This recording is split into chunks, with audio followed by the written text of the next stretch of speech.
I think I let my guard down. Certain things ain't the same now. Hard to navigate these problems. I'm by myself, you're not around. I tried to open up, it wasn't good enough. Put in my all and got nothing back. Now I'm stuck in the rain, dealing with all this pain. Why you gotta do me like that? Don't say you love me, then go and leave me. It can't get ugly, trust and believe me. Saying to myself, looks so deceiving. Trying to fight back, this far from easy. I've seen your hands. Delilah, don't you know I've seen your hands.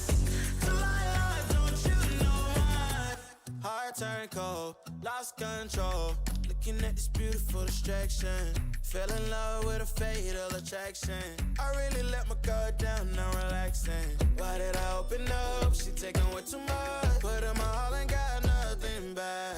I'm feeling so ashamed, I fell into your game. Why you gotta do me like that? Don't say you love me, then go and leave me. It can't get ugly, trust and believe me. Saying to myself, looks so deceiving. Trying to fight back, this far from easy. I've seen your hands.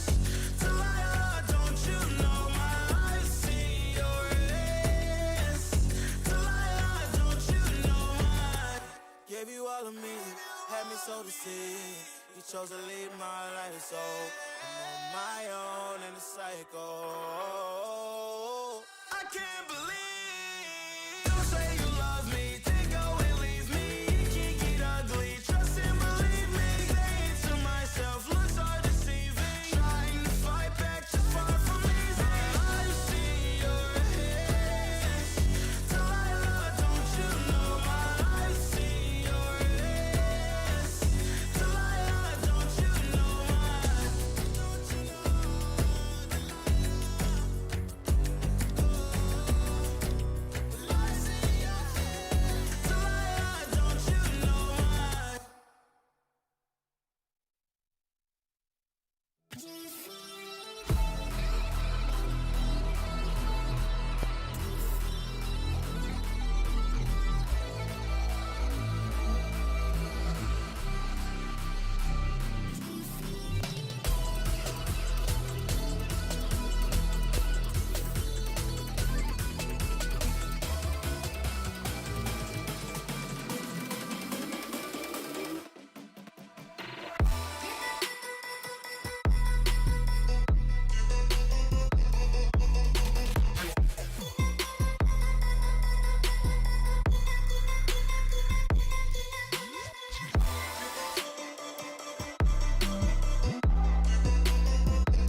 You think that I'm running in place? Y'all really testing my patience.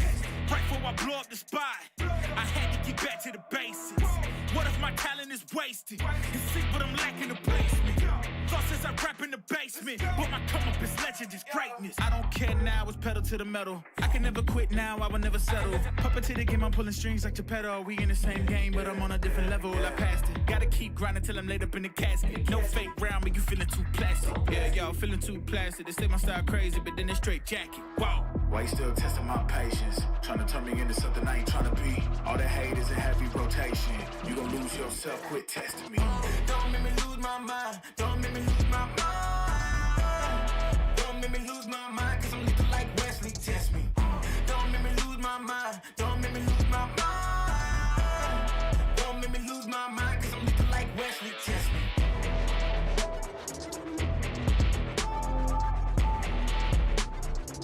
Cause I'm looking like Wesley, test me.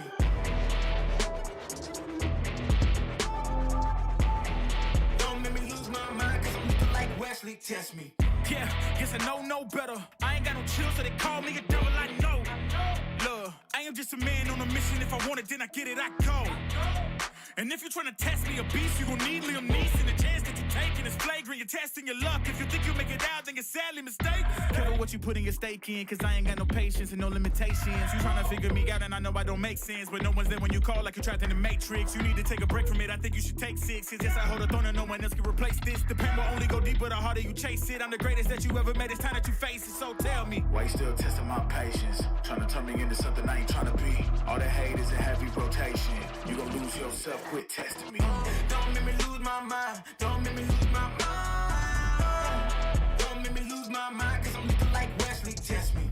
Don't make me lose my mind. Don't make me lose my mind. Don't make me lose my mind, cause I'm looking like Wesley, test me.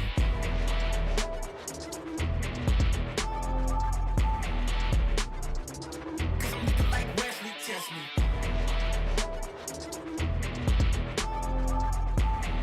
Don't make me lose my mind, cause I'm looking like Wesley, test me.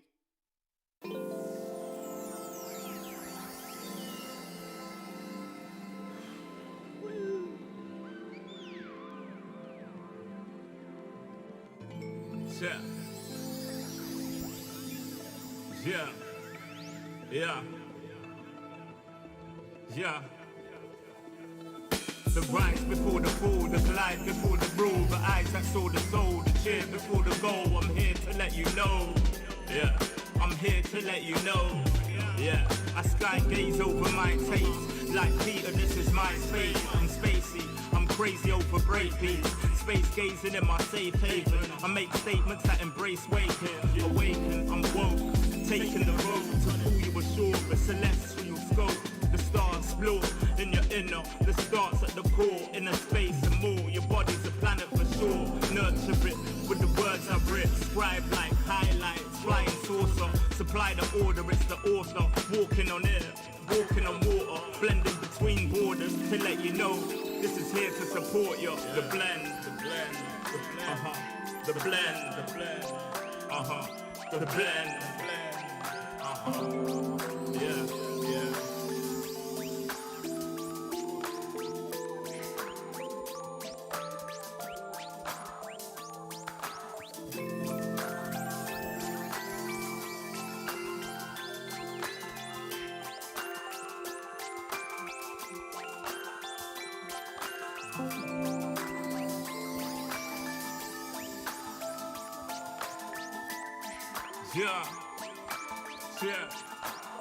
Yeah.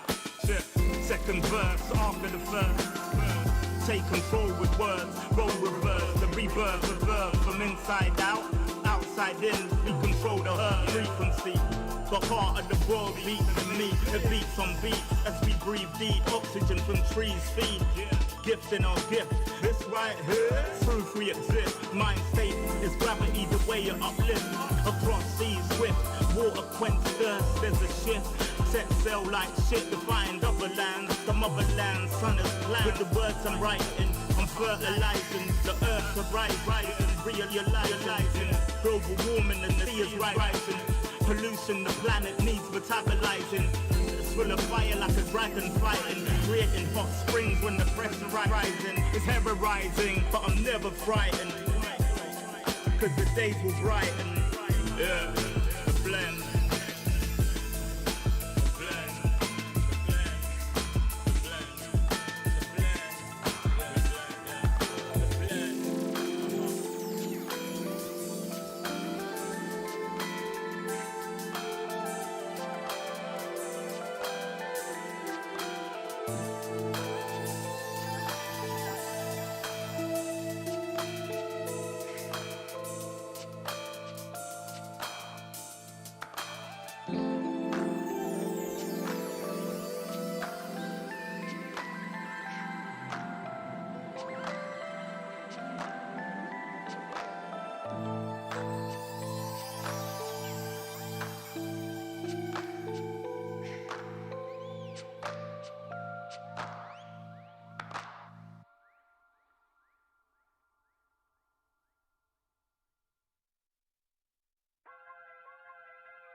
Everywhere I go, the people really wanna know who I is and who I be. They stop and stare when they see me.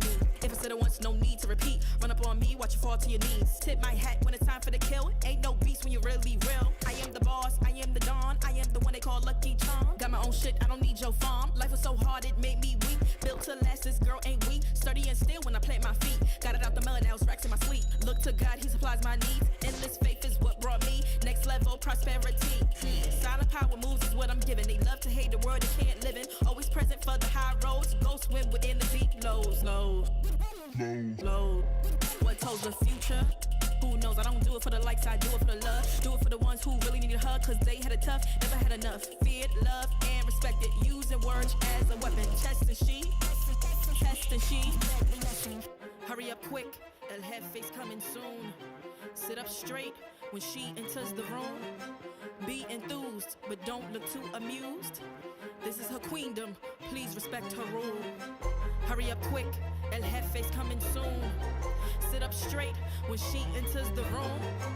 Be enthused, but don't look too amused.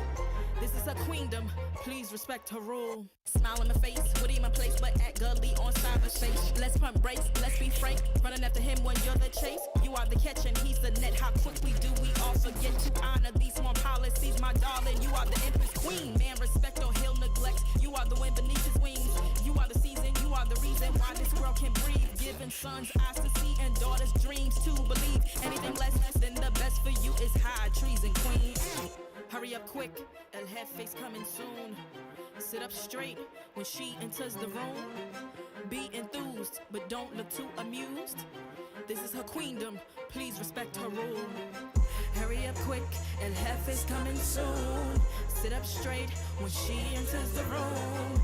Be enthused, but don't look too amused. This is her queendom.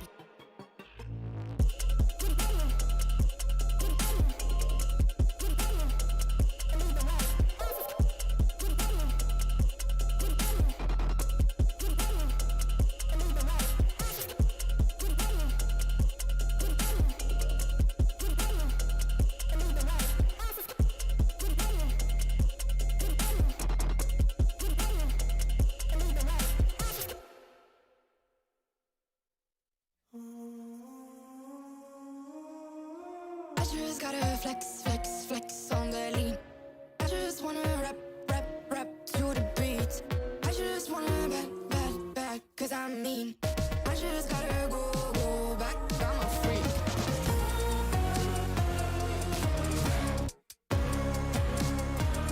Gotta go.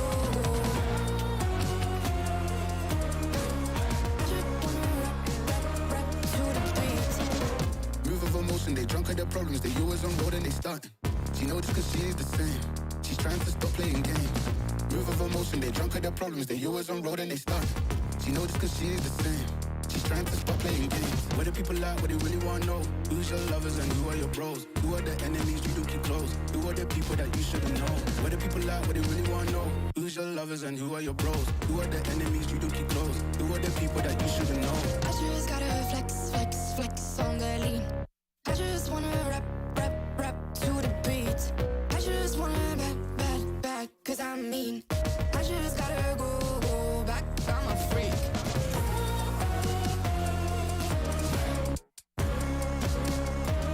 Gotta go. I just wanna rap to the beat. The chains, my vest, my watch, my belt, my cheese, my house, my sneakers, my blouse. I just party hard, popping a one in the chart. I've already won, babe, I didn't even start. Flexing on ya, flexing on me. Flexing on ya, flexing on me. I just gotta go, but I wanna hold on. I can't let you go, but I gotta stay strong. Unless you heard it from me, then you ain't heard it from me. Got it from me, all the energy extra. You don't wanna see me with the hitters. Generations caught up, look how things will switch. People they're quick, now they wanna move at the bits. Boy wanna go to him, bitch, nah. Now I'm moving. I gotta do what I do. I'm really here on my ones now instead of 4 3s or 2s. And now it's F you from Paris. I could've been effing you in Paris. I don't wait for the drop, I just flow from the pop.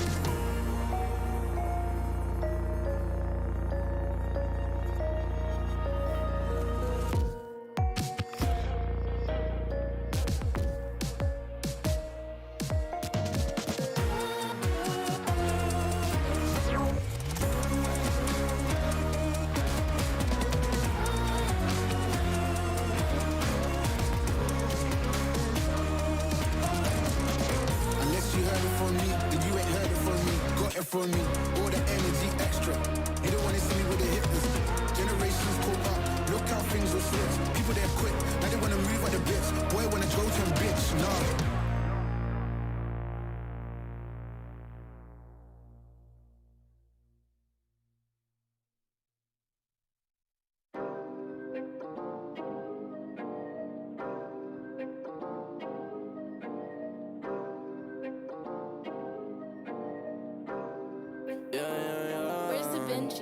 Working a 9 to 5, I had to go and feed the guys. Nobody did it right, I had to show them how to grind. I had to beat the odds, this is the life I live for God. Taking a step at a time, we going up, we headed to Mars. Taking them chances, making decisions, you know I'm never gonna lie. Till you let go, I'm copying all of who you gon' be inside. I cannot fake it, I gotta face it, I gotta do the time. You gotta wait, make for a great pay, make sure you're doing your job. Gotta deal with the patience, 200 at every occasion.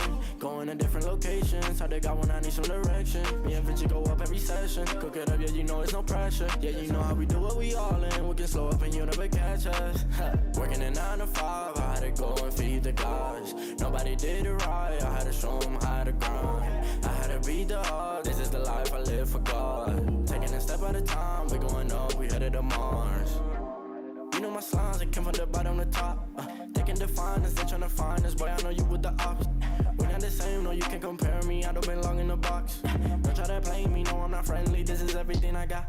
Ain't no playing around, this is no playground. It no matter, I do what I say now. I'ma go give them something to say now. Got them stuck on my back like a spray ground. See, these don't gotta complain. I'm a shooter, got eyes in my vein. They said that I would never make it, they thought I was crazy. They said I'm insane. Working a 9 to 5, I had to go and feed the guys. Nobody did it right, I had to show them how to grind. I had to beat the odds, this is the life I live for God. Taking a step at a time, we going up, we headed to Mars.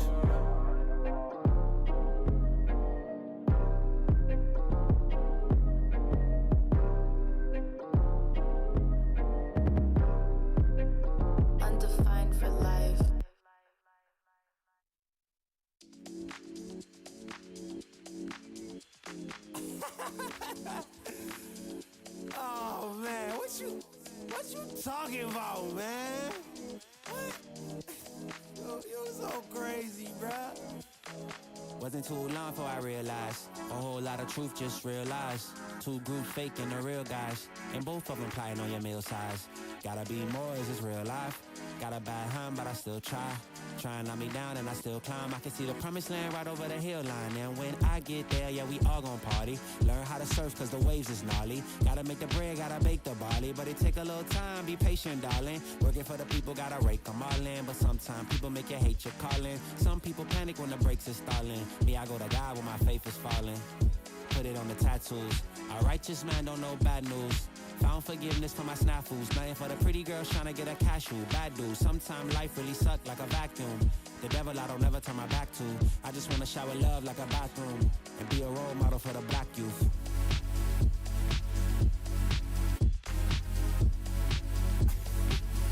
Here you go. Here you go again. Talking all that. What? What is you talking about, man? Wasn't too long before I realized a whole lot of truth just realized. Two groups faking the real guys, and both of them plotting on your meal size. Gotta be more, is this real life? Got a bad hand, but I still try. Trying to knock me down and I still climb. I can see the promised land right over the hill line. And I broke a lot of hearts in my lifetime, thinking that their heart wasn't like mine. Finally got through a lifeline, and I stumbled upon a right mind. Love showed up at the right time. Put her in a white dress, get the white wine. Some people do it for the nighttime, but I'm thinking more, make your life mine. Yeah. Is it possible we could last forever and ever and ever?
It's day 2 of the play-ins here at the Asia Pacific Challengers, and we're going to be witnessing the remaining teams that are going to be playing in Group A and Group B. ONIC G in full sense, Griffin Esports and Global Esports, and this will definitely set the stage for what's going to happen this weekend on who will get the chance to go into the group stages. And without further ado, welcome to day 2 of APAC Challengers.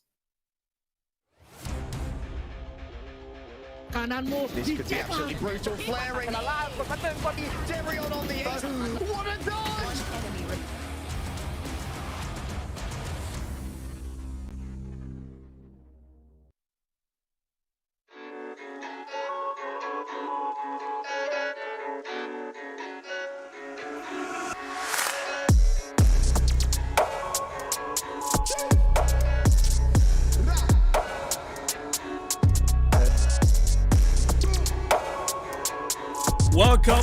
Welcome to day 2 of the Asia Pacific Challengers play-ins. I'm Nomad, your panel host for today. What's up with me is Black and Blue and Raph. How are you guys doing? It's going to be an awesome day today. The rest of the groups are going to be playing in right now. Oh, hella, man. Looking at the 2 matchups we're going to be having today, it is going to definitely deliver. I mean, what else can we expect when you have some of the biggest names, honestly, in APAC playing here alone today? We only have 2 matches, but pretty much all 4 of those are going to be star-studded. You said it. Star-studded is the way to really put this out there. Again, it is a proving ground. A lot of these teams are finally showing up for, again, a regional battle royale. And like every day of APAC or VCT, really, we're all as excited as we can be. Yeah, and before we get into the matches right now, later on, let's have a look at the matches that happened yesterday, because yesterday was pretty much a 2-0 affair for the most part, and surprises came in from the first series of the day between Fancy United Esports and the No Namers, where No Namers took a 2-0 victory off of that Black. Yeah, totally. I mean, you were kind of expecting Fancy United to bring, I guess, a better fight, put up a better fight against No Namers, considering Fancy United, have that tenure, have that experience behind them, have the big backing that they do. Meanwhile, No Namers, they just show up and they came to play, and that's sometimes how these tournaments go. Whoever shows up on that day, because of how competitive the scene already is, whoever shows up on that day can pretty much take things over, and that's what NN did here.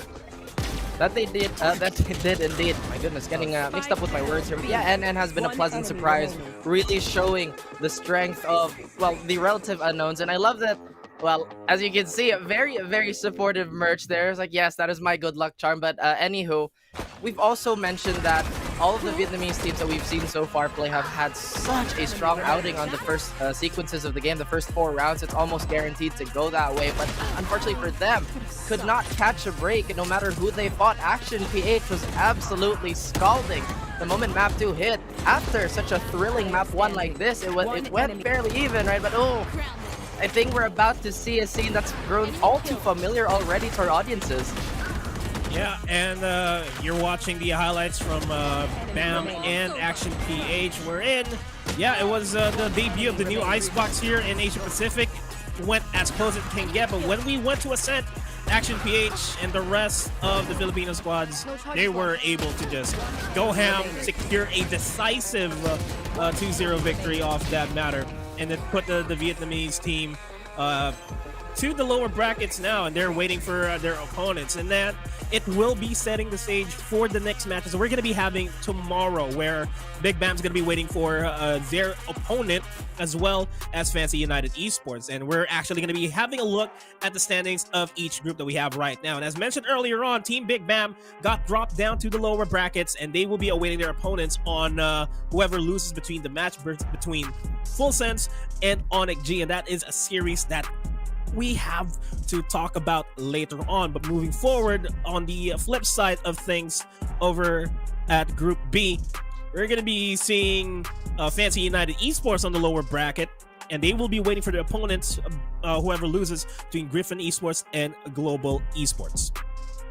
And these brackets, especially that Group A1, that's looking super deadly, but we're looking at Group B now, and I mean, this is the group, I think, that more importantly just is a complete toss-up in terms of who can come out of it and who's going to make it, I guess, to the top. You got no-namers, you know, pretty much kind of pulling a small upset against Fancy. I say upset because that's we most of us here in the panel can predicted Fancy, but I mean, Griffin and Global, I'm pretty sure that this is going to go haywire as well. Haywire indeed, and I know this is the first step of our APAC Challengers, but it's already looking so deadly and looking also terrifying for some of our teams. But yeah, I just want to highlight that Griffin Esports versus Global Esports. I know a lot of our fans are going to be tuning into that. I believe this is the debut of the ever so loved SK Rossi. All right, and with that, we're gonna have to look at the matches that we have for today. And as mentioned earlier on, it's ONIC G versus Full Sense, followed by Griffin Esports and Global Esports. And the first series specifically is a series that a lot of the eyes are looking into, because ONIC and Full Sense, you mentioned it yesterday, it was supposed, you could expect them to not be in play-ins but in group stages instead. But this time around, we're seeing them fight for their tournament lives, for that matter. And then followed by Griffin Esports and Global Esports, as the South Asian scene will try to go up against Hong Kong and Taiwan. And Global Esports, after their run at the VCT Challenger Playoffs, the last chance qualifiers last year, they will want to prove themselves at the Asia Pacific Challengers.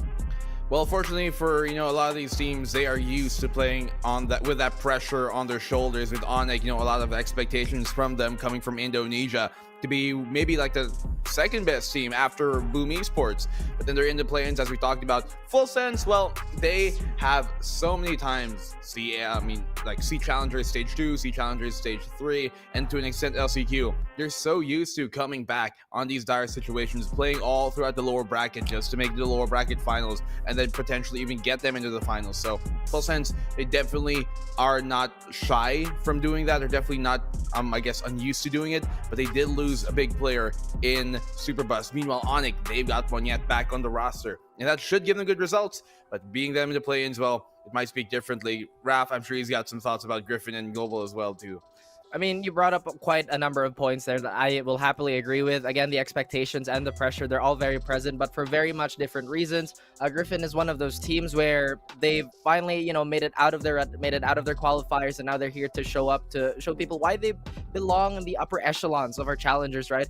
The same story could be said for, I would say, Global Esports, but they've had a little bit of more, I would say, they've been under the microscope for a bit longer. Again, if you guys remember, I still remember that first clip of SK Rossi going ballistic on, I think that was Ascent, and everybody was like, wow, the Indian scene must be a powerhouse. And I mean, my goodness, this is the day, this is potentially the start of us witnessing that. And we will witness that later on today. That's the last series of the day. But for those of you guys that are just tuning in right now to day 2 of the Asia Pacific Challengers, let's have a recap of what they're going to have to go through here, from the play-ins to the group stages, all the way to the knockouts, the entirety of the Asia Pacific Challengers. Something like this, though, it's all about that dual play. I told you, dude.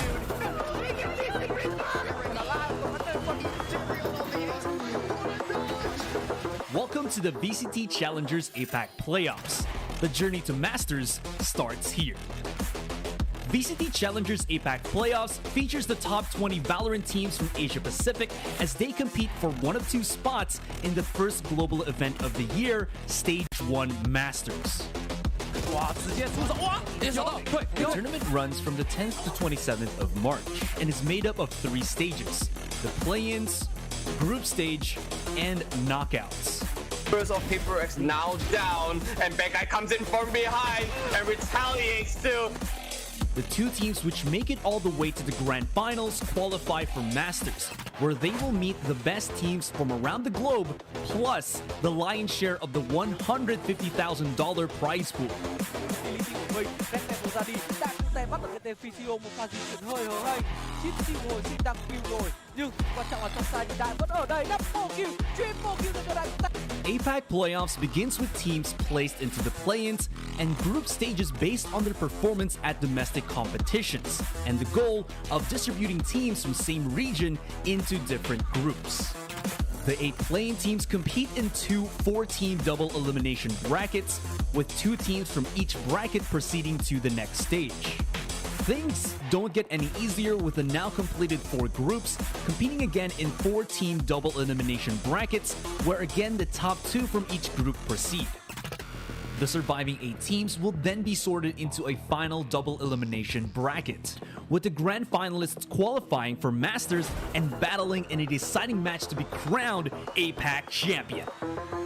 There is a rising tide in the Pacific. It is the rise of the next heroes, and it continues to grow stronger.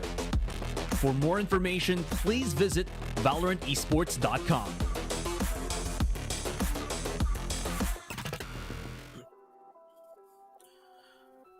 And there you have it, double eliminations all throughout the entirety of the APAC Challengers. And right now, we already have 2 teams in the lower bracket of the double elimination bracket. We got Team Big Bam and Fantasy United Esports, and they're waiting for their opponents in the lower bracket. And one of them will be potentially going up against Team Big Bam in the lower bracket. It's Full Sense and ONIC G in the best of 3. And we mentioned earlier on that this is a match that's supposed to be a group stage matchup, not really a play-ins matchup. And we're gonna have to introduce one of those teams. Let's have a look at the Indonesian team, Indonesian powerhouse themselves, ONIC G.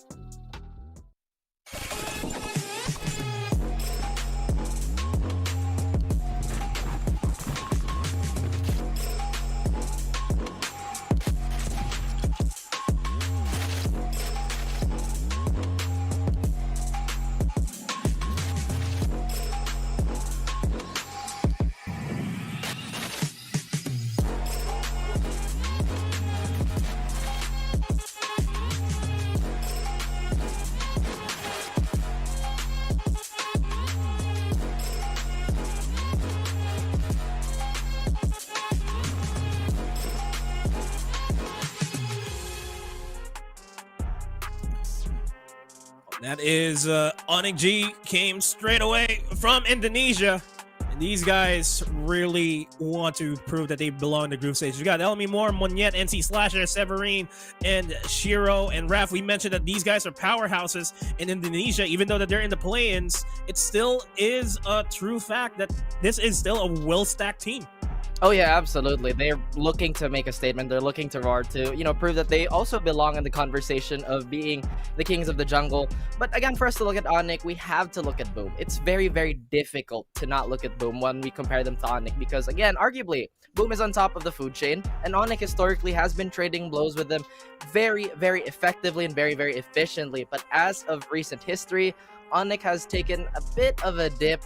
They did lose to BWL, if I'm not mistaken, and boom. And again, I have to agree with what Black and Blue said earlier. This team, and honestly, just this matchup alone, it's not just a group stage matchup. Honestly, I think this is a potential grand finals, but here we are. It's really insane that the level of competition has risen to, well, levels like this. Yeah, and I mean, it's really good that you kind of touched upon, that I guess comparison to Boom, because the distance between them isn't close at all, I think. While Boom might be just that step up ahead, and knowing just how good Boom are already, you also have to harken back to how great ONIC are. And for them to be in this play-in stage, I mean, this is almost like a grand finals matchup that we got here already this early on. Yeah, and the opponent, wherein it feels like it is a grand finals matchup, is going to be introduced right next. We got the guys from Thailand. It's Full Sense.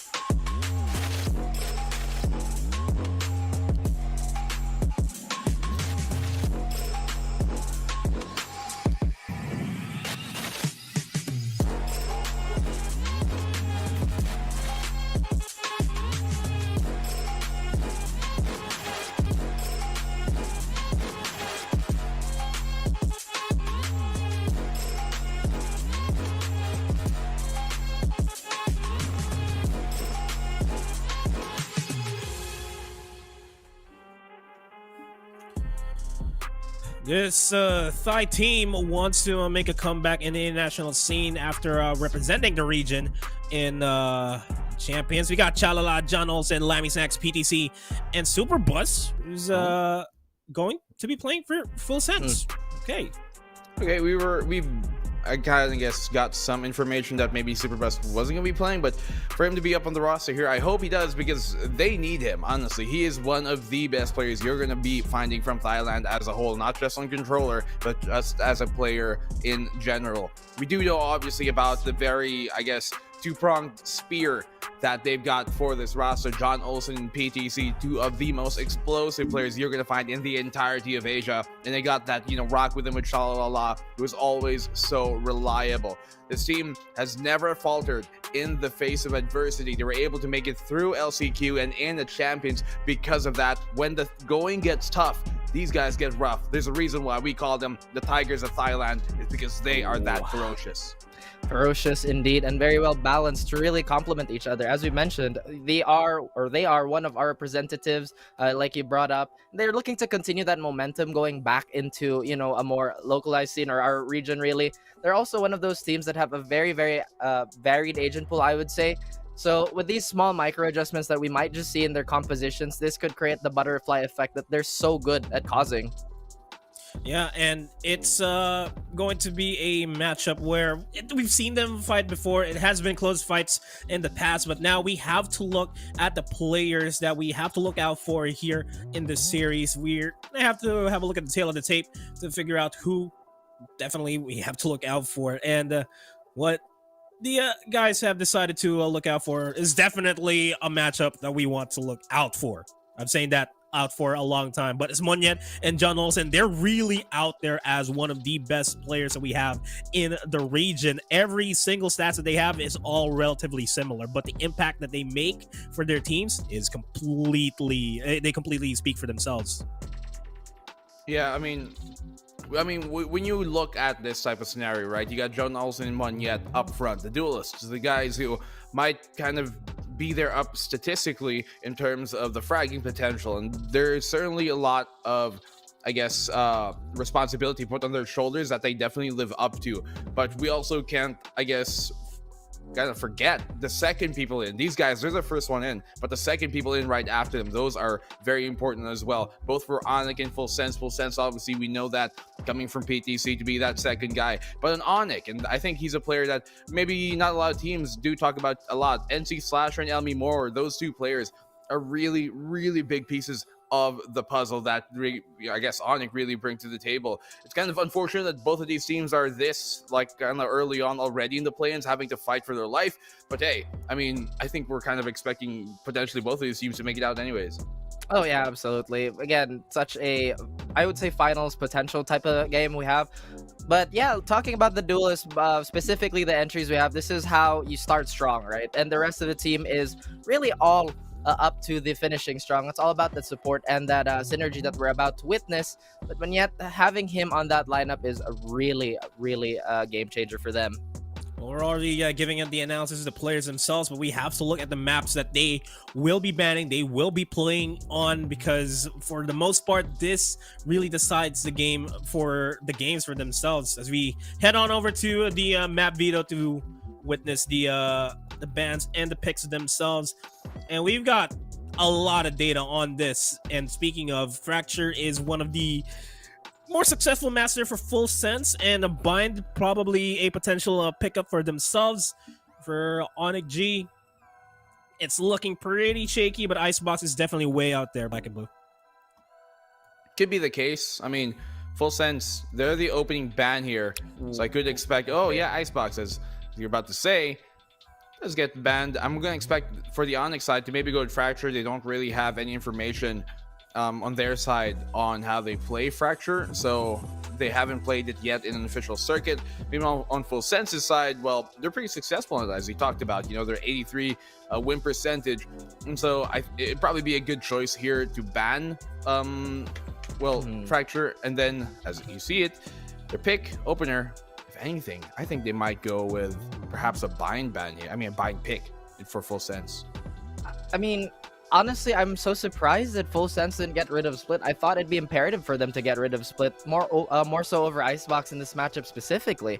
But it seems that they're very, very confident, and wow, that's a bit of a statement pick for them too. Again, we know how proficient these teams are, but the ridiculousness of the stats for ONIC to have the win rate that they do on Split and FS to select it is just, hey guys, we're kind of here to play and we're not going to be throwing any punches. This could be a bit of a gamble too. So again, this it's is a little one of their worrying best for maps, me. Raph, and they pick Split. Well, they might pick Bind. Yeah, they pick Bind for themselves for ONIC. Hey, you picked our best map. We'll pick your best map so that we're on even playing field. And this begs to ask, what's going to be the decider match that we're going to get here? Black and Blue. Do you have any words? Because I feel like we're both stunned. I don't know what I'm thinking right now, Raph. I mean, Raph and Nomad, like, they pick arguably the better map for the opposing side and one of their own weaker maps. Like ONIC, for ONIC to pick Bind, that's one of Full Sense's best maps statistically, and one of their kind of worst for ONIC, and the same way on the other side of things. So, Raph, I don't know what to make of this aside from like, hey, we're gonna respect what you guys do, but we're gonna make you respect what we do as well. Oh no, I dare you. You know, it's just one of those things. I dare you to beat us here. And ONIC, they take Breeze. a cent away. Oh yeah, Breeze is still open, actually. That's honestly a very key thing to point out. Not a lot of teams do let that through, but here we are. I think this is the first Breeze encounter we're gonna have for our APAC Challengers. Yeah, it is, and it's fairly even across the board for Full Sense and ONIC. They both have around 60% roughly between them, and not a lot of games though, but this is a decider, and it's still mind-boggling how they pick the opponent's best map, and I feel like we're gonna have to go to game 3 here. That's what I'm seeing here, Black and Blue, at the very least. Yeah, I mean, like, look at it, guys. If you're Full Sense, why would you pick the map that the opposing side is 13-1 on? That's 93%. Exactly. Why would you pick one of Onyx's best maps by far? Not just statistically, but just playing wise when you see it. And then, if you're ONIC, why would you pick one of the best maps of Full Sense to be your own on Bind? I guess you kind of are able to pick your side, so maybe that's kind of a jinx there. So okay, they're gonna pick Bind anyways, let's pick it for them, and then we get to choose a side. That might be the reverse psychology here, but I am just dumbfounded and honestly excited to see this match. The mental warfare is just already bleeding towards us, because again, we like to think about it and looking at this from either both the eye test and both the data that we've collected in the last few weeks or so. It just doesn't make sense. But you know what? This is APAC Challengers. This is what it's all about. We love to see all that action, and we love to see players make their voices heard and make their presence known. And we also love to hear from you guys, the panel, your predictions for this matchup, because as it stands, I feel like we're going to game 3 regardless, and it's hard to call who's gonna make it out on top. So I'm gonna have to start it with you, Black and Blue. Who do you think is gonna make it out of this group stage play-ins? Oh man, I don't even know what to say, honestly. These two teams are so good, and I wouldn't even expected them to be in the play-ins in the first place. But saying all that, I do think that if Superbus isn't going to be playing here for Full Sense, they are going to struggle. He has been such a huge rock for them on that controller, on that Astra, kind of moving away from that meta, but he's very important. And so if he doesn't play here, I'm going to go ONIC 2-0 potentially. But if he does play, I'm still going to go ONIC 2-1, because I think this new ONIC roster, coming from arguably the most difficult region in APAC, with Monyet, they have something to prove, and they're going to do it this year. I was so ready to say, you know, for once, I'm going to disagree with you on your Full Sense pick because I'm going ONIC. But no, you had to change your mind at the very last second. I know you read me like a book. Don't do this to me. But yeah, you've mentioned, again, very good points here. ONIC, monsters are not created in a vacuum. Their competition has been absolutely lethal. It's only made them sharper despite the slight losing record. But of course, like you mentioned, Full Sense, they have a lot on their plate. There is yet another meta change that has been very, very recent. I know all these teams did not have the ample time really to scrim this out as much as they could. But I'll give respect. Obviously, we all have to give respect to Full Sense, but I'm still going with this ONIC 2-1. Yeah, I'm gonna be on the same boat here for with Raph. I'm gonna have to go with the Hedgehogs from Indonesia. ONIC G is gonna take this 2-1, but it's going to be a close 2-1. We might see a couple of overtimes there, but oh yeah, it's It's ONIC G all the way here for the panel. But is it going to go all the way for ONIC G for a 2-0 or a 2-1? It depends on Full Sense if they want to make it out alive. But without further ado, we're going to have to hop into game number 1 of this best of 3 series between ONIC G and Full Sense.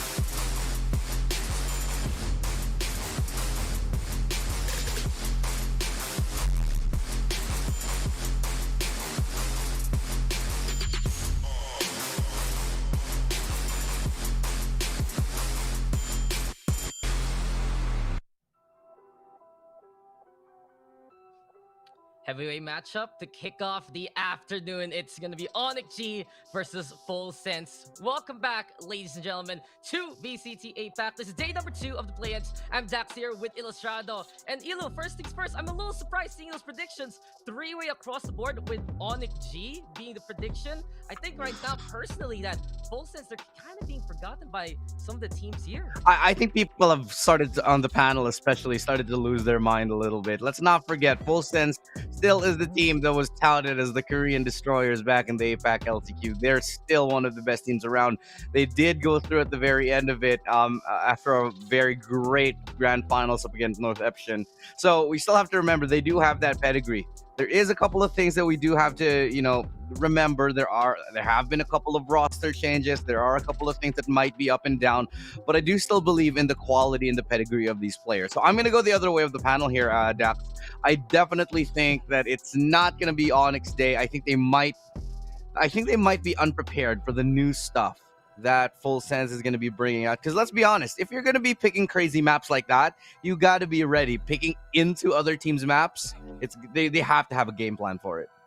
Yeah, and this first 2 maps is just like, oh, we'll pick your map, we'll pick theirs. And then that last map, historically in the region, it might be an ONIC map, but then we saw it in Champions as one of the maps where Full Sense was actually able to compete in properly on the global stage. And in all honesty, looking at the results of Full Sense, I see that they had such a good group stage in their own local challengers, and they faced off against the worst possible matchup in their single elimination playoffs. It was against Sersia, which we all know it was X10 before, and if you look at that VCT history there, only once did that Full Sense roster beat that previous X10's roster, that Sersia Esports roster now, back when they were NG Black. So in all honesty, maybe it's just a reason of why they're here in the play-ins is because of that format. But my bigger question right now, Ilu, moving forward is, I wonder which of these 2 teams will be heavily affected by this newer patch, because when you look at their rosters, they love to play that Astra, and we're in 4.04. Brim and Omen, they're going to be on the board right now. Right, that's a great point. And on top of that, the fact that one of their best players previously from Full Sense was Superbus, who was known to be just such a dominant force on the Astra. I do think we'll see a lot more of these things coming into the mix. One of the things that I'm hoping to see is how Full Sense is going to change up their defensive style. Because if we look at how Full Sense used to play before, a lot of it used to be sort of structured around how Superbus would play defensively, especially on his Astra, where he could just come up with hold after hold after hold. But now you got a new player coming in, and things might not be, it might not be a Cinderella story, might not just be their honeymoon phase, but obviously we'll have to see. This is kind of one of the first times we're going to be seeing the real, I'd say, interaction between Southeast Asian teams, Southeast Asian countries, all the other APAC teams. So it's definitely going to be informative and educative here, because we haven't really gotten into it for quite a while now. It's been a few months. So let's dive into Agent Select and actually see what people are going to be picking up. And exactly that. We're waiting to see what's new here for split for these 2 teams. You got ONIC on the defending side, Full Sense on the attack. And first things first, you can already see there it's he actually playing rather than Superbus. And we do have the return of the Omens into play. NC Slasher as well as Chalalala going back to the roots, going back to the Omens. It's a little more, I'd say, finicky for the ONIC side, because from what I remember, NC Slasher, he used to play a lot of Astra, but he also used to play a lot of duelists, not too much on the Omen. Chalalala having that more experience in that front. And it's very interesting right now that we're always discussing these controllers, because that's pretty much the biggest change of this patch. And at the start of the play-ins, these teams already have to expose the teams who are in week number 1. They have to show the teams in the group stage what their plans are coming into, the rest of APAC. Yeah, you're absolutely right. The rest of APAC awaits as we're about to start the match. ONIC versus Full Sense, two of the teams that are touted to be some of the front runners ending up in the play-ins here today, so this should definitely be one of those matches you want to keep an eye out for. It's a very difficult bracket here, Dax. It's just, I don't know how all these teams ended up in Group A. It's definitely a stacked bracket, so your guess is as good as mine. I mean, you and I, we had a little bit of a conversation about this a couple nights ago about who we think is going to get through. But we're about to find out which one does progress and which one gets knocked down to the lower bracket here in game number 1, series number 1 of the day. And if you're just joining us here on the broadcast, it's Illustrado and Dax going to be your casters here today. This is the APAC Challengers, and we're going to be starting off here on Split. Yeah, in our humble opinion, though, from that time, it was like, this matchup, these two guys actually might make it into the group stage, even though they're going to be facing off each other early on. But being put in that lower bracket state in the double eliminations of the play-ins, very dangerous. And big shout out to the Prog. We got the codes up there on top of the team. So love to see, of course, especially in APAC, where regions, the places they come from, it really matters and it really defines their play style. ONIC, though, going to be setting things up over onto the high ground. Elmi Moore there, just on the other side of the ramps. John Olsen, he's the guy to watch out for, and he can pop up for Full Sense. It's going to be big, but a quick duel here from ONIC. They push on in, and they surprise Full Sense on the right-hand side. Yeah, they start the rotation here. They're going to B instead, the rest of Full Sense, knowing that A is going to be heavily in contention. But Full Sense, they're happy to play retake. ONIC, they're happy to play for retake. It is a 4v3 after all, very much doable. However, they still have a couple of flashes as well that they can use. So retake is looking very much possible up on this pistol round here. You got Severine trying to creep up close here. Will be flashing for his teammate. The smoke does come into obscure B main as well.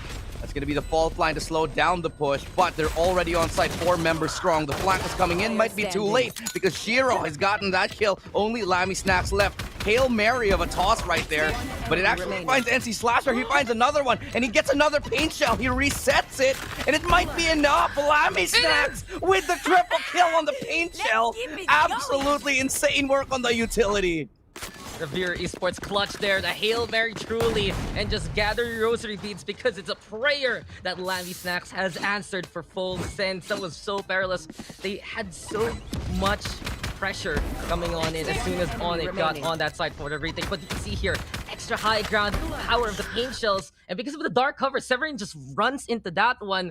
Really goes to show for Full Sense. The extra bit of utility can be very, very helpful for them. And it's lovely to see Lammy Snacks on that raise roll. He does flex on over for it from time to time in maps like this. And for Full Sense, you're usually looking at John Olsen to be the one to get those takedowns. But if someone else picks up the slack early, it's an even easier reprieve here for Full Sense as they have the gun advantage now. Yeah, Lammy Snacks up on this duelist now. Not something that we used to see quite a lot, but he's definitely proving that he's capable of it, especially with that utility usage in the previous round. Very nicely done, knowing he gets the resets on it, knowing when to use it. In a 1v3, he doesn't even have vision of the spike, and he still wins it right now. So it's going to be hard eco for the side of ONIC, but eco or not, Elmi Moore, one of the players that I've seen in the previous year as one of the absolute best in Southeast Asia.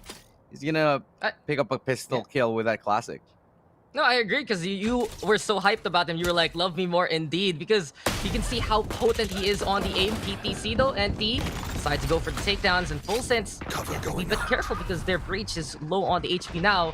Lammy Snacks, though, finds Shiro, and for Full Sense, this should be the cleanup crew as of yet. For ONIC, though, they made a few changes yesterday to the roster. You can really see Elmi Moore coming on in, NC Slash from that Boom Esports roster. But Full Sense, mostly their core is intact, and they will be staying intact for this round to make it 2-0. So pretty clutch first pistol round, yes, for Full Sense. Clean on the second. They do have to be wary, though, because ONIC is showing that they do have those tendencies to push on when Full Sense does not expect it the most. Yeah, they could have lost a couple players there in those close angles. Just the shorty not exactly doing the job there. But one thing that is to be taken note of, John Olsen was the only player that died on the Full Sense roster, and he was the most expendable one. Now he can afford to go up on that Vandal half armor and maybe turn the tides here in this bonus round that Full Sense does have. They're going to be working their way here towards mid, and a little steady but surely they will be trying to take a little bit of control here. Not too much to write home about, just a steady default for the side of Full Sense. Just trying to at least size up the competition. ONIC, they have control of the towers yet again. You can see they do want to get the concuss on if ever the push goes towards that B side.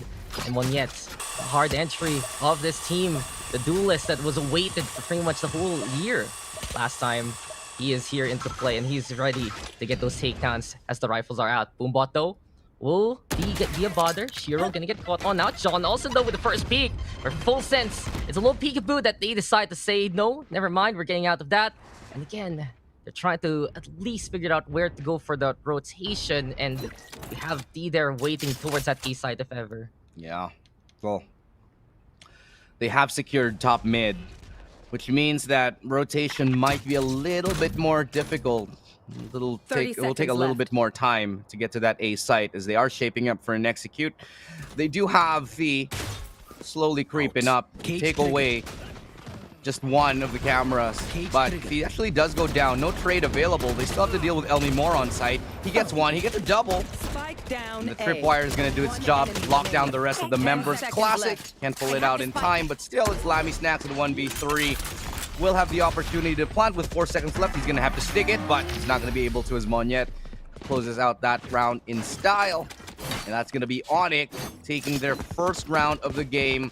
And they keep 3 players alive, so they're going to have a fairly decent economy coming into the first full rifle. Yeah, rifles are good, and full sense they did take their sweet time on that rotation, even though they weren't even aware of basically where Cypher is. Elmi Moore sticking over onto the site itself. Perfect usage of the Cypher traps and more. And with no more time, Lammy Sacks had to stick it, and Monyet just decides to glide on in anyway. So this is where ONIC can really show their pedigree on split. Panel was talking about it. Again, ONIC very, very strong on this map, if I remember correctly. They have a crazy win rate at it, 93% on the official circuit and more. And this is just one of those testaments to it. But on the way, Monyet, full sense, not gonna have really the bias that they have here. Spectres are into play, maybe a hero showstopper if ever. But yet again, we see it here for full sense. It's that slower play, and it does feel like they want to bait out these utilities early on. But John also dashing on it, can't get the takedown. The flash dash combo, ill prepared there, and Severine will get that kill. Really quite impressive to be flashed out of that, but Severine was totally ready for it. Will they be ready to fight for mid now? Because this time, ONIC, they just don't want to let Full Sense have it this time. And Full Sense, they know this. And so they're going to fall back. They know there's heavy resistance towards mid. They have, however, snuck up Thee all the way up onto site. He's going to signal to his team that the site is clear, but they don't really have much control elsewhere. The spike actually has been dropped, and Elmi Moore is going to come out swinging as he gets a double here. Very, very clean round for ONIC. I don't think Lammy Snaps is going to have much to do with this, especially not on low HP. Severine gets that triple kill. Should find an upgrade. Nah, he's not going to be able to get it. Just couldn't pick it up in time. But that's the thing. For full sense, they really want to get John Olsen to a hotter start here. And right now, he's 0-4. And we've seen it as even in Champions. John Olsen, he's kind of that tip of the spear for full sense. And when he's popping, you get the full sense experience. You get the Tigers of Thailand able to just bring out their claws and be as aggressive as possible. But in these scenarios where he can't get on the board, that's pretty much when Full Sense gets shut down. We saw it in Champions. We see it especially against the likes of Sersha Esports in the Thailand local scene. And ONIC Esports right now doing a good job to prevent that Jet from getting that hotter hand. Not only that, though, very confident on that retake. They knew they had the gun advantage. Elmi Moore didn't want to set up on site yet again just so he wasn't expected. Case in point now, it's ONIC yet again, making sure that Full Sense plays it slow and steady as John Olsen is just trying to get some real estate here. Maybe a condo or two towards a tower and go on through and figure out what's going on. You know, I like the point that you bring up about John Olsen, though. One thing that we do have to remember is back when he did play in Champions, John Olsen didn't exactly play to the best of his abilities. And I think a lot of it has to do with the fact that maybe he wasn't comfortable playing at, you know, the international stage yet, even though he is one of the most seasoned players on Full Sense. There is still that factor of, like, when you get to the biggest stage, you know, he just wasn't able to deliver. Might have been the nerves. But hoping that it's going to be a little bit different this time around for him, as he is starting a little bit hotter here as the push does come into 8. John Olsen getting a good entry up alongside his teammate. They do have the spike with him, so they will have to be extra careful here as the dash comes through. NC Slasher, they know where he is. Here comes the showstopper, doesn't land, but Alton, he's able to take an opening entry pick here as Shalala is able to pick a double. Now it's all up to Elmi Moore in a 1v4. Very good round right now from Full Sense. They swing right back.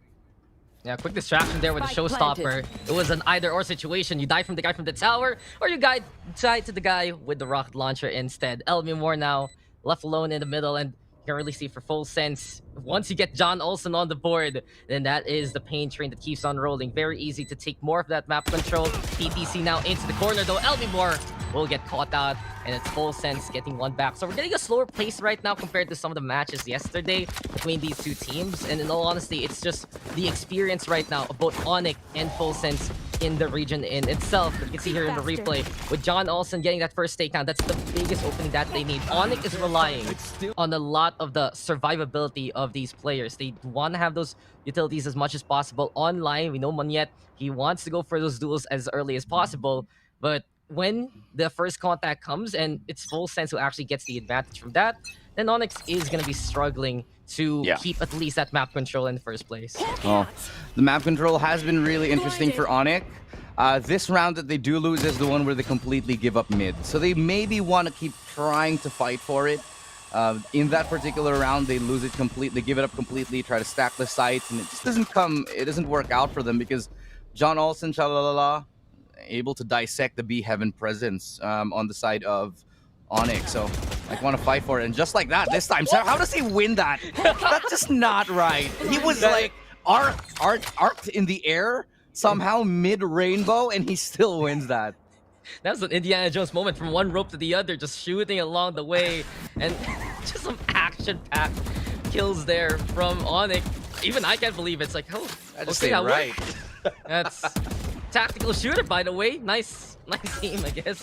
With Full Sense, let's see if they can actually make this push work towards that A site. Now they're going for that tower control. They even made sure that fence is clear. And this will stifle a bit of rotation here of ONIC only to the defense side, but still, Full Sense 30 now, seconds left. not too sure of where the Cypher is. They finally find Elmi Moore. He was just right behind the planter. And John Olsen will get the backstab anyway as they catch him out. Close range here for John Olsen. Getting another one. Things are looking good here for Full Sense as they get flanked. Absolutely. It's a good start for them yet again. They find another good footing in another round on their attacking side. Managed to find a 4v3. The retake imminent here as they do look like they want to try for it. They don't want to save, but it's a good counter flash here. Monyet fully blind, still wins, and the stun is amazing right here. Perfectly done from ONIC. Now it's brought to a 2v1. P so far removed. Smoke to obscure his vision, standing right beside his teammate, but P is able to find it, gets it to half. So he might actually try and stick it right now, but T making too much noise, gets a little bit antsy. And NC Slasher playing that to perfection, very patient in that round, did not panic knowing that they actually got the spike to half anyway. And he plays it cool, calm, collected. That was so disciplined there from ONIC. Not only did NC Slasher decide to stay on the inside, bait out all the bullets in the first place, but oh, this is the replay. Really? How? Really? I don't understand. Sometimes, you know, it's just a kill from He wasn't even on the rope yet. He was like, he was just falling off of it. The bullet just goes down with him. You don't even know. You know, sometimes the spray goes up. It's like some wanted stuff right there. But just real quick for ONIC, that was very disciplined also from Monyet. He didn't panic because of the paranoia. Full Sense, fully expecting just, you know, 1 step, 2 steps to back on the way because of that kind of blind. But he went in close. He had the Phantom anyway in that corner. Nearsighted, it's not the biggest deal. So a really good call there from ONIC Esports, proving yet again that they just know the nooks and crannies of these map. But here we go again. Full Sense now. Mid control is their play here, Ilu, and they do just want to have these kind of choices. If they get that opening kill towards B, they'll go for it. But just having P there over at the A site is that pressure and that punish if ever someone decides to go for the orb. Yeah. I'll see if they can pick it up right now, but it's again mid where Full Sense really love it so far. It's like almost every single round. They've got to send a couple bodies, maybe three, up towards high mid just to make sure that they have control of it before they do anything. And what I'm not liking from ONIC is that they're just letting him have it without responding. Now they do. They take B main for a second here, but they don't really hold it. So now they push B main, they see nobody there, and now they just bury themselves into side with very little information. So they put themselves in a really bad spot here on top of the Rolling Thunder. They do get stunned up a little bit more. John Olsen will be trying to make that entry. Elmi Moore in the smoke is able to find one. He's still trying to get another, but it's going to be the pain shell that stops him once again. Monyet will get that trade off, and Severin will hold on. And the B side is looking strong here from the shadows from Chalala. Is coming in as well. 13 seconds left. They've got to run. I don't think they're going to have time at all. They might just decide to save it here. Yeah, Fulsen's lost this round quickly. That was so well played by Severin. Got in the way of the vents, decided to be the bodyguard, decided to be security guard, really, of these condos. And, you know, we have so many different security guards in the Philippines there, Ilu, with but full apparently arsenals. Severin. Yeah, so he's the one with, he's the AR type security guard, and you see it there.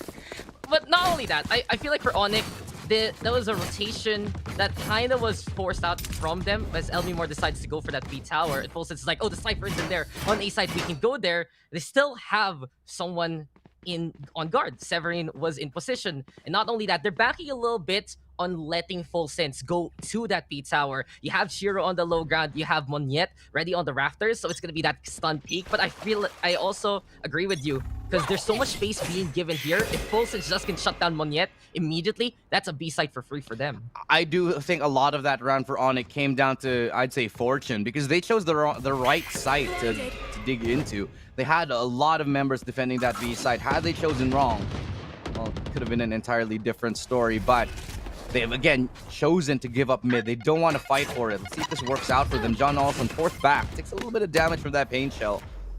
And once more, it looks like they will be just trying to see what they can get from mid before deciding they can go anywhere else. This time it's going to be A instead. And they do still have a couple of players on the ONIC side to reinforce that. And they're both buried onto it. What's scary here for ONIC is Fulsen's could be coming from anywhere. They could even get all the way to spawn and cut off all the rotations if it needs be. Yeah, but also ONIC, they're just okay with this right now. They're gonna hold on to the site. They will decide to fend off the competition, and John Olsen drops down just like Monyet, even the showstopper. Fireworks message here, courtesy of ONIC. Celebrations already. Shiro on the board. Just leaves everything now to Chalalala. But thing is, 30 seconds left. If you get a coloring book right now and you decide to bring territories, Fulsen's is given this A tower by ONIC. They're happy to set up on the low ground. They're willing to answer if they do rotate through that defense spawn. In the 1v3 situation, Chalalala, the syllables are there in his name. But will he be able to get those points in this game? Paranoia comes, and with 10 seconds, doesn't really feel like he has any time to make it to the site. An exit or two, but this is so dangerous. You're sandwiched here, Chalalala, and Elmi Moore is there for the takedown. ONIC with another defensive win. Yeah, this is when I'm starting to really believe that ONIC, they have a very good game plan on dealing with giving up mid. Notice how they're giving up mid almost every round, and I think it works out for ONIC because it forces the rest of Fulsen's to use utility, trying to take mid. Meanwhile, ONIC are like, yeah, use your utility to take mid. We're just going to stay on this site. We're going to have that rotation come in when we need to. And even if they don't have full awareness of the map, they don't know if there's anybody pinching in from them from spawn. Well, they did have the camera. They're playing it very responsibly. And it allows them a lot of this opportunity to, keep their numbers strong up until the very last moment. And that's very important in a map just like Split, because it allows for a strong, re-entry onto the site. Even if they did lose a member or two defending those sites like that A site, you still had players like Monyet who were able to come in for free because of the fact that they lost nobody and lost no utility holding down that mid area. It's a false sense of security. The only utilities ONIC are willing to invest in early on to kind of psych out full sense. Yeah, paint shells, exactly. Sometimes the Trailblazer and maybe a guiding light from Severin. But beyond that, the bigger ones for preventing that take or for the retake are kept in their arsenal. Shiro, you usually see him with that full arsenal of breach utilities. Elmi Moore, of course, his setup is respected by the team. And when do we get the paranoias from NC Slasher? It's always later on into the round anyway. So for ONIC, they still have the tools here for the defense. And while Full Sense gets a bit of that map, yes, but that's the only slice of this fight that they can take for now.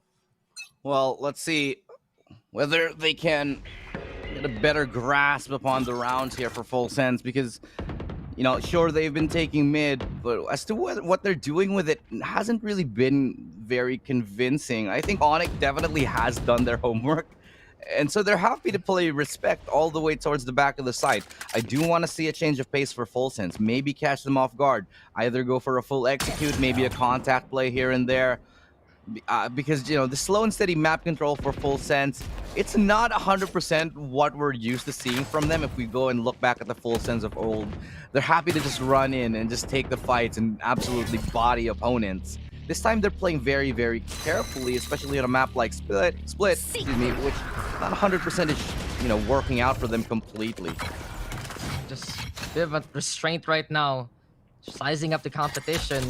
Yet again, these two teams, seeing them this early on in the play-ins, kind of a testament, honestly, of how strong APAC can be. There's so many more teams in the group stage. These guys are just trying to get in it. And speaking of getting into things, John Olsen with a dash, but he's gonna get seen here by NC Slasher, and he will get that takedown. Shiro, though, did fall 4v4 immediately. Elmore with the frag, he finds two. Elmore with the third! And you're just loving these kills yet again. Me next, it's all up to him for the takedowns. The only one left here, but with no time remaining, Full Sense not only have to deal with the ONIC setup on the other side, the timer is always putting them in such a precarious situation, and, well, time to save this gun. Yeah, I really think at this point for Full Sense, very much law of diminishing returns. They invest so much in taking mid control, invest so much in playing slow, they throw away utility, but they're getting very little back. ONIC are, you know, they're reading everything completely well from Full Sense right now, and just making the right calls at the right time. Now, the only time right now that they kind of sort of go for a full execute is when I do think they're a little bit ill-prepared for it here towards that B site. And right now, it's like they're completely locked out of every single avenue of attack that they have, whether it's from B, whether it's from mid, whether it's from A. Full Sense have just been kind of stumped by ONIC. Easier to say, harder to do, but avoid Elmi more. That's really just it. Oh, yeah. There's like, no, don't bother when he's there. Not PTC, that's one. Moniette deciding to be aggressive. And here we go, Moniette with two. Shiro that goes on in as well. And on the Esports now, deciding, hey, maybe want to play the aggression. You've been talking about that mid control. Time for us to take it away from you. But Talalala on the inside. There are rifles here for Full Sense. And ONIC has to respect that. Be a bit dangerous though here for the defense because usually they rely a lot on the utilities that they have. Luckily though, it's still the players that they need for these later scenarios. Woman and breach, but NC Slasher peeks just to die. I like what ONIC did right there to know that they still had a man advantage, and so they just forced him to rotate. But information game, Shiro, he knows where Chalalala is, able to identify him right now, so it's a 2v1, and Elmi Moore coming in from the flank, running all the way from A, shut down that round. So again, I go back to, you know, just sort of that mid-round gaps, and what happened there was they knew that they had a 2v4 coming in, they knew they had an advantage, they wanted to prod a little bit towards mid just to see if they had control over the spike. Once they lost that fight, they sent everybody back. Go back to site, we still have a one-man advantage. They didn't go for trades, they didn't go for overcommit. They knew that in a very small congested space over there in mid, any weapon could have been fatal. So they played it very smart, held back, they showed a lot of restraint, and it netted them another round. And that's the thing, restraint is the name of the game. You see APAC, you see these teams, they're just gonna want the duel, they're gonna want to fight, a bloodbath to happen. But ONIC here, showing us... Are we even in APAC anymore? No. It's the Champions buff maybe, but it's more for ONIC rather than Full Sense.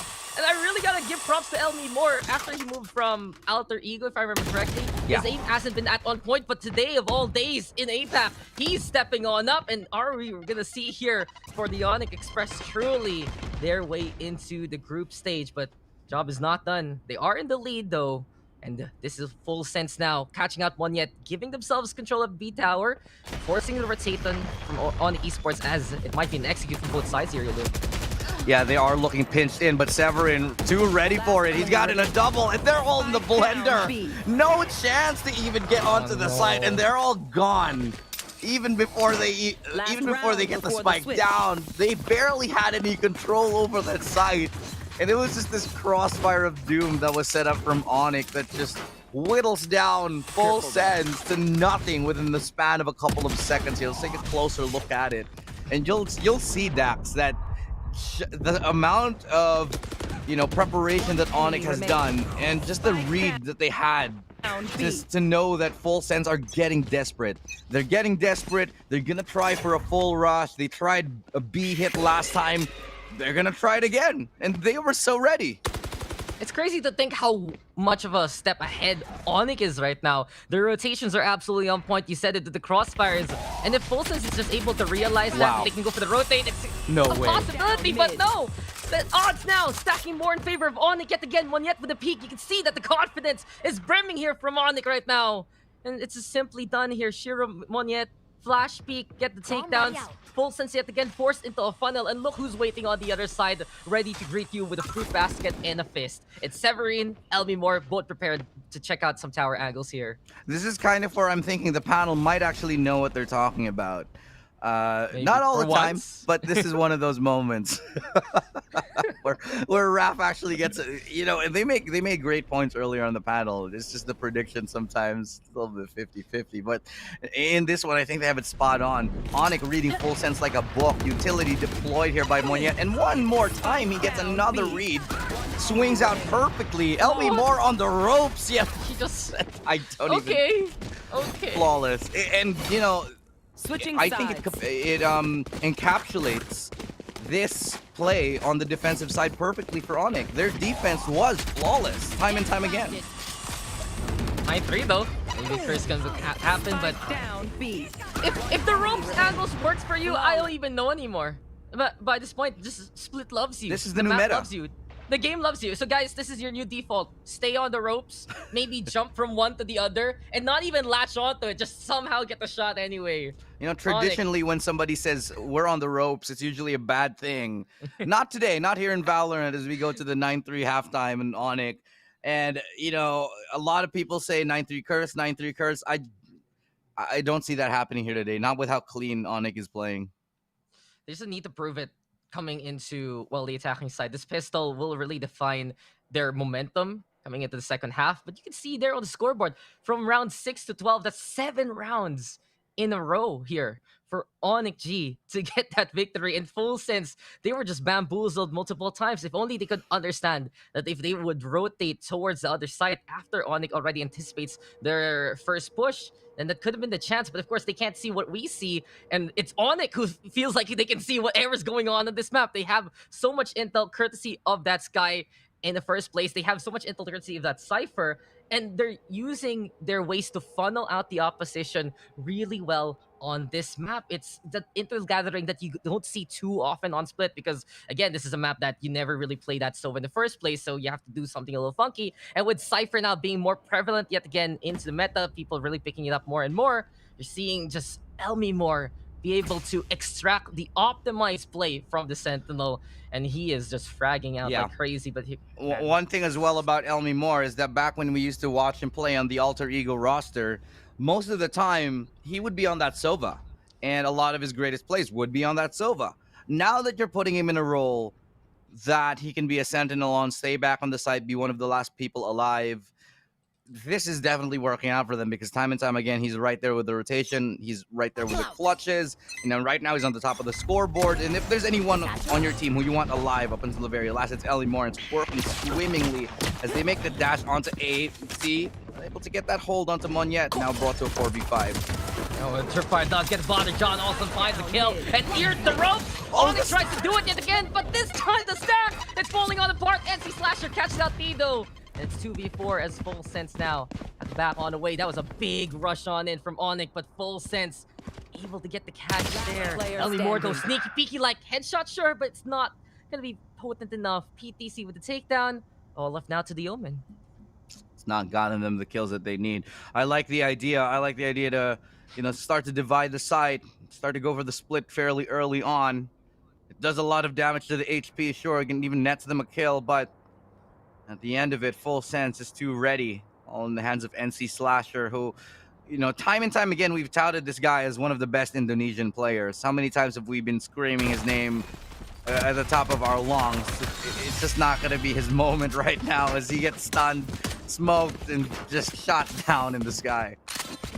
ONIC heard us. They were like, okay, we're going to use the ropes again, guys. We're gonna try and make it work, but they were actually Maybe not on the ropes. offensive side, you know. Maybe not this time. Maybe it's because there's too many of them. They're hitting each There are other. like three of them there. It's a traffic jam when you see that many people in the vents. I'm shooting fish out of a barrel at this point. Exactly, just easy pickings there for full sense. Maybe it only works if it's only one guy, because you need that mobility to go from one rope to the other. The blessing of the ropes. There. It only goes to one at a time. So great analysis right there. Well, it's gonna be a straight up rush onto this A side. I do imagine they want to get this round over fairly quickly. Potentially just plant the spike, see what they can do on top of it. Quick hello goodbye on that headshot right there from T. He mows down a couple. He's able to find information on the third. It's a great hold from the Sentinel for now. He's able to find that ace, and nice eco round ace from T. Cleaning it up with a lot of great support from his team. Nothing too out of the books right here, nothing too crazy, but it's a great standard hold from T. And you're on a Cypher, you get the ultimate very quickly. How many ultimate orbs do you need for the Neural Theft 6, right? And you see it here piling on, bit by bit. And this is very helpful here for Full Sense in the long run. If they get the first kill into the next round, they're going to be able to, at the very least, get that intel of where the rest of ONIC is. And especially when you're on the lesser buy right now, you want to go a little closer with the Spectres.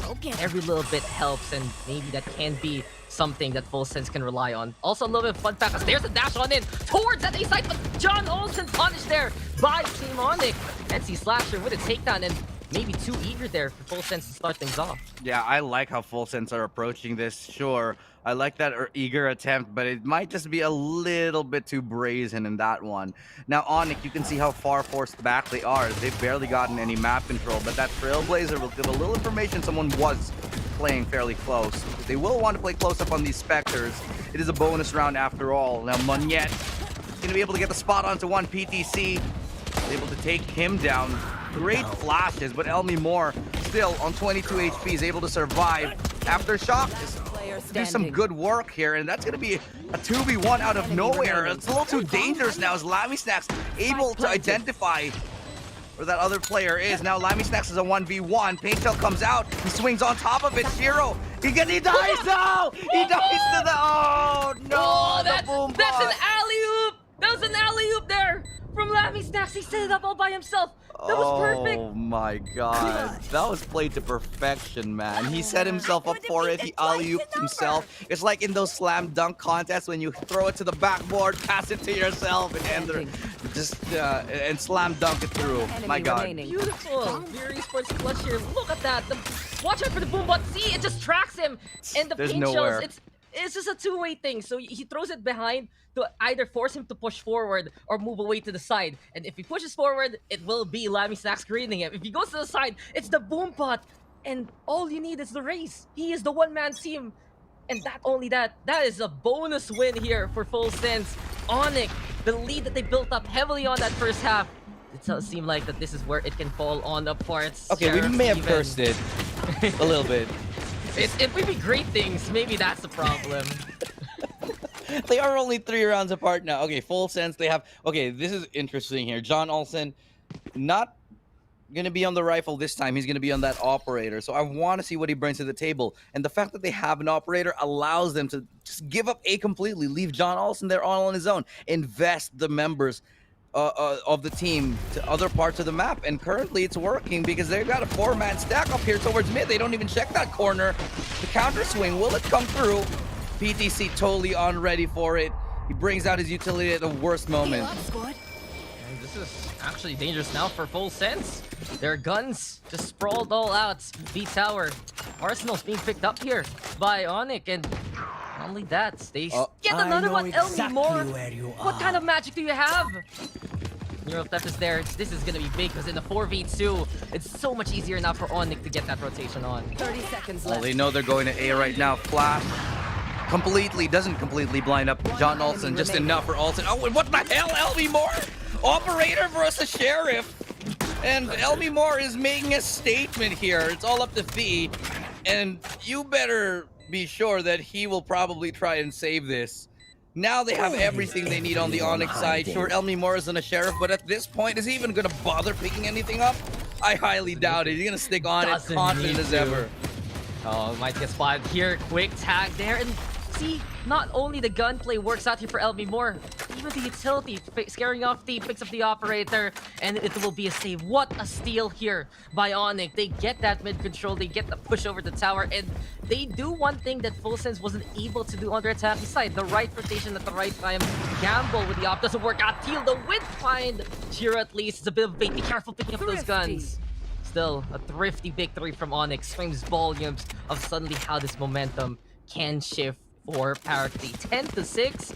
And LB Moore, I've been tracking his performance. Some people in the scene who have been watching that, they say, you know, LB Moore, he wasn't as potent on this ONIC roster compared to his alter ego days. Well, I guess he's back, and with 19 takedowns, this is the LB Moore that we saw, especially in C Challengers 3 last year. Yeah, sorry, whoever says that, I just gotta disagree. I mean, the numbers speak for themselves. LB Moore is just...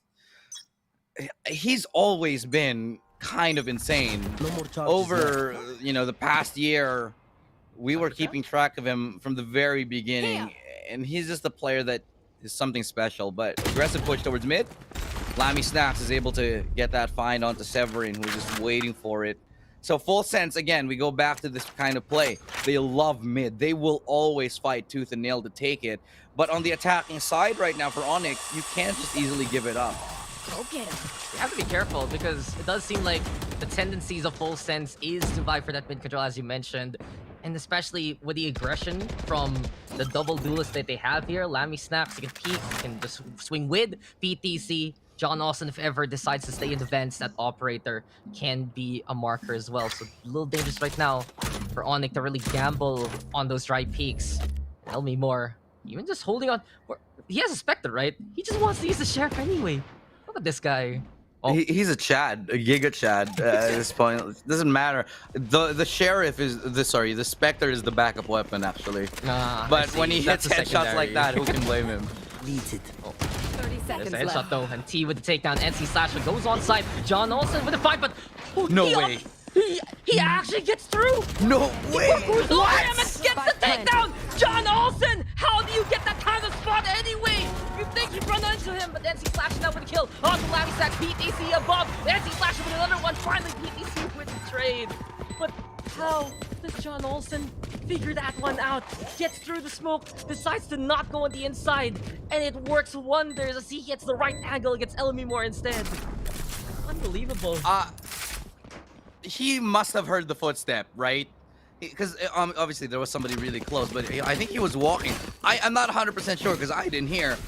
But the game sense of John Olsen in that one, to know to updraft and then dash in, it nets him not only one, it nets him a couple of kills here, which changes the face of that round completely. Because for a moment, NC Slasher, he was on a tear, he's gotten 3. And had he had a little bit more time, he might have had that retake. He might have had that round rather, but it's John Olsen yet again. I'm just amazed because the screen's door, that's a pretty low one in all honesty, and he had the time that updraft right where he's lighting a little bit down before he dashes on in, and if he doesn't, if he just immediately goes for it, he'll he hit might the wall smack and he into the wall just goombas the enemy.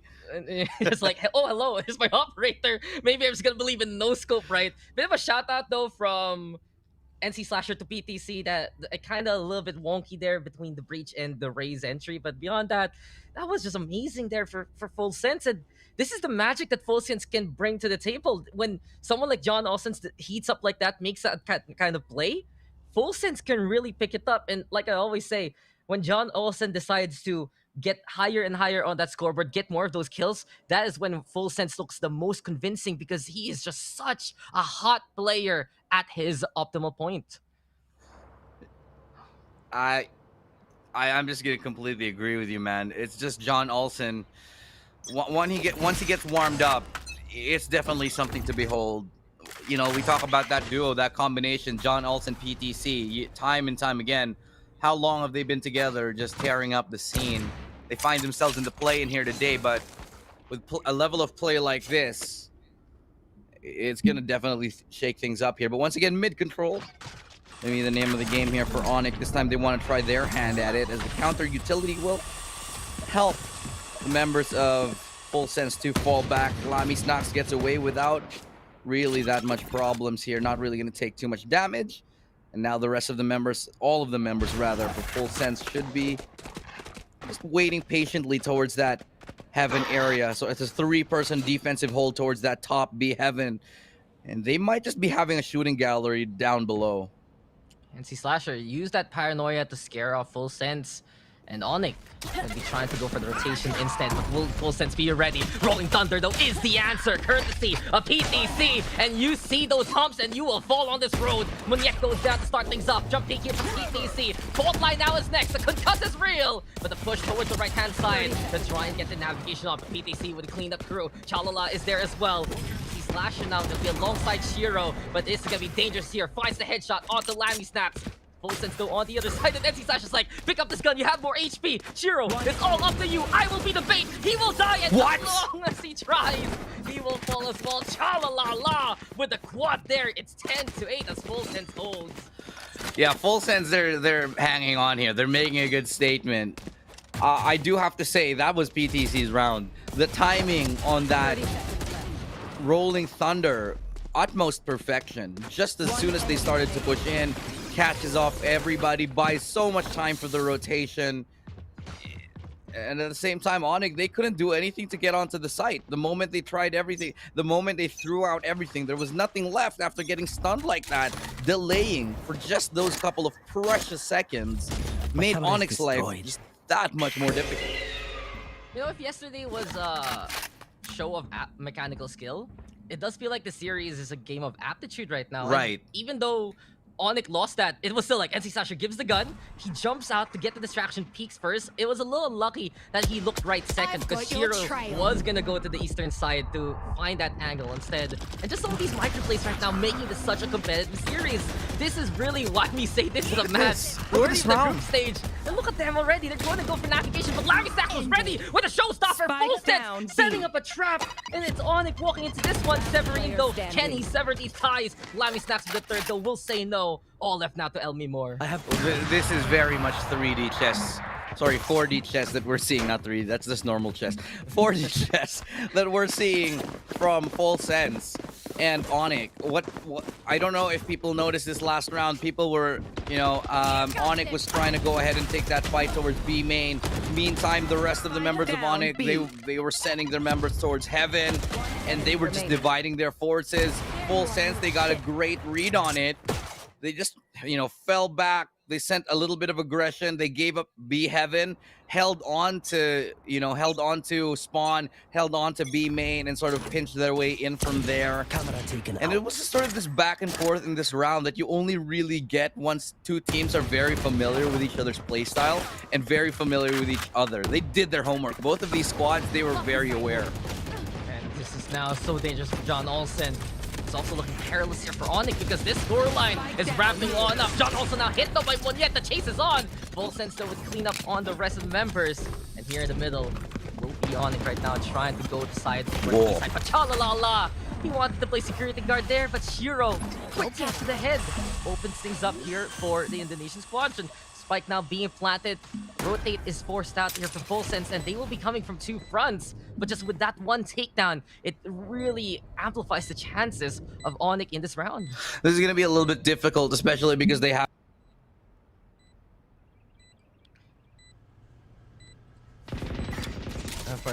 ONIC though waiting. Monyet going for the shot. D almost there. 3 already here for the side of ONIC. And they just found that opening. They found that kill in the right 3 at the right time. Yet again, PTC gonna go for the tap. NC Slash though in behind. And ONIC will stay away and get that thrifty win. What a play here from the side of ONIC. They just got that kill, and that was pretty much all she wrote. It was so scrappy, became 3v3. But the biggest difference really of these attacking sides is the willingness of ONIC to push and pull. They went towards that A side just to chase after that operator. And as soon as they got the kill, bothered a few of those trip bars, those utilities, and those rotations, they decide to go for that B side, get that opening.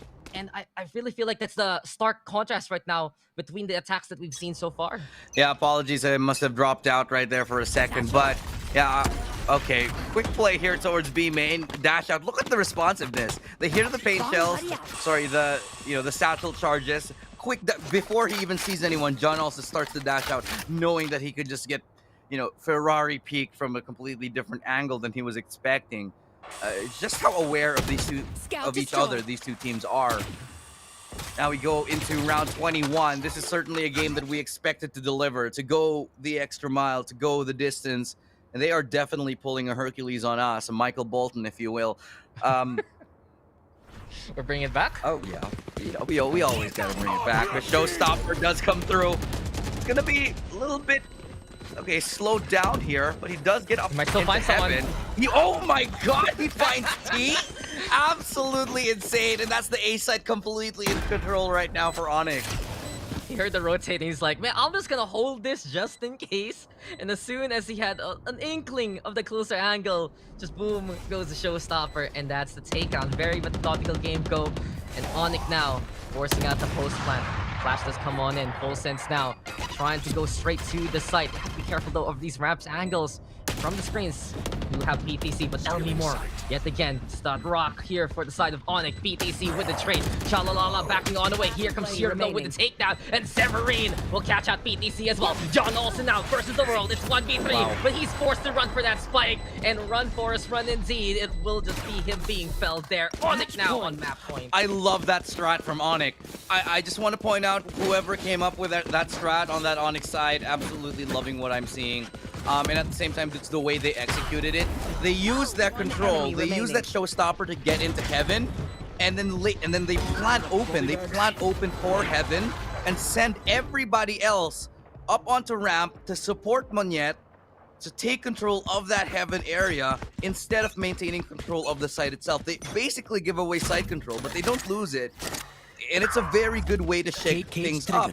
And with a quick Ferrari peak like that from Monyet, man, the guy is really feeling it. We are perhaps at a breaking point in what was essentially a game that was just neck and neck for the entirety of this game.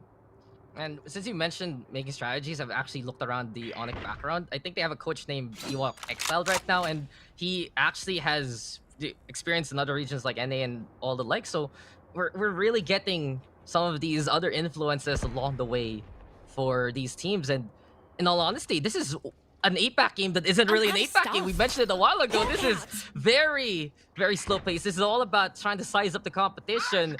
And ONIC has been the one making the better decisions, especially for these hand rotations. But D now, discipline is real. Makes him go through, but he does not get anything from it. Sometimes patience is not panning out whatsoever. And ONIC again with control over its A. Not only that, Monyet will push and Lammy Snacks falls. How is Monyet allowed to do this every single time? John Olsen will get one. Severin responds. 4v1, and PTC just wondering what the hell has gone down, where has all his teammates disappeared to.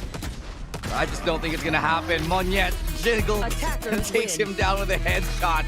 Monyet with a triple kill, stylish finish for ONIC as they take map number 1 in a dominant fashion. It got a little bit shaky for a while there, but I do have to say, in terms of the outplays, in terms of just the not the individual scale, but rather as a collective force, they were able to outplay time and time again the Full Sense roster. Yeah, the plays of these Porcupines looking very stellar, and not only that, that first half big lead really helping them in some of the struggles of the second, but the rotations, the reads, and especially those post plants near the end, that's what brought ONIC that kind of justice, that kind of success. And we're gonna be able to check out the stats here and look who really stepped up for these two squads, but the end result is clear. It's ONIC with that 13-9 victory. When yet they're getting the MVP, Lammy Snacks on the other side, Raze is really doing the damage, but I gotta give big props truly to Elmi Moore. This was just a masterclass from him when it was things going down, when they needed someone to be the hero here for ONIC. Elmi Moore, he was bringing and asking to be fed more time after time. It's just this dynamic duo of you got Monyet doing his monkey business in the front, and then Elmi Moore just holding down the back.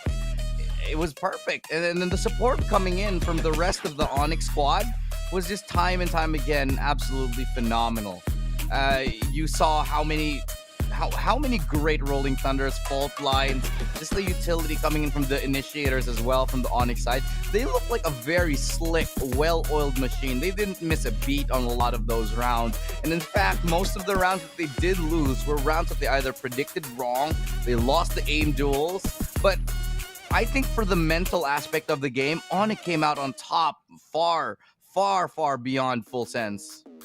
And big props really to the initiator role you mentioned, Shiro. He's one of those low-key support players, but he gets the job done so well with the likes of Monyet. And many a time the flash into the peak, it's just perfectly placed, perfectly timed. And especially on the defense, it was one of the biggest ways to just hold the line as much as possible. We'll check out some of the highlights here. And, you know, this was a very interesting start. We started like, off with a pistol like this, and I'm kind of like, oh, we're going to get a game. This is the APAC experience.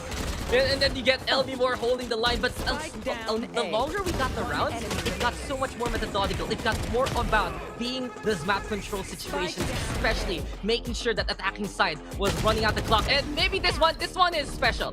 That's the moment I will remember forever. Severin, how do you do it? Yeah, Severin, there were just so many ridiculous times, and we should bring this up. Severin is basically the magician at this point. I mean, that's what I'm going to call him, because he was winning duels that he had no business winning. Like, you know, whether it was up on ropes, whether it was being fully flashed up there towards vents, he would still come up with the W in terms of these rounds. And on top of that, being able to support his team, I don't think there was any weak link in the ONIC roster this entire game. They just looked so solid and so well coordinated that Full Sense just had no way of defeating. And it came down to big outplays, big brain plays like this to just show us why ONIC was a little bit more above and beyond. For Full Sense, there are moments of greatness. There are moments of just an absolute amazing call and amazing read from individual players. But as a whole, it was more on ONIC being that well-oiled machine and everyone really doing their part and going above and beyond it. Seems like though for Full Sense, I feel like there's sometimes a little bit of lack when PPC is more of a supporting role. He's such an amazing player, an amazing fragger. But for once in a long time, in all honesty, it didn't really feel like he was that in sync with the team here. Maybe just giving him more and more things to command with on that breach. Yes, he's very potent, but at the same time, it just didn't click whatsoever in this map. Well, you said it absolutely perfect there, Dax, but for now, we do have to take a little bit of a break. We're going to go back into game number 2 for the rest of this series in just a second. So for those of you who are just tuning in, this is Illustrato, this is Dax. We're going to be your casters here today at the APAC Challengers, and we will be back in just a second. Do not touch that browser. I let my guard down. Certain things ain't the same now. Hard to navigate these problems. I'm by myself, you're not around. I try to open up, it wasn't good enough.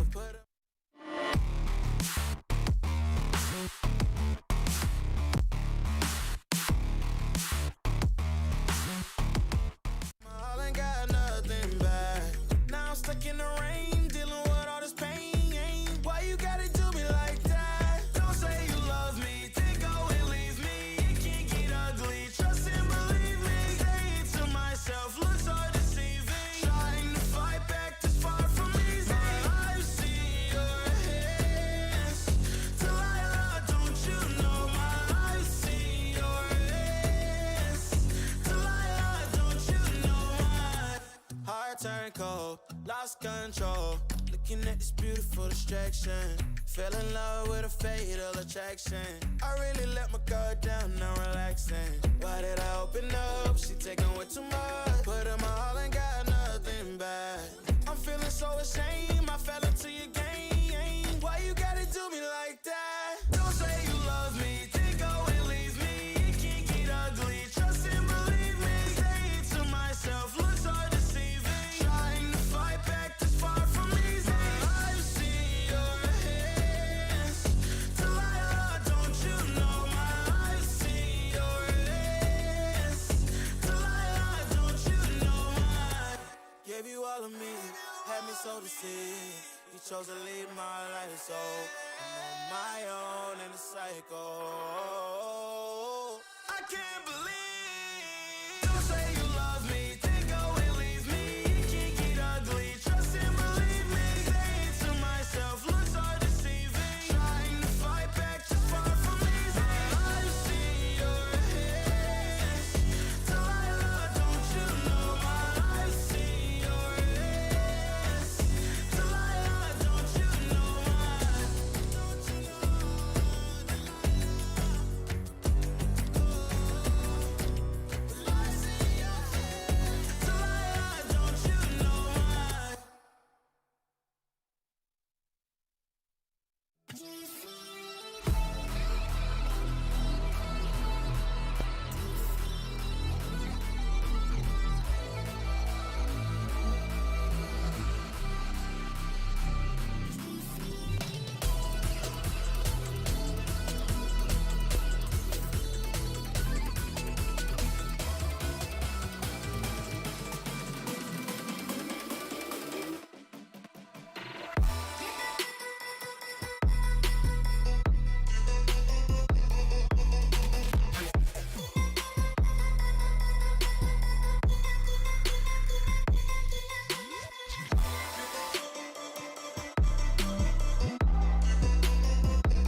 ONIC PH taking the reins in game number 1. Not just mentally, not just tactically, but also mechanically. In every single sense, I think they were ultimately just that much better than Full Sense, who looked a little bit flat with some here and there sparks of inspiration. And to talk about that with you here today in game number 2, it's going to be us, your casters, Illustrado. Alongside me is Dax. What a game we just saw, man. We were talking about it over the break, and we were like, man, that was a really smart game. Like, is this APAC?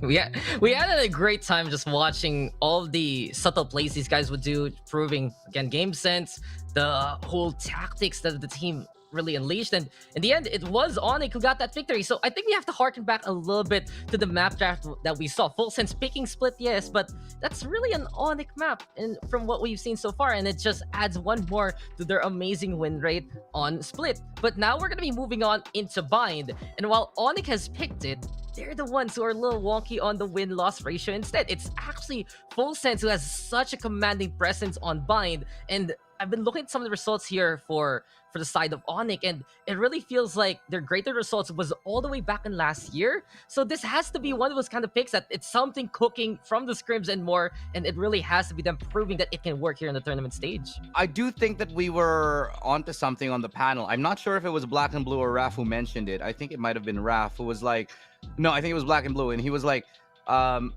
it might be because, you know, you get your preferred side if you let them pick that map or something like that. You're sort of picking into it knowing because you can, get your preferred side. So that might have something to do with it, and that might be one of the reasons why that previous game actually came just as close as it did, because ever since that we actually no, I was gonna say ever since we switched side, it was a stomp, but no, it was a close game through and through all the way to the end. And it's just been a very entertaining match through and through to see these two teams just tactically try to outwit each other.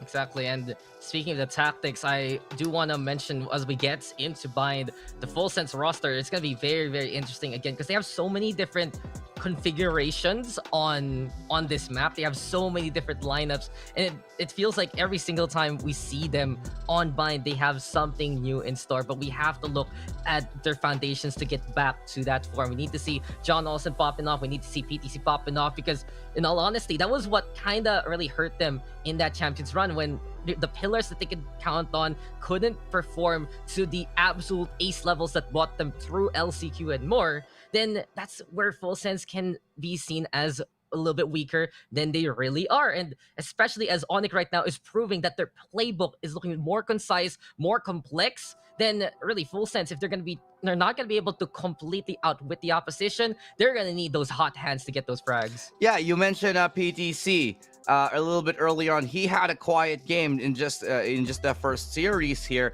and I think it might have to do a little bit of the fact that he's sort of switching over to that breach role a little bit more, when last year we saw him very capable of playing on like the duelist. A lot of his best games were when he was on that KO. Yeah, it's an initiator, but you have so much fragging power behind it as well. You can be on entry as well if you have that ultimate up. So I think there has to be some level of balance when you're talking about these stars like PTC. Yeah, you want them to support in the back lines as well. You want him to support John Olsen coming in for the entries, but at the same time, PTC was always that amazing second entry in, always that great second rifle who was able to get things done. But if you're putting him on that breach all the way far back, trading potential, just him being right beside John Olsen, not so much there like it used to be, where it was completely the opposite story on the side of ONIC, where you had in the front Monyet, who was getting supported by a bombardment of flashes, an array of flashes and utility support, and then you had Elmi Moore in the back, who was cleaning up house whenever it came to his turn. Yeah, just in my humble opinion, just because you can, where PTC can play pretty much everyone and anyone at a high level, doesn't mean you should. Yeah, exactly. I feel like maybe it doesn't really work out that well if he's that far back, as you mentioned. You want to have him somewhere in the middle lines at the very least to frag on out. You do want to see, especially with John also being supported by his kind of timings. And I think on Split, though, that's a little bit of a problem for Full Sense, because they run that double duelist. They know that Lamy Snacks is such an amazing race in the first place. So maybe those roles need to be at least figured out a little more as we get into the near future. But speaking of getting into things, let's get now into the agents leg of the next map. Here we go on Bind, and again, it's a mystery box since it's a new patch, and especially for Full Sense, who just loves to change things up time after time. Defense for Full Sense here, ONIC on the attacking side. Ooh. And will we get maybe some chambers into play? Oh, we got two? T and Shiro, both on the chamber roll, but this is the interesting part. We have stuck with the Astra meta, even though it's a newer patch. You got NC Slasher and Chalalala on some of their more favored controllers right now. And you got Elmi Moore back on his role as the Sova. We talked about him. Some of the best games, some of the best Sova performances I've ever seen in my life were from Elmi Moore on that Sova. So it's both of these teams, man, they're bringing out the big guns. They're pulling out all the stops for this game. And I'm certain that it is going to deliver just as much as the previous one did. So let's get into it. Game number 2 here.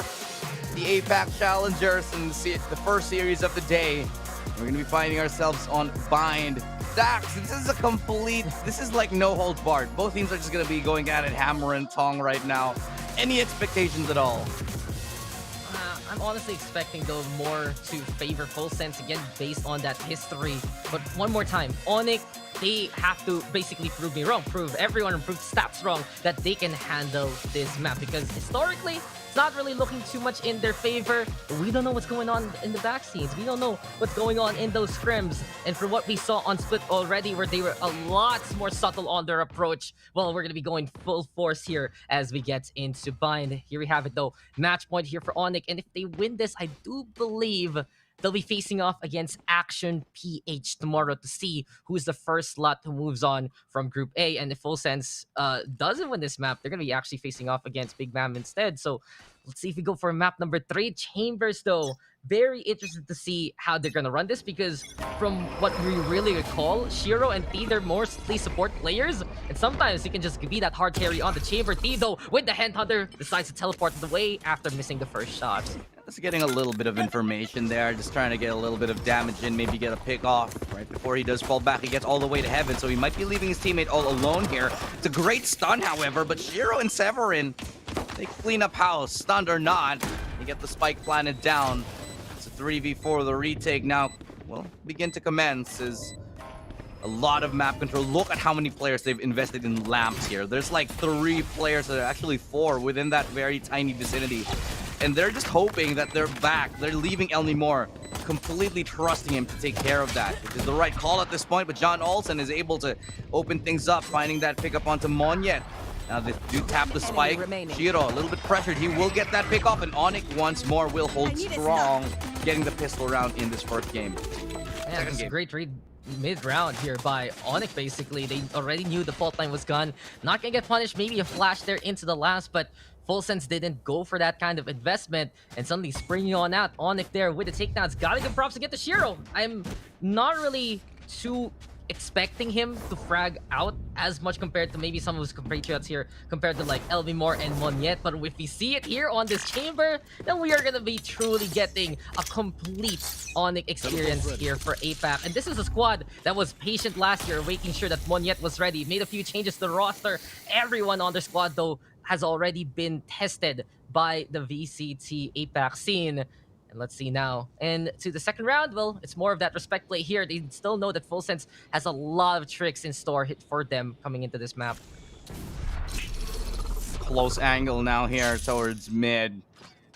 They're hoping to get a couple of pickoffs, maybe catch someone off guard and then teleport right on away. But I don't imagine, they have an inkling that someone might just be in this corner. T is just holding strong here. Aldrone will spot him out. Price, he gets one before he teleports. Great play, but he gets taken down through the wall here. They might not expect Lamy Snocks though. And he actually gets around the band here now into safety, but through the wall yet again. It's this wall that is just paper thin at the moment. It's Shalalala who once again finds another. It's a 3v2. Has a couple of Spectres only left in the hands of Elmi Moore and NC Slasher, but they fall. One more falls rather as Shalalala. He gets that one. And Full Sense, they're looking like they're in full force in this eco round. What was that from Chalalala? He was so statuesque. It's like when you drop a coin, that's when he moves, and suddenly you drop him a gun and he will get the 3K. what was going on there? He just stayed there, even watching his teammate fumble on the ground, try to run on the way, and surprise with the shorty. Thrifty win here from Full Sense. And this is what we're talking about. There's just so much, I'd say, familiarity here for Full Sense on this map. And these cheeky plays from Full Sense, they're gonna come out here. Because look at Chalalala, he's just watching his teammate fight one yet anyway. And Shiro does not expect that there's an Astra on the inside. It's like, how? Oh, he's there. And as NC Slasher comes on in, it's like, oh, he has a Spectre now. The chain of events that just involves Chalalala, it allows Full Sense to steal that one away. Yeah, there is a trend of Full Sense and their defensive Astras just being insane. We go back and recall Super Bus, you know, a couple of months ago, and now it's Chalalala stepping up to it. Back when, I mean, before, he used to be sort of at the forefront in terms of entering second rifle, and now he's happy to hold back as well. John Olsen, he's gonna get a dink after that kill and be able to dash out. Support now coming in to help him stay alive. The shock darts will be enough to force them a little bit further back, and rotation does come in. They do have Shiro, who has crept up his way all the way here, and this might just be, if he gets even just one, keeps the rotation at bay here onto that B side, he will have done enough for his team to maybe get a spike plant down. And keeping an eye out indeed is T, and I'm watching out basically for some of the guns that he's done so far. Oh, that's the one though from Shiro, and ONIC decided to push on through the lamps anyway, navigating and decided to circumvent some of the setup here for Full Sense. But D right now with the takedown, just a watchtower there for the kill. Chalalala, of course. That Spectre is still as efficient. One enemy remaining. Be clean here for Full Sense. Never mind though, Severin will at least get one more with the classic Shiro teleporting on away, which John Olsen will wait it out. Full Sense now, they still basically have that Sentinel player is D. He usually plays that Killjoy on a map like this, can whip out the Viper as well historically, but him on the Chamber, they're gonna be able to take some more interesting angles to add on to the other kind of holds that they love to play, and that's really this rendezvous. Set up on top, make sure that they have to look up, look at all the angles, and it gives time to players like Chalala, like Lamy Snacks to actually peek it out instead from their default angles and go for the takedown. So more cheeky antics here from Full Sense. Might be a bother to ONIC, but the gun's now out. And it was not only that, the tour de force is there. John Olsen barely getting shot. So close if Shiro only pulled that trigger. Yeah, that Shiro pick actually earlier on, I thought that was gonna set the chain of events into motion. But obviously again, Shalalala, way too strong on the defensive hold.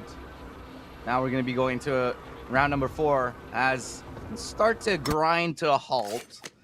Nobody really getting a little too crazy. This is a big investment for the side of ONIC, so they do not want to give anything away right now. They want to make sure they have all their bases covered, all the map control, no one from Full Sense pushing somewhere that they shouldn't be. And so they will just be trying to secure a little bit of map control here towards mid. No hard decisions just yet. Just can't find the commitment here. They know that Full Sense will be beckoning for them to run on into more of those default angles. As soon as that happens, they have that Astra here for Chalalala. Stars being set on up. There are only 4 stars here, sure, to use. Beyond that, it's still as effective. And look at that. They're 30 seconds actually left. going around the world. They're circumnavigating to try and get the pinch towards A site. It's a good call, though, for ONIC to go towards that B because the plays are happening on the right side of the map. Time ticking. This has to be a forced push, 4v2 situation, basically, towards this B side. Chalala will catch a Severin on the other side. John Olsen, though, holds things off. Elmore with a takedown. And this will be ONIC, at least, getting on site. But the rating's still possible here. And not only that, the flank from the hookah. D is there to try and keep an eye out. Elmore on the inside. D with a takedown, though. Shiro decided to go to the gardens. But the angles not going to be as effective. NC Sasha peeking on out. D will protect his teammate. And it's even easier now. Everyone just has to look Shiro's way. There we have the flash. The tour de force cannot see anything. There's the shot, the 1-to-1. Can he get second? Will he go for a third? Switches on over. Tour de force right now, showing its power. And PTC, he just needs to hit him with one stray bullet. It's getting closer and closer. Your time is ticking. And PTC is there to go for the takedown. This should be enough time, though, to get the defuse. It got scary, though, for Full Sense. I thought that they would line up in that second. You thought too? Yeah, the stars aligned for a moment. The moment just passed him briefly. But I thought the Tour de Force would just take him all out. Unfortunately, wasn't the case for him. But look at how methodical this retake was. Look at how methodical they were. T They know they had so much time, and so they just covered each other's back, waiting for the members of ONIC to slowly peek into them. Lo and behold, they did. And that resulted in ONIC just getting picked apart one after the other on that retake. Splendid retake from Full Sense. And, you know, truly, truly one of the better ones that we've seen in this tournament thus far. Compared to that last map, this is so much more secure for Full Sense. They really know that A site everywhere on that side of the map, it's absolutely clear, and they can just go on in from the off angles anyway. But Elmimor, he wants to push forward. John Olsen gonna get tapped on down. Can they actually go for more? Elmimor is just a magician with the Sheriff, and BTC has to deal with the vanishing act of Shiro as he holds things off over B-Long, but that's already 2 from Elmimor, and we're just loving what we see here from the Sova. Severin now has the Bulldog in hand, and Chalalala trying to look both ways before it crosses straight, looks left before right, and that is his demise there. Oh, 3v5 right now. Take that back. It's the Tour de Force is able to get one. And speculative Hunter's Fury at best. Just to force out a Heaven player. Okay, T not gonna land his connection on that shot, but still not 100% too much to worry about here for the side of ONIC. They do have the numbers. And I do imagine that Full Sense might just consider trying to go for this because they do have the money. They do have the rounds. They want to make this at least as expensive as possible. It's not easy to retake with a Tour de Force. And with a shot like that from NC Slasher, that's just pretty much... Oh man. Sheriff from that range. Hit a headshot too. You're right, Ilu. His primary weapon, you know, those ARs, those Spectres, those are just secondaries. That Sheriff, it does it again, and this brings ONIC back into the fold to get back into the run, and not only that, it's just... And their money really is so much, like they have so much money. Exactly. The thing is, yes, Full Sense can save up some money thanks to the chamber. If you look beyond the Tour de Force that he only had the shorty. But still, ONIC deciding, hey, this free gun, here we go, we can pick some more up. And the fact that they also rotate yet again, proving that they're not going to be fully committing when they still have that time. The discipline and the clutch factor, truly, for ONIC right now, it's something Full Sense needs to mitigate as soon as possible. Try to break that confidence from Elmimor, especially. It's just amazing to me, Dax, how these games can be so, on paper, lopsided, but in practice be basically virtually as close as can be. You know, on paper we're like, yeah, ONIC should stomp Split, and they did win quite significantly, but it wasn't as clean as we'd imagined it to be. It wasn't a wash. They almost actually made a comeback, Full Sense, on that one, and they could have taken it. Now coming into Bind, it's a little bit more of the same thing when these two teams are stealing rounds from each other, stealing ecos, stealing bonus rounds, and we're only in round 6. It's a matchup. This is a great matchup. This is one of my favorite matchups. And this matchup specifically, Dax, is one that just bears so much weight across Southeast Asia. Because you talk about Thailand and Indonesia, 2 of the countries that have just been, you know, so dominant in the FPS scene for years and years and years. And, you know, Thailand and Indonesia have just been going back and forth. It's only recently that other, you know, countries, other regions have really started to participate, like the Philippines only becoming strong fairly recently as well. But if you go back a few years, 6-7 years, it was all about Thailand and Indonesia. Yeah, and it was the case in all honesty, yes, there was a case for that for some of the other games for quite a while. And beyond maybe our own Filipino bias when we see our kind of games, I think these 2 regions right now that they're facing off, they have to be at the very top of APAC in general. This is just their 3rd seed. That's the thing, and we're already getting this kind of matchup. Not only that, this is the play-ins. This is the play-ins, exactly. This is the 2nd day. We're just so early on into the month. We still have so much more to go. And these different identities, we're getting something a bit more disciplined right now from, well, especially from the side of ONIC. Full Sense, though, maybe some mastery of the maps, maybe some movements, and this is really one to watch out for. I looked at our schedule and we saw the groups, right? I really felt like this was the big matchup in terms of quality for the teams, and we're getting it. Not disappointing whatsoever. Absolutely. As we get into the next round. Double up, by the way, I want to point out for Full Sense. That's a big gamble. It's a very big gamble very early on, especially when they still have quite a lot of rounds to lose. So it's surprising to me. But this is one of the things about Full Sense. They are the team that will take gambles with a double operator very early on in a half. If they can afford it, they will try to go for it. And it works a lot of the time. Sometimes it doesn't. Their aggression is something that's scary. They're also their willingness to fight, their willingness to go for investment. That's what separates them amongst their peers. Sometimes it does feel like their playbook isn't as refined, it isn't as complex, but the way that they make it happen, just like John Olsen getting that kill, it's so high risk, high reward. And for Full Sense, where they're on point, they are truly rewarded with some of the greatest victories in the APAC scene. So ONIC now stacking on the round. It's everyone lined up here on the short angle and just want to dart things out and force out the relocation here of ONIC. Not only that, PTC though at the ready. Cha-la-la-la on the inside, but the snake fight is just too painful. And he was just harassed and corralled there by the utilities. Rolling Thunder is brought on back to answer. And B will find two. The double operator getting value. PTC with a spray even. With Elmi Moore now, the only one left. It has to be absolute heroics from this guy. But if anyone can do it for ONIC, it might be the Sova. PTC says no, and it's 4-2 for Full Sense. The double operator just paying dividends for Full Sense in this one.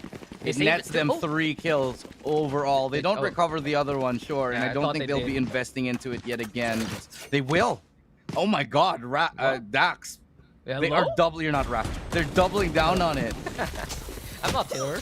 You're not Terror. You're T-Raph. Hey, Raph. Dude, if only I could grow my hair as long as them. Maybe you could. You know, Dax, if you grew your hair as long as Terror and Raph, I would. I can't. I honestly can't. My hair goes curly. It becomes an afro along the way. I am not Sunsilk, Cream Silk, that kind of thing. Those guys. You're like Asura, you're the curly crew. Yeah, basically. So I always want to keep my hair short because curly is very hard to tame. But man, Full Sense though. This is an untamed situation from them. Buying double operators in 2022, maybe in 2020, Valorant. That was a big thing. But right now, it's just scary to see that, especially T, he's just going for those ops, and then when he doesn't have money anymore, he'll probably have the tour de force for another op, and he's just gonna keep sniping as much as possible at this rate. I agree. Again, this could be, you know, this gamble. It could very well shoot them in the foot because of this operator. They're not exactly going to have everything they want. T's going to be on half armor. I think they're missing a couple of stars from Chalalala. So they are sacrificing a little bit on top of it. Having said that, though, it did prove its efficaciousness in the previous round, and they're hoping to recreate that. But what's ONIC going to do up against a double operator? Ball's in their court. They're going to have to come up with a way to be able to deal with. They might not expect T up on this angle, especially with an operator, since he's not Jet after all. So it could net them at least 1. That's actually a good point. That's a light bulb moment. They don't have the Jet. They don't have really much way to bother the range of the opposition besides the Viper setup. And maybe Full Sense right now just utilizing that range as much as possible for all those angles there and making sure that ONIC are just caught in the crossfire of the sites themselves. So you can really see her Full Sense adjusting based on the opposition's composition. Cosmic Divide though is the call. It'll be big bother now to the snipers on the other side. Viper Split even just to add even more to this kind of setup. Well done. And this is the power of double control here. ONIC now trying to tip the odds more in their favor, Ilu. If there's any way to slow down the double operator, deny their vision. Deny them the vision with the stars, you know, with the smokes, with the Viper's pit, and they've done everything they need. This is going to be a very difficult retake for Full Sense considering they are on the double op. But Chalalala will be able to get that pickup onto Elmi Moore, though. They have to creep on closer. And like I said, it's very difficult with 2 operators in their hands. Time will start to tick away. And that's going to be another kill from John Olsen. He uses the Blade Storm to full advantage. Lammy snaps and PTC working hand in hand. And they get into it, spots it. Severin, he gets close, he gets another. He's just dashing around in, but that's all he gets. As Chalalala makes it expensive, but there's no time. They run out of time, like I said. They take it too slow. And ONIC, they've actually managed to find a victory in that round. That's big from ONIC, not only because they won the round, but they got rid of the ops. They caught out D, they caught out John Olsen, and just because of the panic, the scramble, after all the chaos in the Viper's pits, it was just even more of a win here for ONIC. Severin, he stayed on the inside. He not only bought the time for the spike, but he also got the big investments gone from this game. So full sense now, this economy, it falls apart just because of that round. And denied vision, denied the arsenal. Full sense now will have to be very, very careful here because it's so precarious as ONIC can start to snowball if they get this round. That was the perfect counter strat for that round. To use the Viper Spit, to use the vision obscurity from both controllers, to dwindle away the time, to force John Olsen to use the Blade Storm, to force T to use this Sheriff. And Hunter's Fury comes in though. He's gonna get a kill, 100%. Great shot right there from Lammy Snacks, bringing another advantage to Full Sense. They're looking so much more comfortable, and they've brought us to a 4v5. Money starting to dwindle away from ONIC side. If they lose this, they will be forced onto an eco round. Yeah, and that's the thing though. If Full Sense loses, he's also directly forced on the eco state, and they shouldn't be in that scenario. But the flash is real. PTC making a play for himself. ONIC now double stacking over onto the hookah, and it does feel like they're okay. You know, Full Sense, we got this. We're just cool, calm, collected.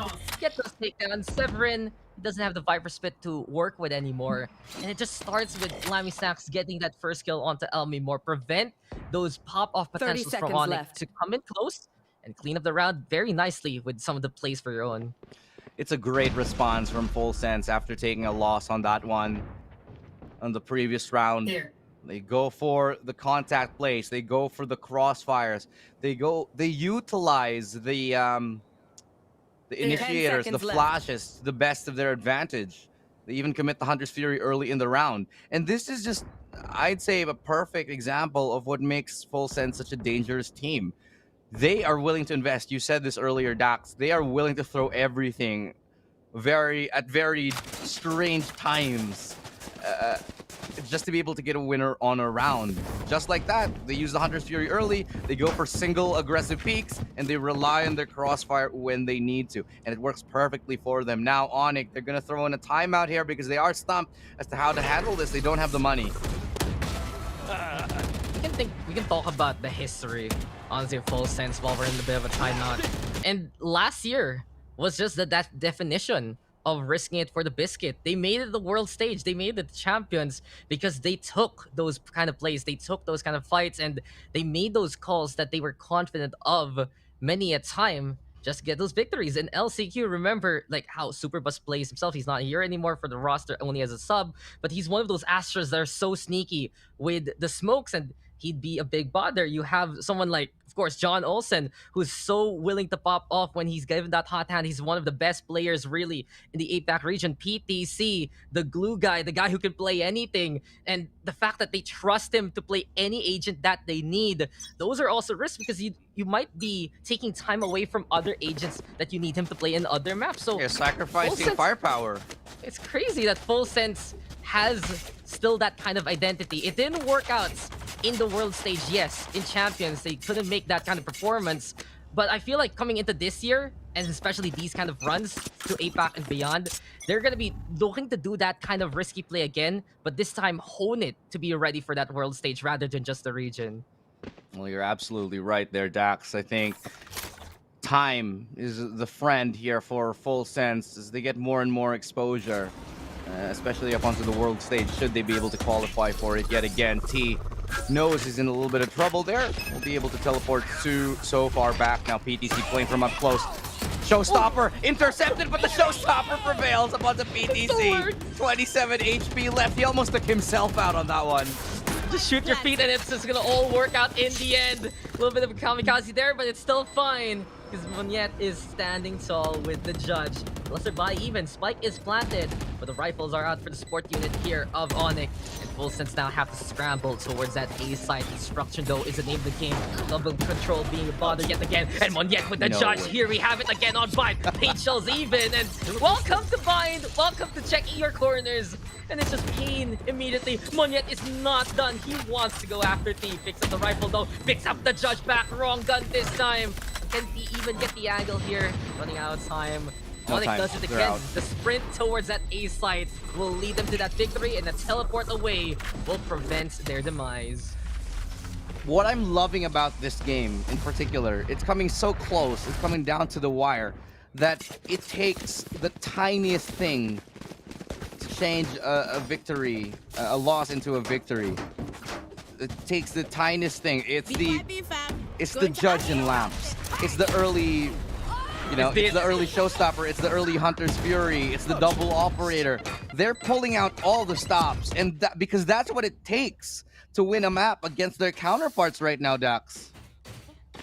They have to also be willing to fight, because if they just let those kind of flash plays from PTC work out, he will immediately get those kills. He is just one of the most potent breaches when he is more on that midline, not just fully setting things up like we saw on Split, but instead flash for himself, peek for himself. He will get those kills very efficiently, and he did not expect Monyet to be that close with a showstopper. Exactly, that's why he was so successful on the KO last year, where he was just self-flashing and killing everybody, Initiator? I'm gonna initiate for myself. Yeah. Thank you very much. I initiate my own victory. Thank you very much. But ONIC here, you're gonna go for something a little bit different. We haven't seen a hard shower take in quite a while, and with the 4-stack here, it will be John Olsen tested immediately. He does have the dash though ready, just in case. Off angle here, but he does get spotted out, so be able to escape for now. I don't imagine he'll want to play too close. No, in fact, he re-aggresses. Might be a little bit expected now, but this close? Oh, biting off more than he can chew. John Olsen there, I think, getting a little bit too sure of himself on that peak, expecting maybe just one, but not an entire 4. My question is, how many did John Olsen spot, and how accurately will he be able to relay this information? Because there's 4 players coming in from showers. Definitely a little bit of an unorthodox strategy, but he's able to snuff out the 1 player they have going towards laps. That will be a problem. PTC, perfect stun, perfect flash. Yet again, doing that thing, self-flashing himself, playing for himself, netting himself a double kill. Perfect ultimate to work into. It's 2v2 now, though. Seems like the intel wasn't given to full sense immediately, but they did wait it out for the commitment. Cosmic Divide, though, silence on the other side. And Chalalala, you have to be careful. Elmimore is right there. Shots do come. Elmimore, Chalalala with the trace, and Chalalala, the song is real! And full sense will be in harmony as they move towards that A site. What a retake there, though. Timing it right on the eastern side of the Cosmic Divide. It's still full sense with the victory here on the defense, Elu. They are just so neck and neck here, Dax. Just look at how close each and every round is coming. They're all ending up in 1v1s and 2v2s with the spike going off. The fraction of a... It's just, I don't know, man. This is a game that is definitely delivering to us exactly what we hoped for. We're seeing not only very good tactics coming in from both squad, counterplays. We're seeing as well just the creativity from both of these teams to know that in order to win this map, they're going to have to go above and beyond. And so they're going to try to simplify things a little bit by going straight for that execute towards lamps. Severin will get rocked as he does get taken out immediately. And we saw this from ONIC before, but this is a good call from Full Sense. Again, the wraparound is strong, and Tour de Force that close. Oh, he finds the angle onto Monyet rather instead from the tower. Shiro now trying to keep an eye out, maybe a duel of the chambers, but look who's coming in behind. Not one, not but 2, and John Olsen will get the 1 there. Chalala with the takedown, all F2, NC Slasher, and he will fall. And he can't repeat things here, ONIC. It was a little bit different, the toxic screen, but it's still the same kind of play toward that A site. And Full Sense now, right position to get in that shower, go for the wraparound, and catch out. ONIC really first surprise there. Last round in the half. I just have to admire the mid-round call there to push showers and then go for that double flank. I think that actually bought them so much, because now, after that kill, there's just so much map to cover and just so little bodies to be able to do it. Retake was inevitable after that point here, and Full Sense, once more, they will be going for that double operator, even though they did lose it. So they will have to be a little bit careful. But one thing they have going to their advantage. Oh no, he misses the shot completely, PTC. A little bit too short, but the shotgun yet again. Judge is king here in short, in laps. And this is why we're going to be nerfing the Judge again in the next patch. That's right. Bind, don't never change. Thing is though, this doesn't work for Full Sense early on. You peek, and it's not 1, not 2, it's like 4 to 5 people. The congregation of ONIC is all about protection. And just because of that, they can simply roll on in towards that A site. Painful not thrown on over. Cosmic Divide is there though, but Sense can't really get close whatsoever. Monyet still has to judge, and welcome John Olsen to the judge show. Welcome also Lammy Stacks, please take a seat there. 3 already for Monyet. Monkey Business really with that judge. Picks up the Vandal this time, looks for a target here. But Chalalala on the other side, will he get seen? Yes, he does by NC Slasher. And flawlessly done, take the bout ONIC to make it 7-5. Switching sides. This is just so, you know, it's another round that ONIC just pulls out of the hat. Just when you think that their executes are looking flat. Well, to be fair, PTT did sort of give one up, and then they kind of expected. But how would you expect a judge to be just this close that quick? And that play right there is one way to really counteract the double up. At that point, it's a little bit like rock, paper, scissors. You know, we'll bring the double operator. Nah, we're gonna go play shotguns and lamps. So it's kind of like the direct opposite to it, which helps them, you know, net another round and bring us to a 2-round deficit in halftime. Just another amazing read for the ONIC side to be able to catch them off guard once more. No, that's the thing. For the double up, they wanted to play that range, and then ONIC decides to utilize more their double controller, forcing Full Sense to come in close. Monyet now gets value of the judge, and it's telling Full Sense, maybe not enough ladder experience on Bind. Just is not seeing you clearly haven't spent enough time in Iron. Just saying. Exactly. All the way to Immortal, probably. Someone's gonna be judging on the threes all the time. Oh yeah. On a map like I mean, Bind. I still get that all the way up to Diamond, and just... It just happens, right? And it works. That's the frustrating part. The corner is real and the raise is fast. But beyond that, we are getting those basically Pokemon approaches. Just the type weaknesses sometimes, just the range weaknesses.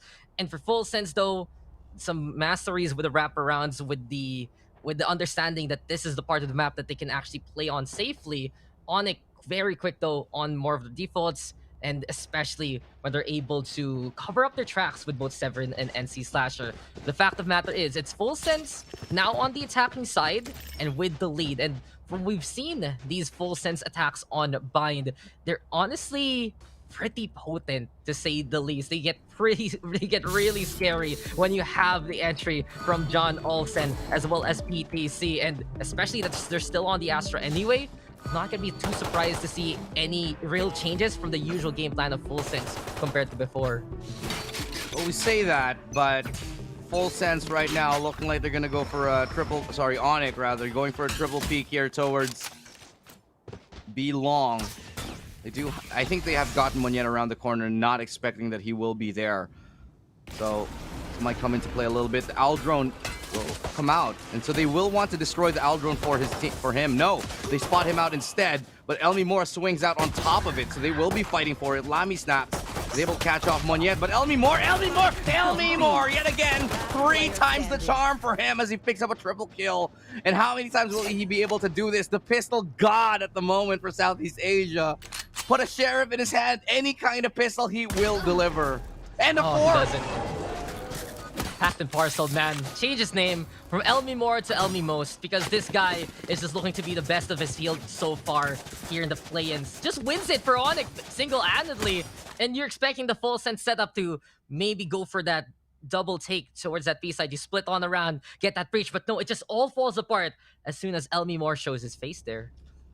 I love what Elmi Moore does in that one. He knows that he knows that his teammate is vulnerable and that the Owl Drone just spotted him out. So they will be looking for the player in that little pocket right there, right beside the teleporter. So he swings out, he takes the fight, he forces Full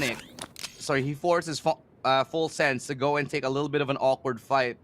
And ONIC just to dig their nails deeper into that area, try to take that fight a little bit more. And it works out, especially because he's cracked, but, you know, logically it's sound as well. Now, as we get into the next round, Full Sense here, playing it slow and steady. Do have a bit of the pace yet again of this game. No full rushes really.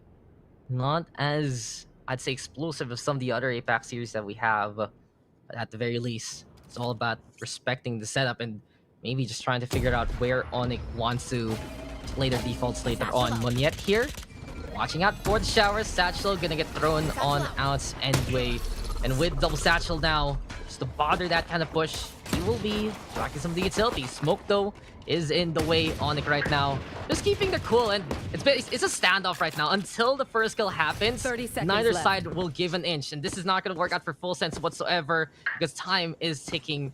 Full Sense now, someone has to really budge here, and ONIC is just being cheeky with their angles there until John Olsen gets the first frag, Elu. Great pick.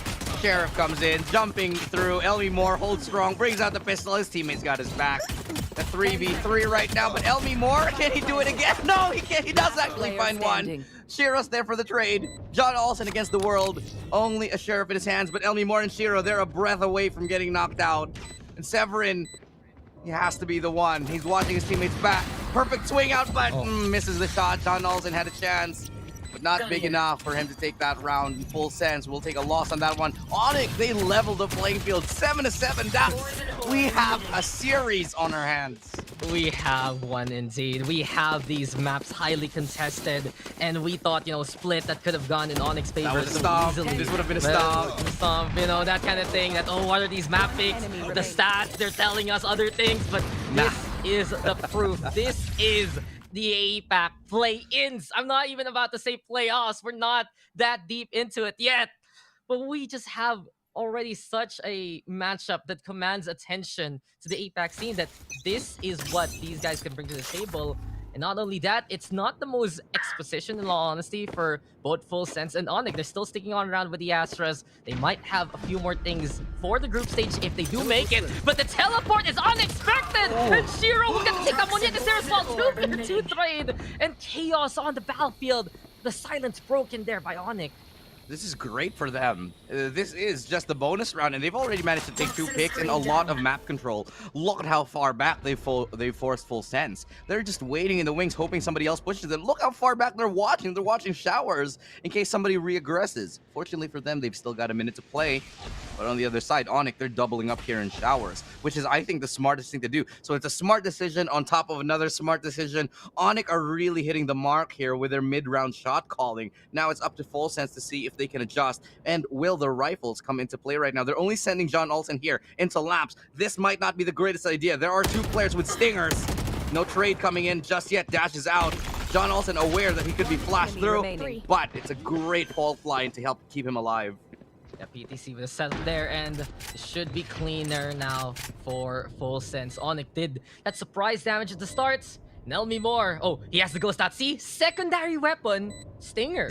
Primary weapon, pistol, and he still does it! Oh, God. Okay, I mean, I got a little hyped. Like, just stop. No, that's fair. That's fair. That's to be hyped about, because he's just actually disgusting as a player. He gets that pick. There's 3 players. That Elmi Moore is just insane. There's something about this player. Just put a pistol in his hand, and he will find kills. He is changing the rules of engagement and the rules of the binds of 1 and 2. Basically, his 2 is 1, his 1 is 2, and his pistols are so strong. 15 takedowns for Elmi Moore, but beyond that, Full Sense, they at least recovered well in the latter half of that round. They stayed away, good setup into the lamps, making sure that the closer angles were hit by their utilities and their concusses. Bladestorm is out though, and maybe ONIC now going to be playing a bit more of that cheeky judge play. It's NC Slasher this time, holding on to the lamps alongside the willing to teleport Shiro. Oh, they have sent. It's a 3-2 split, basically. 2 players have been sent to showers. It's a Blade Storm from John Olsen, not making the connection. Monyet not tempting fate on this one, decides to play a little bit more safe. Judge versus Blades, and it's gonna be the Judge. NC Slasher gives a little bit more back. It's the Judge all day, every day, any day of the week. Number 1 gun in the game, not gonna lie. And now shot that flies, Boombot broken, but Monyet uses that insult to get the headshot.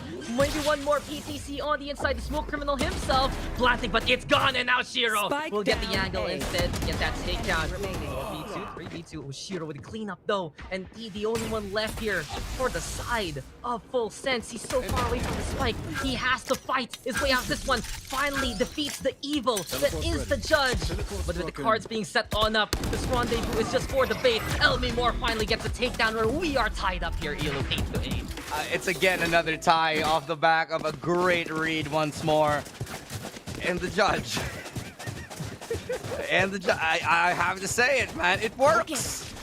So, you know, you can't knock it if it's getting you rounds, and it definitely is. Monyet with another ridiculous shot there. I'm pretty sure he wasn't even accurate, and the bullet just unfortunately landed on his opponent's head. Well, fortunately for him.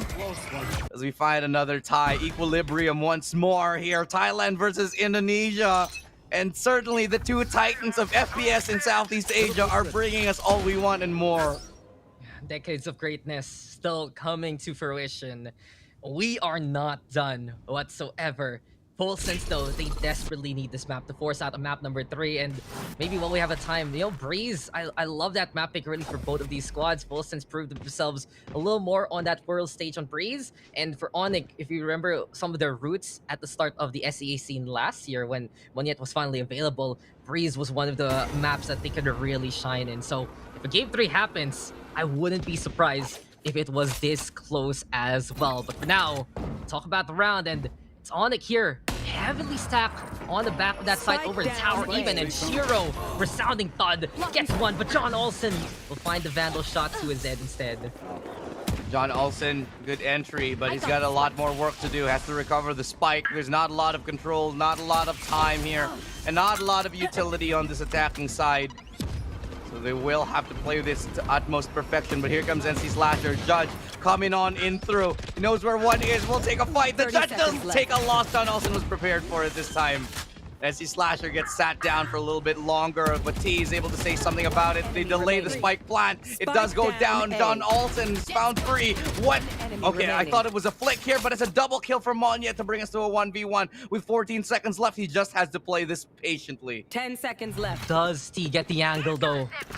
Will he get there in time? Oh, the showstopper to scare him off. Touch it, I dare you! And Monyet will get the very Esports clutch there. Perfectly timed and perfectly placed again. This guy is really the pyrotechnician of ONIC.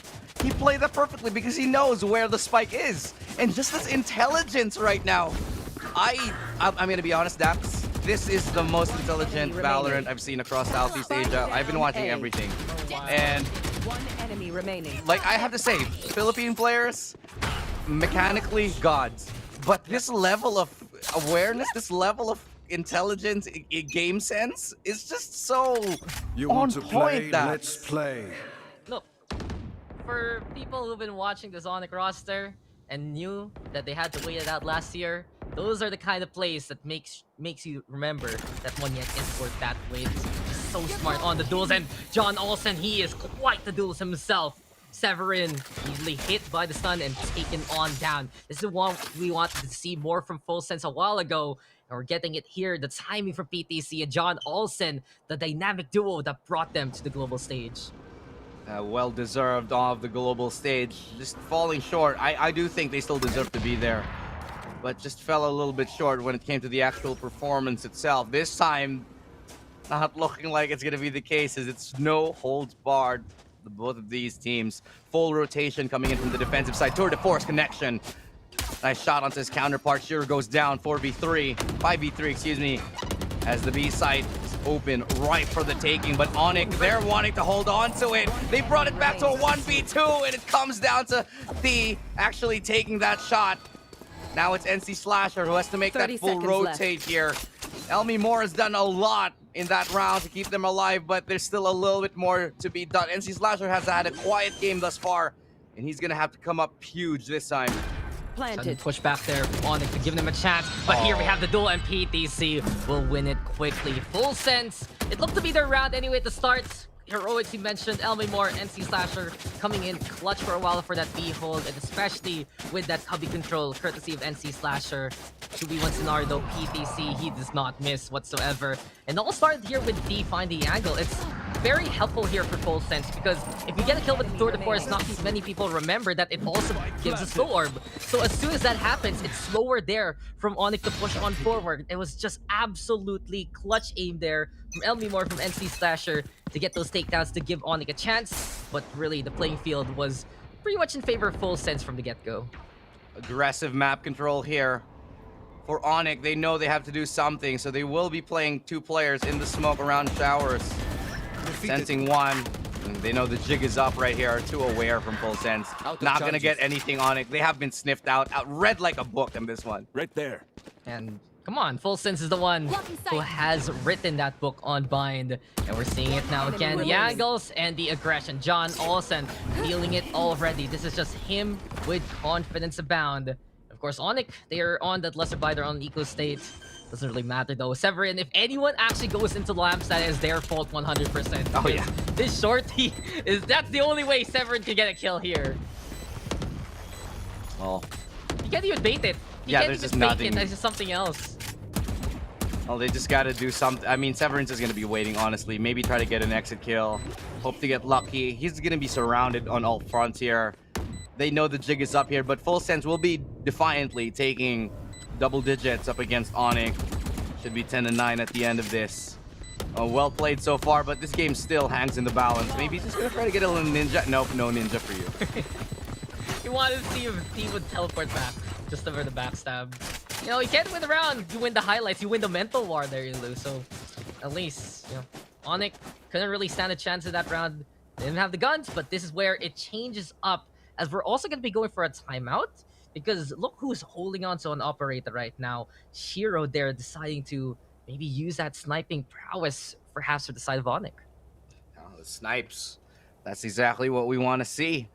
Wesley? I don't imagine that ONIC will be going for the double operators like Full Sense earlier on, but we'll be happy to play it. Elmi Moore, by the way, is on the Guardian, and if there's any player who can get away with this, it's him. Why bother buying the Guardian? Just buy a Sheriff. Just, yeah, I mean, come on. You don't even need Come it on. at this point. Just... 2 is 1 and 1 is 2 in Elmi Moore's binds. Come on. That's it. I wonder if there's ever going to be that kind of player who's really good at pistols, but they're really bad at... Yeah, we had that in like CS for a minute for like a couple of guys, like one guy in particular. I'm not going to drop names, obviously, but it is known to happen where there's one guy who's like really great at pistols and he's like the pistol god, but everything else is kind of like, it's all right. He's all right. Just a cowboy out of nowhere. But he will win you that pistol round single-handedly. Maybe it's just because he's playing the wrong game. It just needs to be all pistols everywhere. Yeah. Who knows? No, but we're back into it. Full Sense. They do have most of their arsenal intact. Chalalala only on the Spectre, though, interesting enough. Might not have enough money. And that's the problem of the Astra, really, when you just want to buy. He does have the money, actually. So it's a little interesting that he sticks around with that kind of arsenal. We do have, I do believe, the Hunter's Fury, though, from Lammy Snacks. And the Viper Spits in response from Severin. Did you hear that? Did you not see it? Oh, it's there on B-Long. I found it now. Yeah, they threw out just to make sure they have a little bit more control. So what they're going to do is they put that Viper Spit down, have somebody hiding inside of it, and everybody else is going to be watching that A site, leaving kind of just Elmi Moore to watch that headshot angle, which is like the perfect place for the Guardian anyway, just to be able to use that headshot angle on it. So it's a pretty decent setup. It's a good read from ONIC, but Shiro with that kill, going to keep things going right now for his team. Cosmic Divide does come through. And it's 4v2. Everybody's already dead within the span of a couple of seconds. ONIC clean house, one more. And they will most certainly tie at this time.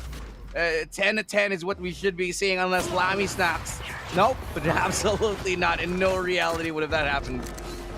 Tied with the tie team and ONIC making it 10-10. Just the off angles and the smokes. Suddenly, you're surprised here for Full Sense as they walk into a maze filled with traps and ambushes.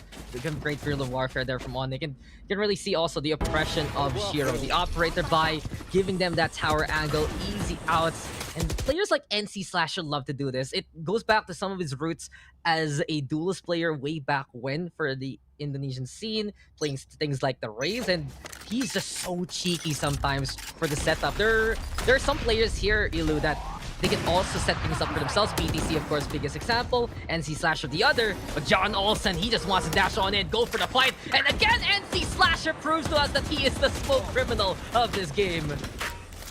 Yeah, the smoke criminal once again. 5v3 now as they do go into it. Hunter's Fury will tag up one. I think he might be able to find the... Nope. Just able to dodge it, but not able to dodge the paint shell. There's so much utility coming in. Lammy Snacks as well was able to get that trade-off 2v4. ONIC looking to take the lead here, looking to get to 11. Lammy Snacks has to push through that smoke, but NC Slasher is ready for it. It's got to be a save right now from T. I don't think there's much in the tank. He gets spotted out. Ooh, the crouch. and the bullet just whizzes above his head. Chosen one, Elmimor, he does the Matrix there quickly. But ONIC, they're letting Full Sense get into the site just to punish them. Full Sense, one more time. It's pretty much the same issue. Walk into their trap. DPC, you expect them to be able to get the help on for John Olsen and Semantics. Problem is, there's just so much bothersome smokes in the way, and this is where it kind of tipped over for ONIC's side a little bit on that first half, when we got more of the value from the double controller, when NC Slasher would set things up with the Cosmic Divide a while ago, this time with the smokes for himself, Severin being a bother as well for the other sides. And if ONIC can optimize their usage of those smokes and find those small nooks and crannies to shoot from, Full Sense is seemingly ill-prepared in a different kind of battlefield that they aren't, that they basically say, this is not what Bind looks like, this is not what this site is supposed to be. Absolutely. It's just these completely unorthodox holds of how, both of these teams are dealing with, each other. And I think the reason for that is just the nature of this matchup. You're forced to go through these unorthodox plays and unorthodox holds because things are just getting more and more convoluted as the rounds progress.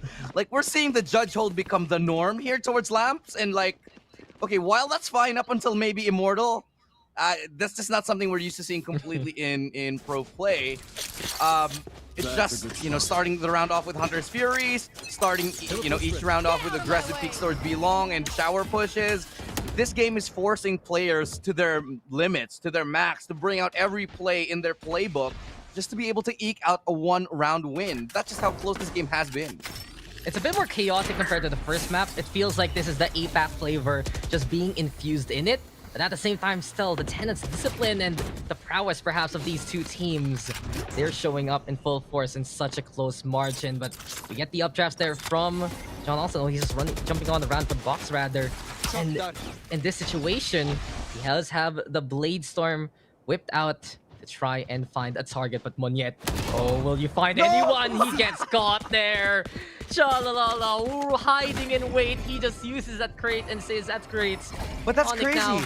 Look at how far back they were waiting just for that play. They let it happen. They wanted ONIC. And now A is open because it gave them a false sense of security on ONIC's side that, hey, nobody's here in A. Everybody's probably around B. And now they're going to go teleport to B. What is this game? What is this? Is this a heist No, I'm movie? just kidding. We're going back to A, guys. 30 seconds left. We're getting explained along the way. You see that they already have the treasure, that it's already there. The spike is going to be somehow down a little later on, and we'll be in media res, seeing all these parts, all these partitions, and all the roles, the hats that Full Sense is playing right now. But this just might be one of those debate moments, and ONIC, will they be prepared for it? What a No, shot. John Olsen. 10 seconds left. Blades are real, and it just Save it. Severin there. 5v2. Run away with the gun because Full Sense has stolen this round through their antics. Yeah, there's no...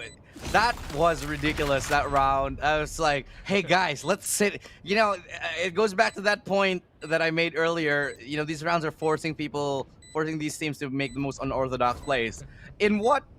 How often do you get that call? Guys, let's sit in spawn for like 30 seconds, 40 seconds, until we get a pick, and then we go A, and then we teleport to B, and then go back to A. And go back to A. You use the teleporter. Now you see me, now you don't. We're just name-dropping the heist movies by this point. This is Ocean's 5 from Full Sense, a local production from the Thai scene. And Make-Wish, we got the sale on 11-11. Are we going for overtime? Is it this kind of game, this kind of series? Look, if it doesn't get to overtime, I'm going to be severely disappointed. Because, the way that this is all building up, man, it's leading to this point. That's the only logical conclusion and the only satisfying conclusion. Anything else will be like a cliffhanger. You just be wanting more. That's the thing. You're going to want this matchup yet again.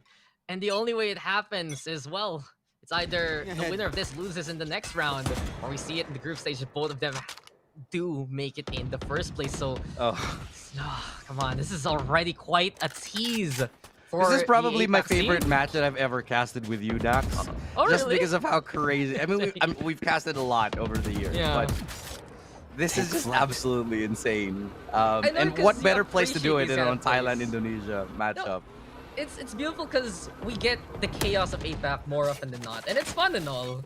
But this is an explanation of how these guys assimilate different kind of cultures, different kind of playstyles, and evolve in their own way. Because we still see those APAC players in the past few rounds, cheeky angles, cheeky smart plays, but it's still something that can work because it's all about psyching out your opponent anyway. But now, here we go, Ilu. Rolling Thunder is the call.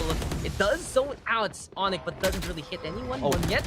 Inside the lamps, can he actually get the takedown? He falls again. John Olsen with the frag and full sense now with a man advantage. They're starting to get a read that Monyet likes to really play those aggressive angles, and Monyet's starting to get shut down by it. So ONIC on this retake, they're at a very big disadvantage. The operator just didn't work out for them at all. So this fast hit definitely working out here for the side of Full Sense. Could they be the one to get the match point? But Lammy's not looking to hold the line. John Alton as well. Hero only gets one, and it is match point for Full Sense. They want to take us to game number 3. Up close, personal, and stay away from the operator sidelines. You want the map, you get the map. And is this it? Do we still end up with the results that we expected? That ONIC will take split, that Full Sense will take bind. So we go into that Breeze Decider. Well, it's up to Full Sense now to finish the job off. What you mentioned a while ago, Monyet getting caught on out is such a big problem here for the side of ONIC, because not only is his basically frag potential 3 ops? 3 times? Am I seeing this right? Wait, what? Okay, on the attacking side? 3 ops on the attacking side? 3 ops! 3 ops! Hello, Full Sense? On the attacking side. Oh my god, this is a firing squad waiting to happen. But just no, they're probably gonna throw one out and swap one out for a they have rifle. A backup gun for sure, somewhere along the map. But just that if they can catch Monyet again, it gets even easier, because really Monyet is a bother at the start and at the end of the rounds, and now T knows exactly where the Raze and Astra are, giving intel to Full Sense. Yeah, so that should give them a little bit of a full sense of a B site. You're so funny, man. Thank you, I try very hard. Well, that was my stand-up career. So B play now coming into the picture, but the operator does pay off right now. That's 1 op removed. That's all the ops removed. They've swapped all the operators except for Tease now, who picks it up again. I mean, that's the Louis Vuitton operator, basically. That's the Gucci op, the Tour de Force. It's better. It is just better. It is the designer op. I wouldn't expect Chamber to wear anything that's non-designer. I mean, look at him already. It's just his whole outfit, but Full Sense. Not many operators slower play right now. And the thing is, you can still teleport on around there with the rendezvous anyway. Tido making some noise. Does it bait out the rotate from ONIC? Elmimore already navigating towards the A side, leaving everything to Severin for a while. Timing here perfect for Full Sense. PPC with the takedown. Can actually hug the left side of this side, but Elmimore, he's doing it again. Gets flashed, no PTC on the right hand side. Finally, the takedown. Cosmic Blight will come on through. Monyet now with a showstopper. Time is of the essence, though. PTC has to fix this. But Lammy stack. He's gonna come and clip for now. Like planted. Full Sense now going for more. NC Slasher is there, though, through the cubby yet again. Last player standing. Now, but Lammy's not seen. It's all up to T now. Only with the operator can't shoot through the Cosmic Divide. And the ONIC here. Can they actually get it done? Oh, yes, they do. We go into overtime. We are not done in the second game, Ilu. Absolutely. We are getting what we wanted. Dax is a treat and more. If there is any map that deserved to go to overtime, it had to be this one. We are seeing them throw everything, including the kitchen sink, including the toilet and the shower, out the window just to be able to eke out a single round victory. And what a delight it is to see this. Overtime now, Dax. Compress this bathroom like with a Katamari, basically. And oh man, look, ONIC was baited out also. Full Sense got the right push, but then come in clutch there, Elmimore with the save. And that just allows the likes of NC Sasher, Monyet to clean up there at the very end. Full Sense. They sense the weakness. They sense the opening. And in the end, it's still ONIC. Come on, look at that. Just the spines really ready to defend, ready to contend. And one more thing, Monyet didn't die early on, and you can see his value especially in those later parts of the round. But here we have it. First overtime, ONIC on the attack, and I see a little judge on the Raze's hand. Scaramouche. Okay, well, you know what? All's fair in overtime and war. That's just the saying now. Judge, that's what we're going to be playing with.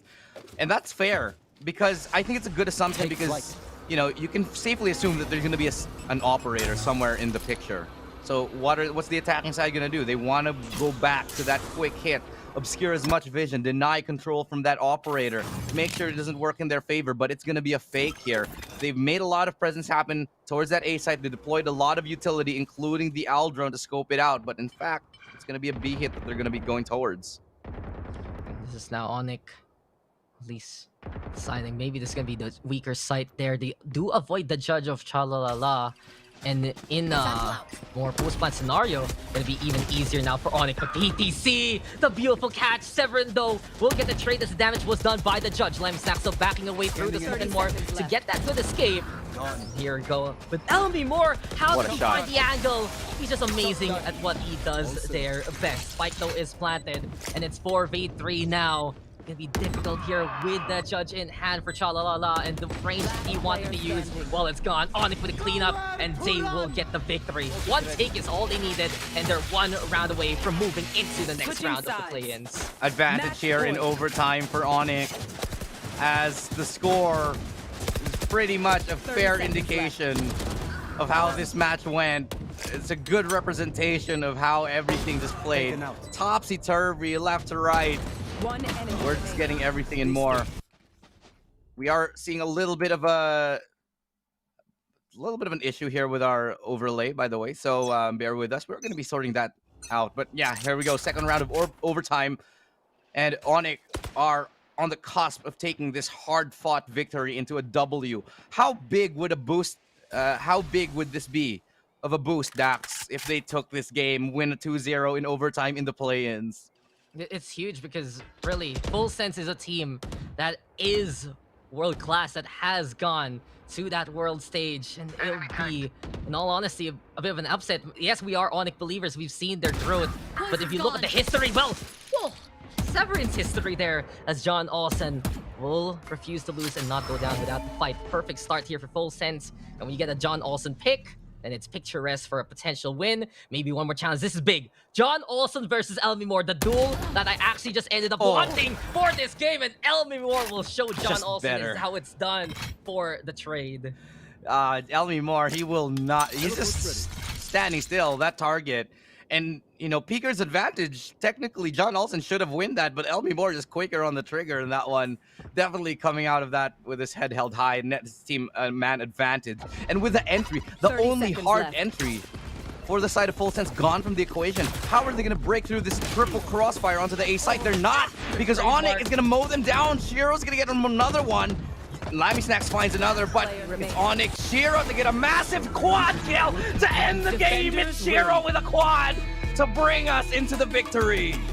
Copyright that. That trademark was huge, and ONIC G moves on to the next round, winning it in overtime, getting that 2-0 victory in one of the smartest and most intense matchups we've seen this side of APAC. What a victory by ONIC, and they just feel so confident right now, so on point, and the utilities, the willingness to duel, things are just looking up so much here for ONIC. Oh my god, that is definitely one for the books. Full Sense, they shouldn't be too disappointed by that victory, because honestly, both of those games could have went either way. We could have at this point seen a 2-0 for either squad, but either way, let's take a look at the stats yet again. The two players you highlighted a moment ago, Dax, Elmi Moore, John Olsen at the very top of those scoreboard with those MVPs. You want to see the difference? 25-24, that one kill won them that run. There's six difference in their combat score. 6. Yeah, 6.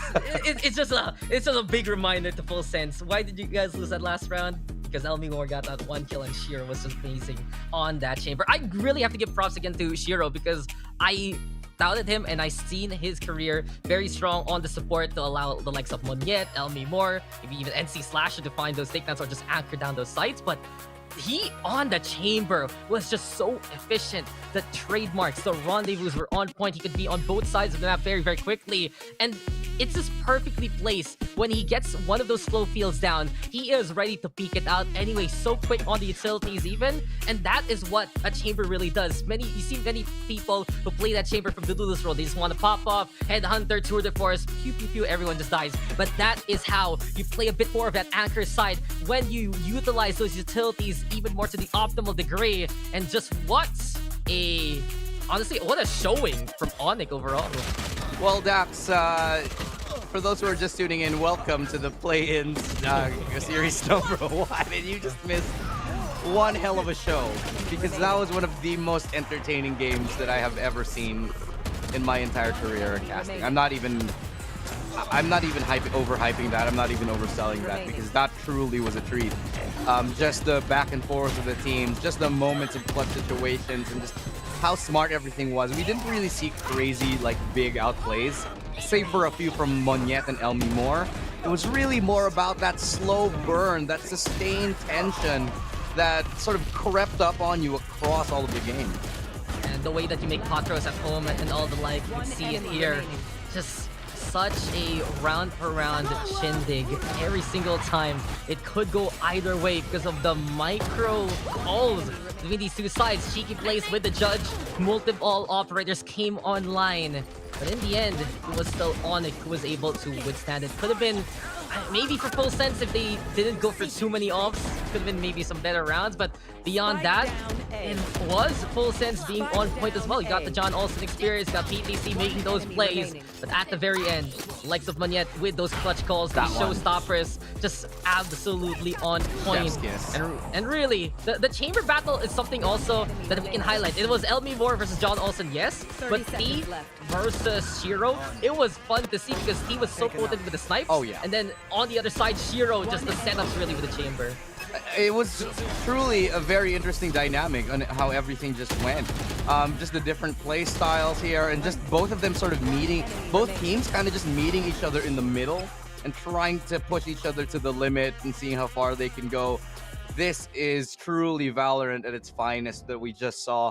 And I'm very much proud and honored to be casting this here with you, Dats. But unfortunately, all great things must come to an end. We do have to take a little bit of a break, and I'm signing off for the day. I'm going to leave you in the capable hands of Asarai and Dats for the remainder. And of course, the panel who will be breaking things down when we get back from this short break. So for now, Illustrato and Dats will be taking a break, signing out here on Valorant Challengers APAC.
that was not a play-in series. That was definitely a group stage or even knockouts series there. 2-0 victory for ONIC G, but it was as close as it can get for full sense. But that's what you get when you pick the maps that your opponent is good at. Welcome back to the panel. No man, alongside with me is a black and blue and Raph, and a black and blue. It was as close as it can get for ONIC. They definitely leveled up in their own respective region. They're showing up right now in Asia Pacific. Yeah, we could have totally been going into a map number 3 there if things just went the way of Full Sense, if those few mistakes that they did commit near the end of things didn't pan out against them. And so, I mean, I talked about if this roster, Full Sense, if they don't have Super Bus, which they don't, obviously, right now, I did predict that this will go 2-0 to ONIC side, because I believe that ONIC is one of the best teams in Asia, period, coming from one of the best region, arguably the best region in APAC, period, right now. And so it just goes to show that these guys, they might be in the play-ins, but they are one of the favorites to win this, I fully believe.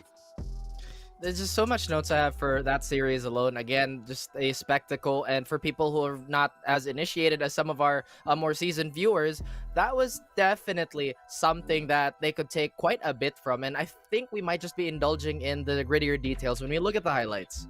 Yeah, and map 1, like when we went to split, we all know that it was ONIC G's map, and it did show in the first half. On the defending side, they got a very commanding 9-3 first half. But then Full Sense started to keep up in the most part. But Monyet and Elmi Moore, for the most part in that series, were the shining beacons here for ONIC G. Oh, yeah, and you know, this is also a map that, speaking of Superbus, it was one of his best maps when he was still on this team. So I'm not saying that a lot of the reasons why Full Sense kind of lost this series is because of that lack of a glue, I guess, to them, but you know, they're still trying to figure out, I guess, how they play, especially with this new player on them. He's been here for a while, but not exactly to the same extent that they previously had with the roster. There was some really good efforts by Chalala throughout this entire tournament. We saw John Olsen as well pop off on Split, specifically with PTC, having a bit of a, not exactly the hottest game, right? But he did his job to be that initiator, especially on Split and on that breach as well on Bind. But for the most part, man, it did seem like ONIC was in the driver's seat even when the games were close. Oh yeah, I mean, again, there's just so many small things that I would love to pick out during these highlights, but we just don't have enough time, is a complete honesty. But overall, the arcing theme of ONIC's plays, that they're so incredibly cerebral. We did see quite a few attempts at FS or Full Sense going for more brazen buys. That triple up was something that really made us, well, you know what, if that works, that's going to be crazy. But unfortunately, that's not how it crumbled. And again, it's just the compositions that they're running on the side of this map. They ran that Viper. Again, they understand that Full Sense is such a strong team when you try to take them head on. So with the amount of utility they had, again, with the Viper with the double controller, they tried to isolate as much fights as they can. But even when they had those head-to-heads, they had absolutely no problem. That's the way that the cookie crumbled here for ONIC G, but for Full Sense, they still have a second chance here to get into the group stages because they are still in the lower bracket, and they will be playing tomorrow against Team Big Bam in the gauntlet to try to make their way into the group stages. But that's already out of the way, and that's a match that we'll look forward to tomorrow, because right now at hand we have to focus on the final series that we have today. The final teams that haven't played yet in this series, it's Griffin Esports versus Global Esports. The Hong Kong Taiwanese region will go up against the South Asian region that is fairly new here in the Asia Pacific Challengers. We'll see that happen right now. But first, let's go ahead and introduce our teams. First off, it's from Hong Kong and Taiwan. It's Griffin Esports.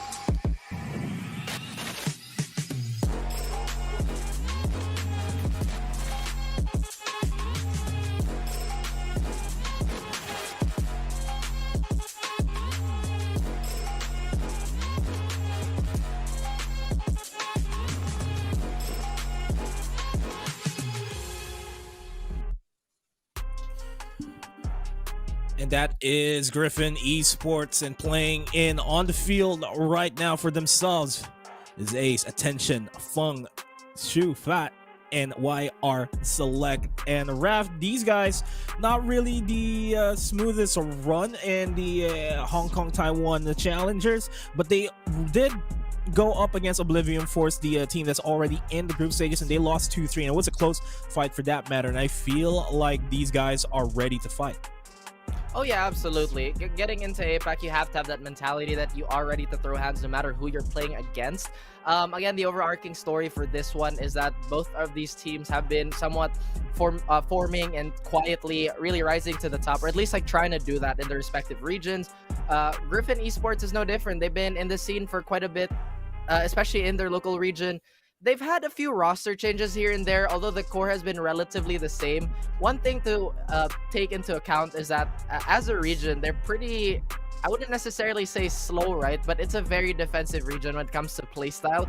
So we might see more of that today. And their map spread is also one thing to take note of. They actually succeed in the newer maps more than they do on the legacy maps, which is not something we can say for a number of teams, really. Well, I mean, their region as a whole wasn't exactly the most competitive for the most part of year one, so maybe kind of being good on Breeze maps like Fracture for other teams to not have as much time in tenure as, you know, they might opposingly would, it does help their case out. But we know that they are the underdogs of this story. We know that they are the underdogs of this entire tournament. But as we always like to say, when they are kind of, you know, punching up, they could hit you every time and surprise any team here. And speaking of surprise, these guys want to surprise everybody and prove themselves that they belong in the group stages from the South Asian regions, fresh from the Conquerors Championship. Let's welcome Global Esports.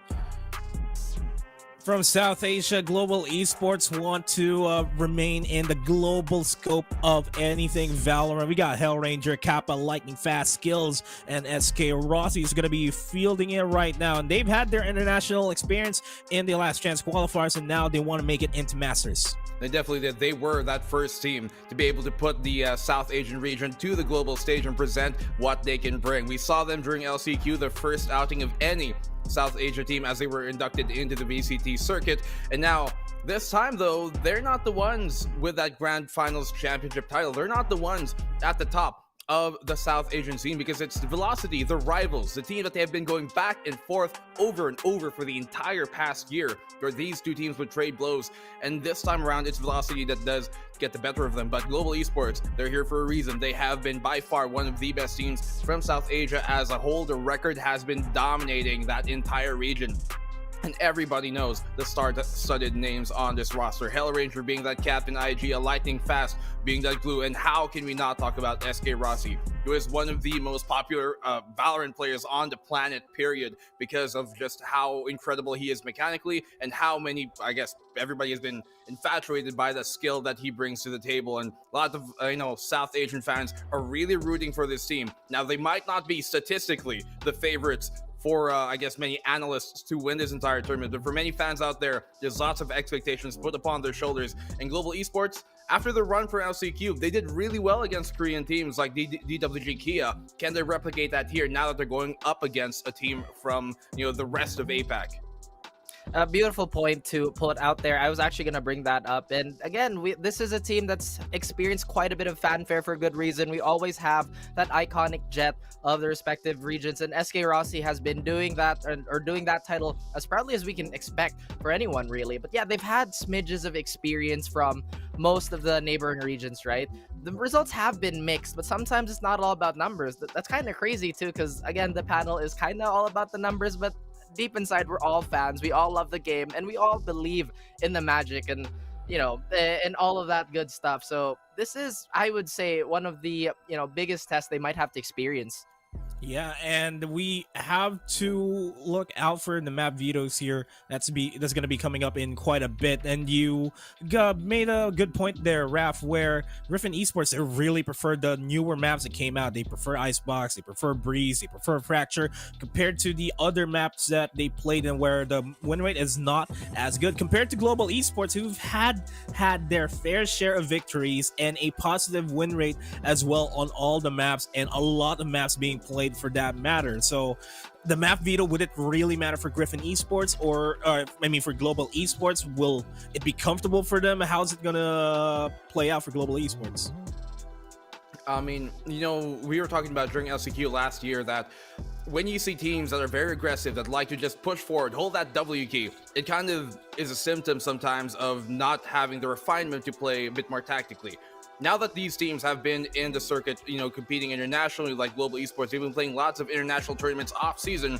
We're hoping that refinement has now seeped into their gameplay. And honestly, from teams coming from Hong Kong, Taiwan as well, from that region, I do hope that is going to be the case as well, because these are two regions that did have that symptom quite often a lot when we were seeing them in C Challengers or APAC or LCQ last year around. So I'm hoping for this case, they've kind of evolved into their game. They've improved because the other teams in the region, they're improving as well, as we've seen Velocity for South Asia. And for, from Hong Kong, Taiwan, there are so many other great teams there, like Oblivion Force, who are now the #1 there. So for them, they really have to try and elevate their game, because if we're going to be seeing the kind of play style that we saw last year from either of these two teams, they're not going to go far in this tournament. They know that, and I'm fully expecting that they will innovate and elevate their game.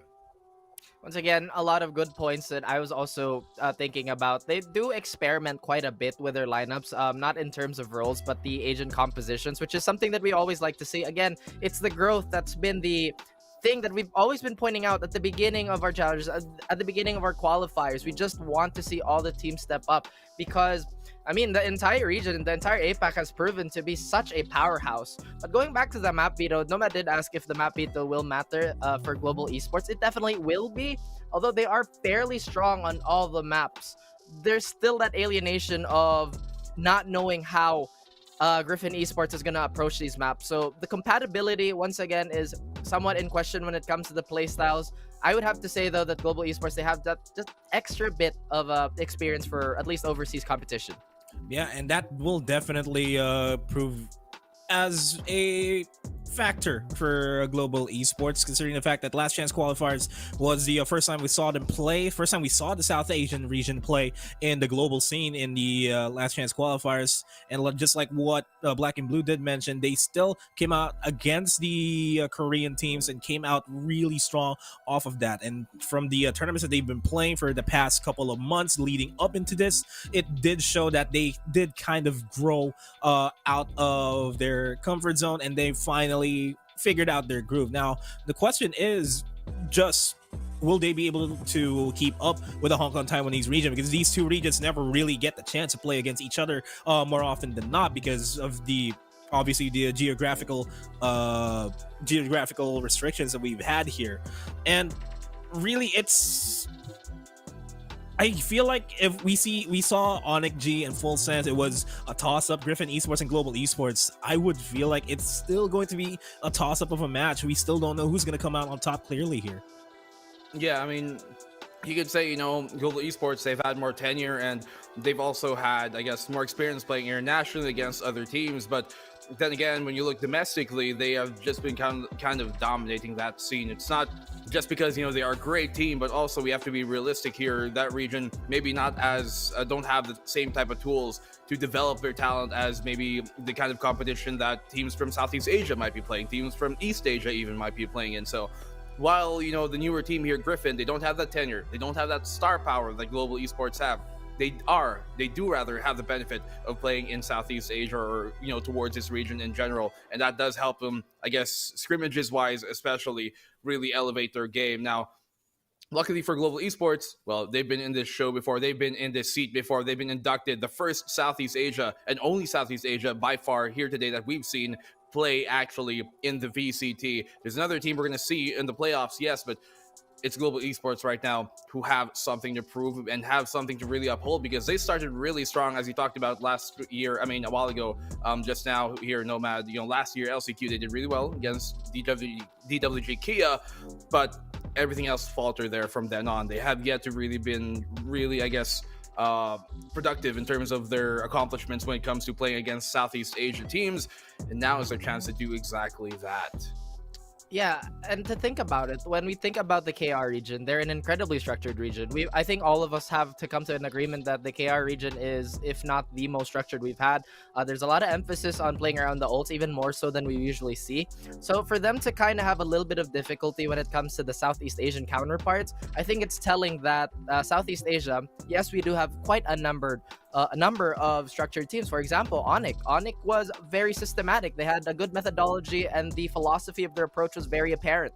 You know that they were very aware of what they were doing. But since we are in Southeast Asia, all of our teams have the capacity to just duke it out, play it in a default, go on the fly immediately, and that's why we're so good at playing the clock. The mid-round adjustments we have, it's insane, honestly, to be very honest with you. And to put things into perspective as well for you guys that are watching right now, during the last chance qualifiers, Global Esports, they did play from the South Asian region, so they really didn't have any good pings. But for Asia Pacific Challengers, they flew in all the way from South Asia all the way to Singapore to play at a decent ping against everybody else in this region. And I feel like that's one of the, I wouldn't say advantages that they may get, but this significantly is going to be a boost to their play style, because last year they didn't really play at 100% because of the ping differences there, Black and Blue. Oh, sorry, apologies. Yeah, totally. I mean, you look at these two regions, it really brings to the question, and you've been talking about how this is a complete toss-up, where these two regions, not exactly, I guess, the best in APAC as a whole, but they do have that underdog power, that star power that we always love to see. We maybe almost kind of cursed the panel a while ago, but I don't think we're going to really be on that triple panel prediction this time, because I really do think that this match is pretty much whoever shows up here today, because we know that Global, they have so much star power in them. Refinement is what they need, but that is super true as well for the side of Griffin, minus the star power side, because they're a great team, but they are second fiddle to Oblivion Forest right now for good reason, because that squad OF is really good. But that's not saying much, because these guys have also had experience at least playing against other C teams in general. I mean, so have Global, they've been scrimming C teams, but still they do have that tenure, which, aside from the fact that they have a ton of fans, puts a lot more expectations from them, not just from fan-wise, but us as analysts too. We look at them and we see, like, these guys should be a lot better than what we saw from LCQ. And honestly, we're hoping that, because I think it's a great thing for the scene as a whole. Like, if we get, South Asia to be one of the powerhouse regions in APAC and even in the world. So we know that Global Esports has been put under the microscope time and time again. As I mentioned, the fanfare has always been there. The media attention is always going to be present for them. So the pressure you said will definitely mount, but I feel like it could be honestly the complete opposite for Griffin, right? Truth be told, we don't know too much about Griffin Esports. We don't see too many VODs of them, so I feel like that could be their surprise factor. Like you mentioned, that raw shock and warfare is definitely going to be one of the biggest things here. But man, again, since Griffin Esports as a whole is a relative unknown when it comes to just the flow of raw data, how is Global Esports going to approach this? Since like I said, they're prone to falling to Southeast Asian teams with great defaults. How are they going to adjust on this on the fly?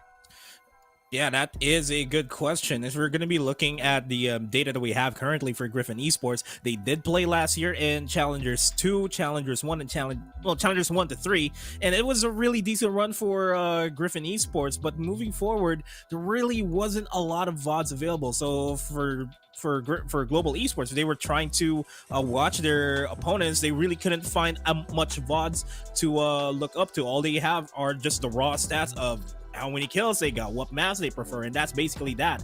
And going in blind here on this series, I think this is going to be a good advantage for Griffin Esports, because for Global Esports, they have a lot of VODs that a lot of people can watch. Their tournaments are being streamed and available to be watched anywhere. And for Griffin, just having that anonymity, so to speak, is already a big part of, I would say, that their success they will potentially have here in the knockouts. How about you, Black and Blue? You think that may be the case?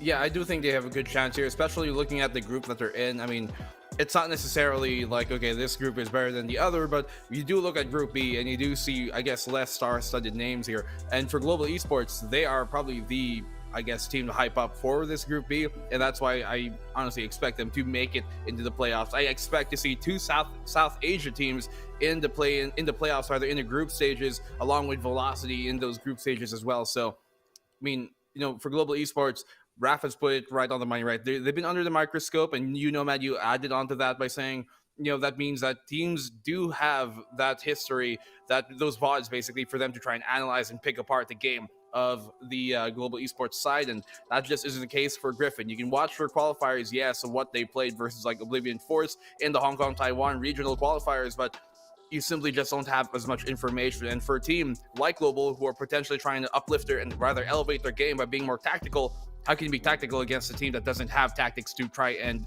counter, basically? So it really will come down to here them having, as Raph said, they're great defaults, but more importantly, Global Esports, they have to be ready to flex on the fly. They have to be ready to be able to try and make those adjustments mid-game, because when you don't have that information to try and fall back to, when you don't have the homework to try and look at when you are going down rough, you're going to have to rely on your instincts and what you've worked on to get to this, I guess, place and get this far to continue forward.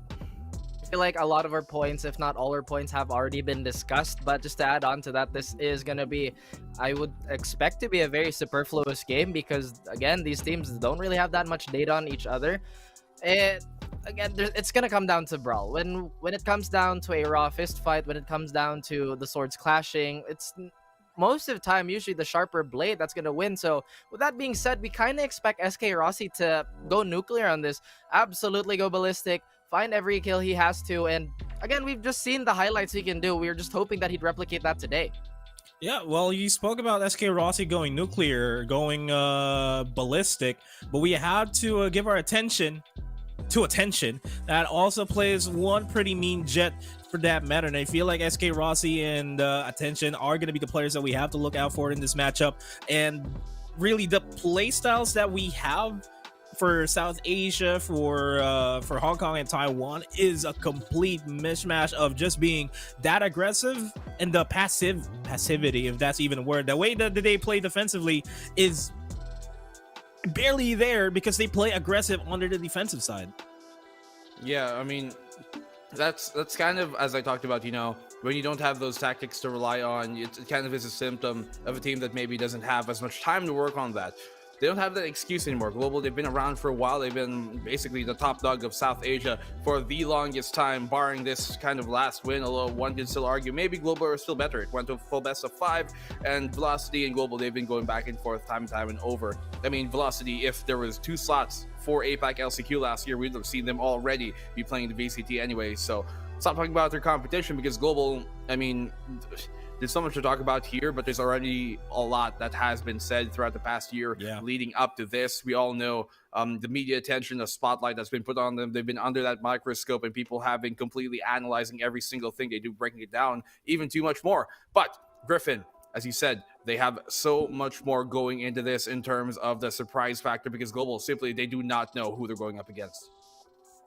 And with that being said, the map veto is ready. We'll finally find out what these guys are going to be playing on, what Griffin wants to play on, for that matter, and what type of maps we'll see a Global Esports man out for themselves, despite their very good win rate on all the maps. And again, Griffin, they're going to be starting off the bans here, and there's not a lot of information that we have in terms of map pool, but one thing is for sure, they really don't like Bind, and Bind definitely might just be the first ban, but no. Breeze, their 80% win rate map, is out of the window here. I mean, that makes quite a bit of sense. They did have a fairly how would I put this? The sample size isn't that great, but for GE to take down Fracture, it's also an interesting choice because they're pretty successful on that. I feel like if we were looking at the numbers, right, we have to ask why the statistics of all these teams are like that. We know GE has been super exposed to the region. We know that they've adapted to the playstyles of their fellow teams. But on the side of Griffin, again, it just makes you wonder, what is their game plan going into this when you can't formally structure one already? Oh yeah, that really is a big question, right? The elephant in the room right now, and which way will they bite the apple? I'm not too sure if these fruit can be compared.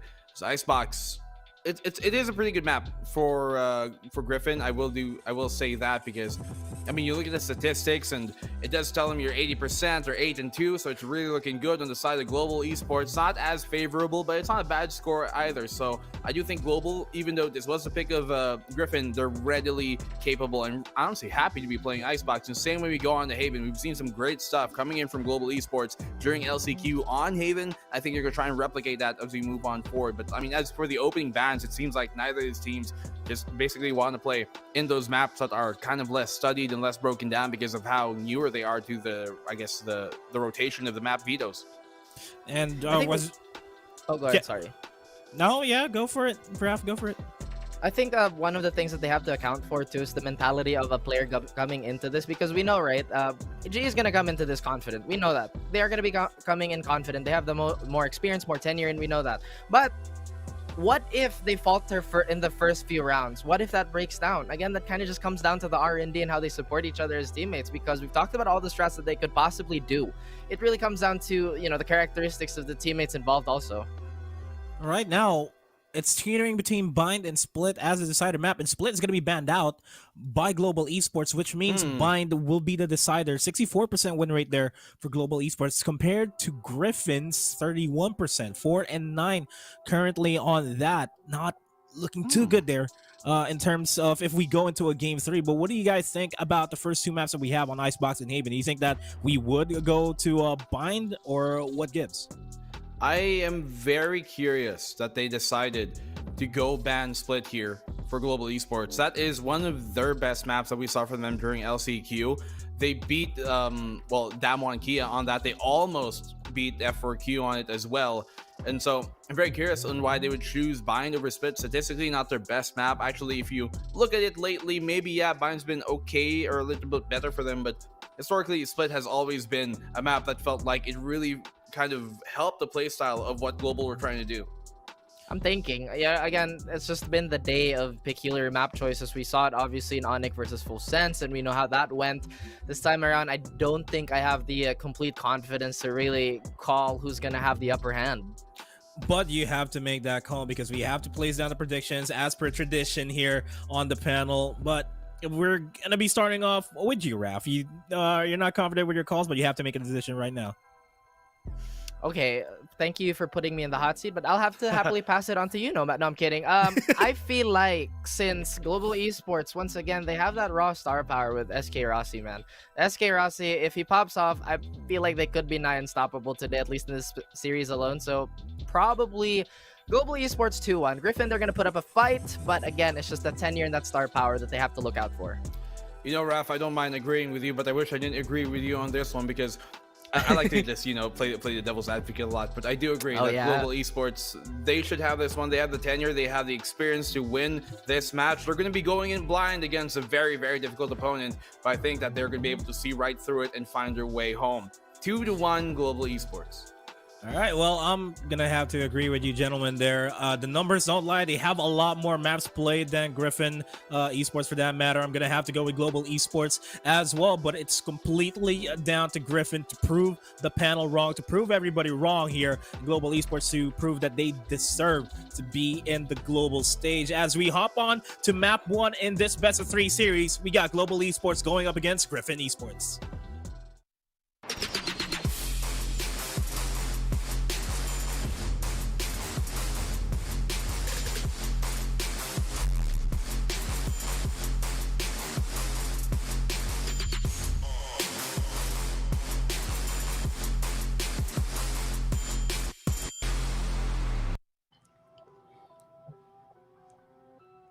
Ladies and gentlemen, welcome back. And again, we're ready for some ape action. Get it? APAC action. My name is Asser. Of course, with me now is Dax, and we'll be your casters for the second series of the day. Again, as the panel has been hyping it up, it is Global Esports versus Griffin. So we'll see if the Griffin can scale the globe, or will it actually falter? Well, first map on the way. Pardon the puns there from Asteroid, but this is it. If that last match was the match of Titans, this is the money match. This is the match everyone has been waiting to see, just to see how Global Esports is going to perform. But before we get into, of course, the South Asia superstars that we know already making those waves in the comments and all the like. I do want to talk about Griffin Esports first, and I'm really excited to see Griffin on this stage because I've been tracking just a little bit of the HK Taiwan scene. It's not the easiest, of course, for our English side, but these guys have always been at the cusp of making it to VCT SEA from last year. They make those third place run. Their core has been intact for pretty much the year, and the biggest addition they have, Attention, right now. He used to play for some of the pre-VCT Chinese leagues, basically. So there's a lot of interesting experience right now for Griffin Esports, and I really feel like that this is just one of those squads from HK Taiwan, again, trying to prove that they belong in APAC. And again, that's what I liked. That's what I like about certain teams, that again, because they stay together for a longer period, they tend to figure out what the issues were. You know, usually when you build a new team and there's a lot of new players, it's always that honeymoon phase. But what happens after the honeymoon phase is the better structuring of the team. And I think with Griffin, as you mentioned, with them staying for a longer period, it might just be enough that they'll be able to, again, work out what could be, especially here now that we are playing in the APAC region up against a very, I think, explosive team like Global Esports. They'll definitely need to hunker down on that experience with each other. And besides that, their flexibility, Suvat Baby and Lyra Select, these guys play so many different agents. And I think that's what the panel was talking about once you go into this matchup. Global Esports, they have the structure, they have these great defaults, and they have these plans, but they're coming into against a squad that's a little hard to really do that research as much and to understand what kind of configuration they're gonna run. That being said, though, I think it's time to talk about, well, the elephant in the room, or in this case, the Global Esports squad that many have been touting. One of the two kings of the South Asia scene alongside Velocity is waiting in the group stage right now. Let's do a little bit of a history lesson, Asrai, because in reality, maybe some of our APAC fans here from SCA not that familiar. Yes, there's a lot of noise about them. There's so many things said about them, but I'm going to be truthful to start things off. For Global Esports and also alongside Velocity Gaming, it was a difficult path to actually make it to the APAC stage all throughout this year.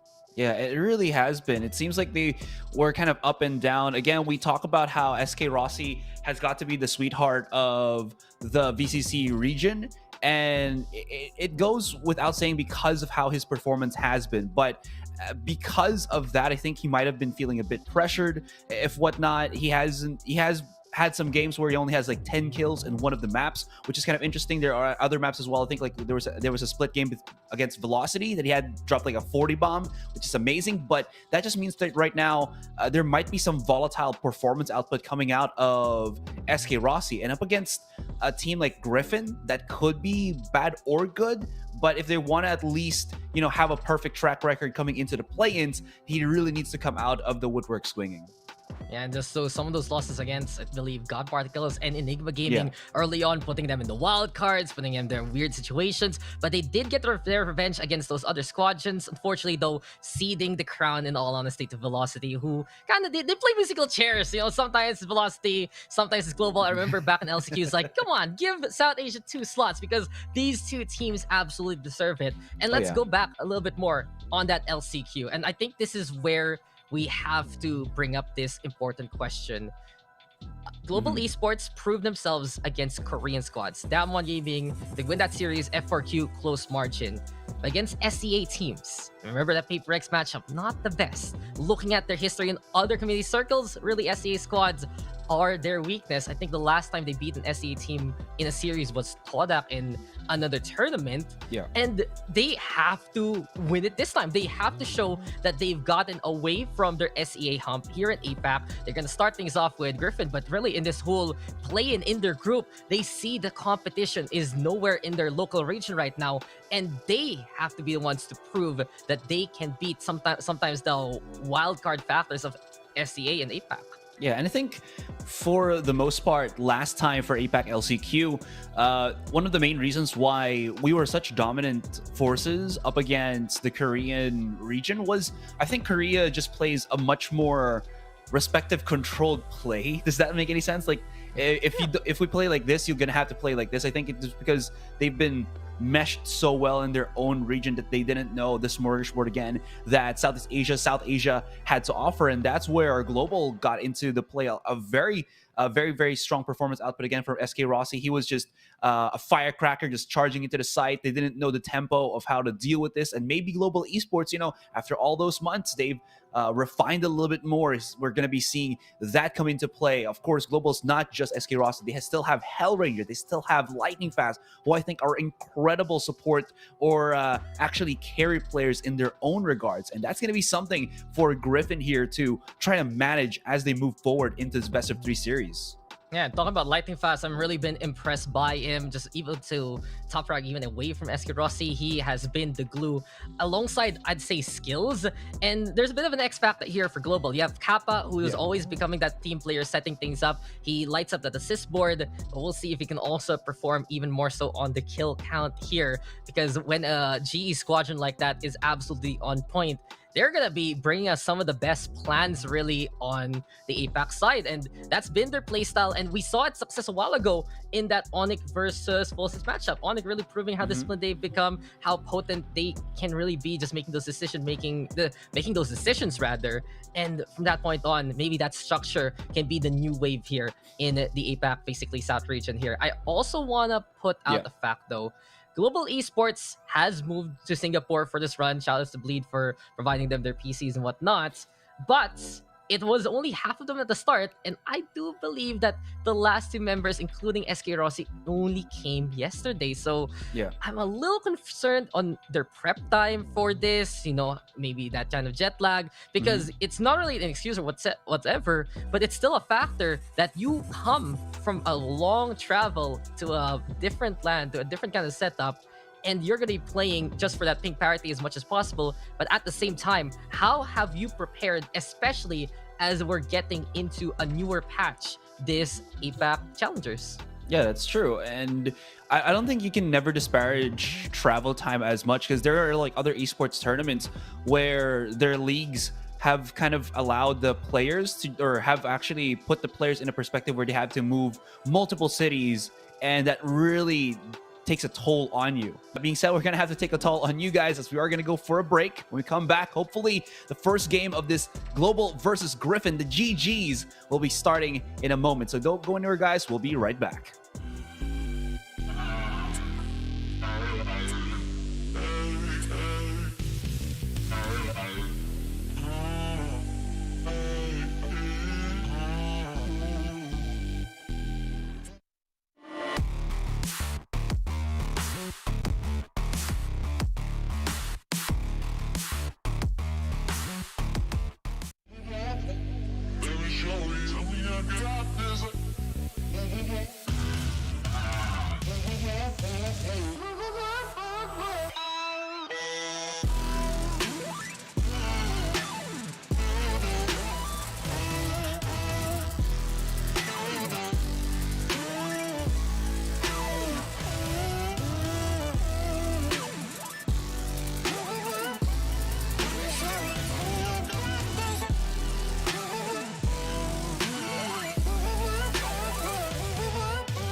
You think that I'm running in place? Y'all really testing my patience.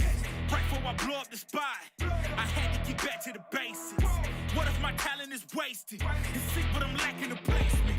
thoughts as I rap in the basement. But my come up is legend, is greatness. I don't care now, it's pedal to the metal. I can never quit now, I will never settle. Puppet to the game, I'm pulling strings like Geppetto. We in the same game, but I'm on a different level. I passed it. Gotta keep grinding till I'm laid up in the casket. No fake round, but you feeling too plastic. Yeah, y'all feeling too plastic. They say my style crazy, but then it's straight jacket. Wow. Why you still testing my patience? Trying to turn me into something I ain't trying to be. All that hate is a heavy rotation. You gon' lose yourself, quit testing me. Don't make me lose my mind. Don't make me lose my mind. Don't make me lose my mind, cause I'm looking like Wesley, test me. Don't make me lose my mind. Don't make me lose my mind. Don't make me lose my mind, cause I'm looking like Wesley, test me.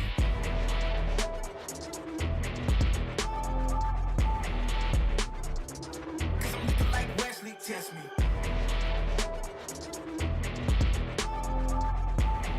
Don't make me lose my mind, cause I'm looking like Wesley, test me.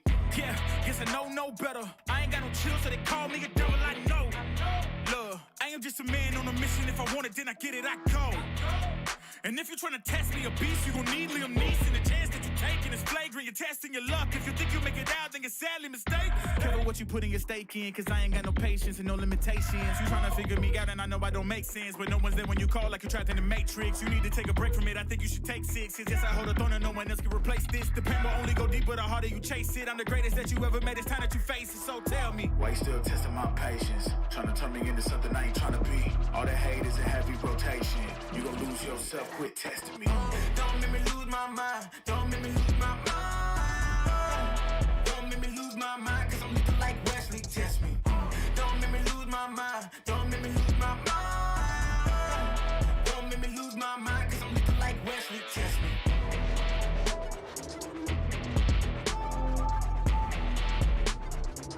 Cause I'm looking like Wesley, test me.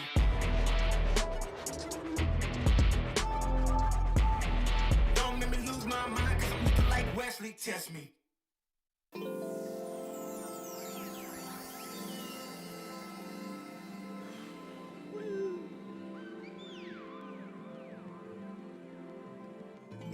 Yeah. Yeah. Yeah. Yeah. The rise before the fall, the glide before the rule, the eyes that saw the soul, the cheer before the goal. I'm here to let you know. Yeah. I'm here to let you know. Yeah. I sky gaze over my taste. Like Peter, this is my space. I'm spacey. I'm crazy over breakbeats. Space gazing in my safe haven. I make statements that embrace waking. Awaken, I'm woke. Taking the road to pull you ashore. A celestial scope. The stars explore in your inner. The starts at the core. Inner space and more. Your body's a planet for sure. Nurture it with the words I've written. Scribe like highlights. Flying saucer. Supply the order. Something like this though, it's all about that dual play. I told you, dude.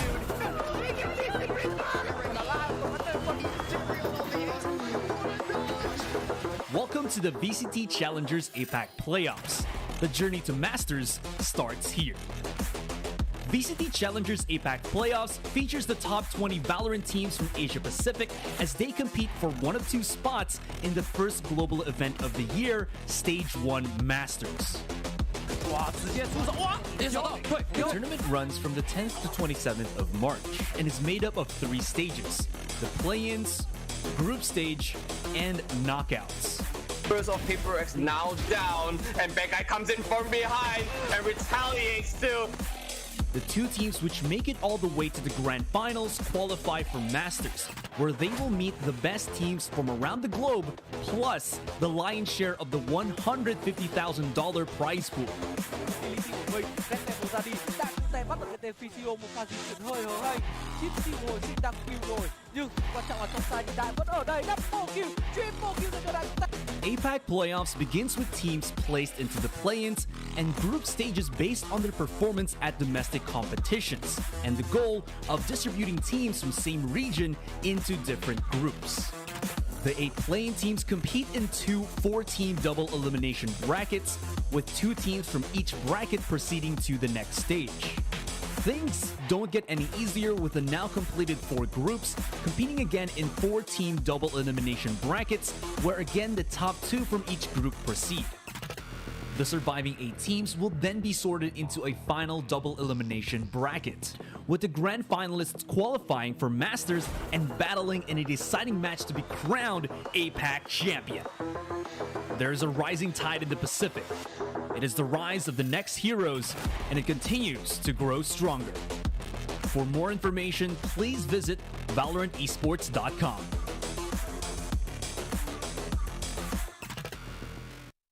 Author, walking on air, walking on water, blending between borders to let you know this is here to support you. The blend, the blend, the blend,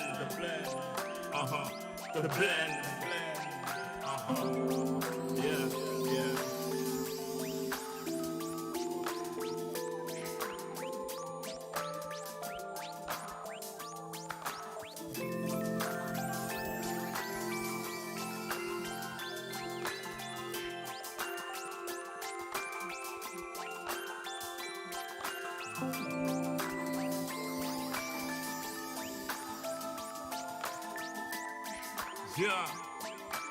yeah.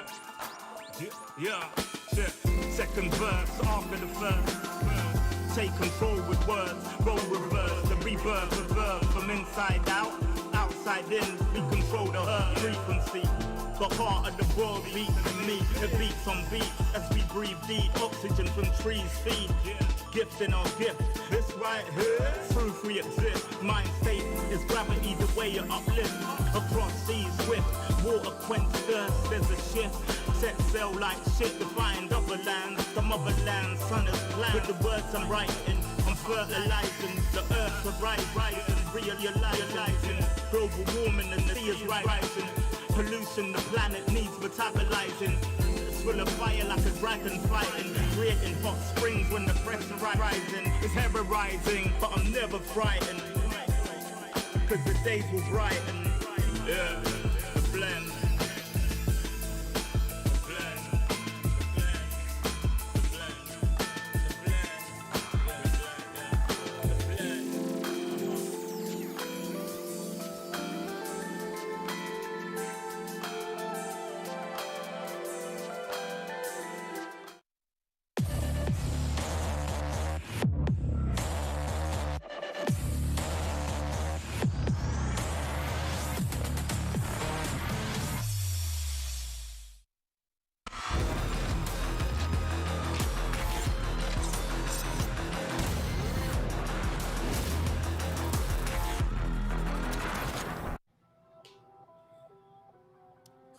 The battle of the GEs will come your way soon as we sort things out. But that's right, very serious question. All Do you right. think the winner of the series and the one who moves into play-ins, will they be able to get that GE on top of their names later on? As you saw it in the loading screen, right? You got Griffin, you got Global Esports, and whoever wins here might be the next GE. I don't know if that's gonna be official or not, but next year with Astray, and much anticipated series coming away very, very soon.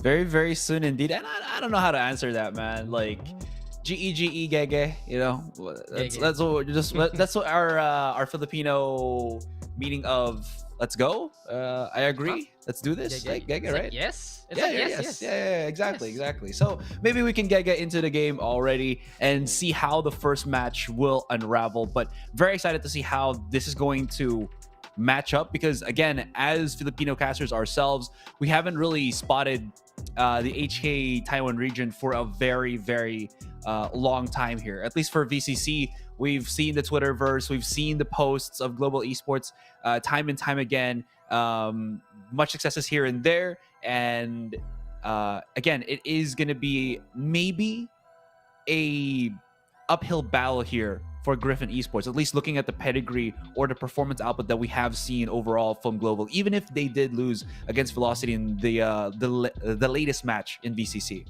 You know, I just turned on Twitter right now, like while we were on break. I refreshed once, yeah, and it was just all Global Esports everywhere. The hype is real, the Hell yeah. calls are there, and you can see the absolute support of the nation. And you know, I feel like that's one thing that really amazes me with just in general the APAC scene.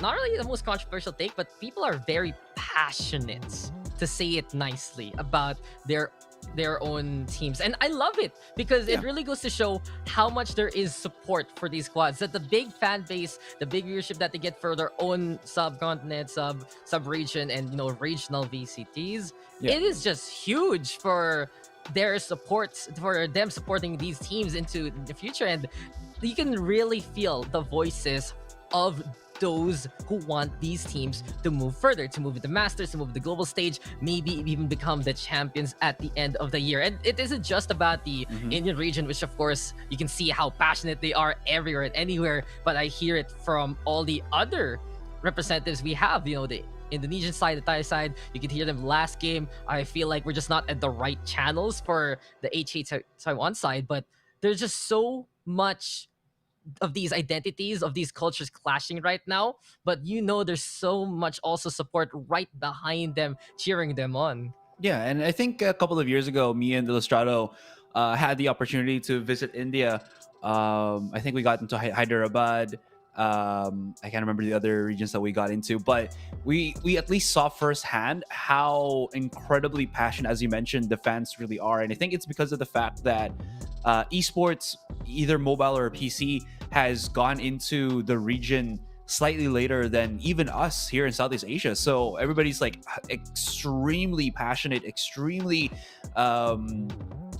loving about the game that they enjoy, the players that make the game enjoyable to watch, especially in the competitive scene. And it really has created this environment that everybody just wants to keep everything moving forward. And with all of this, APAC is, again, as we mentioned before, time and time again, it's one of the best tournaments that allows us to express that even further with comparison or with competition against other regions as well. Oh, are we swapping stories while we're waiting for the game to get started? I mean, we have to. It is taking a while. I actually do have a personal global esports story. Oh, okay. All the way back in 2017, 2018, I don't remember anymore.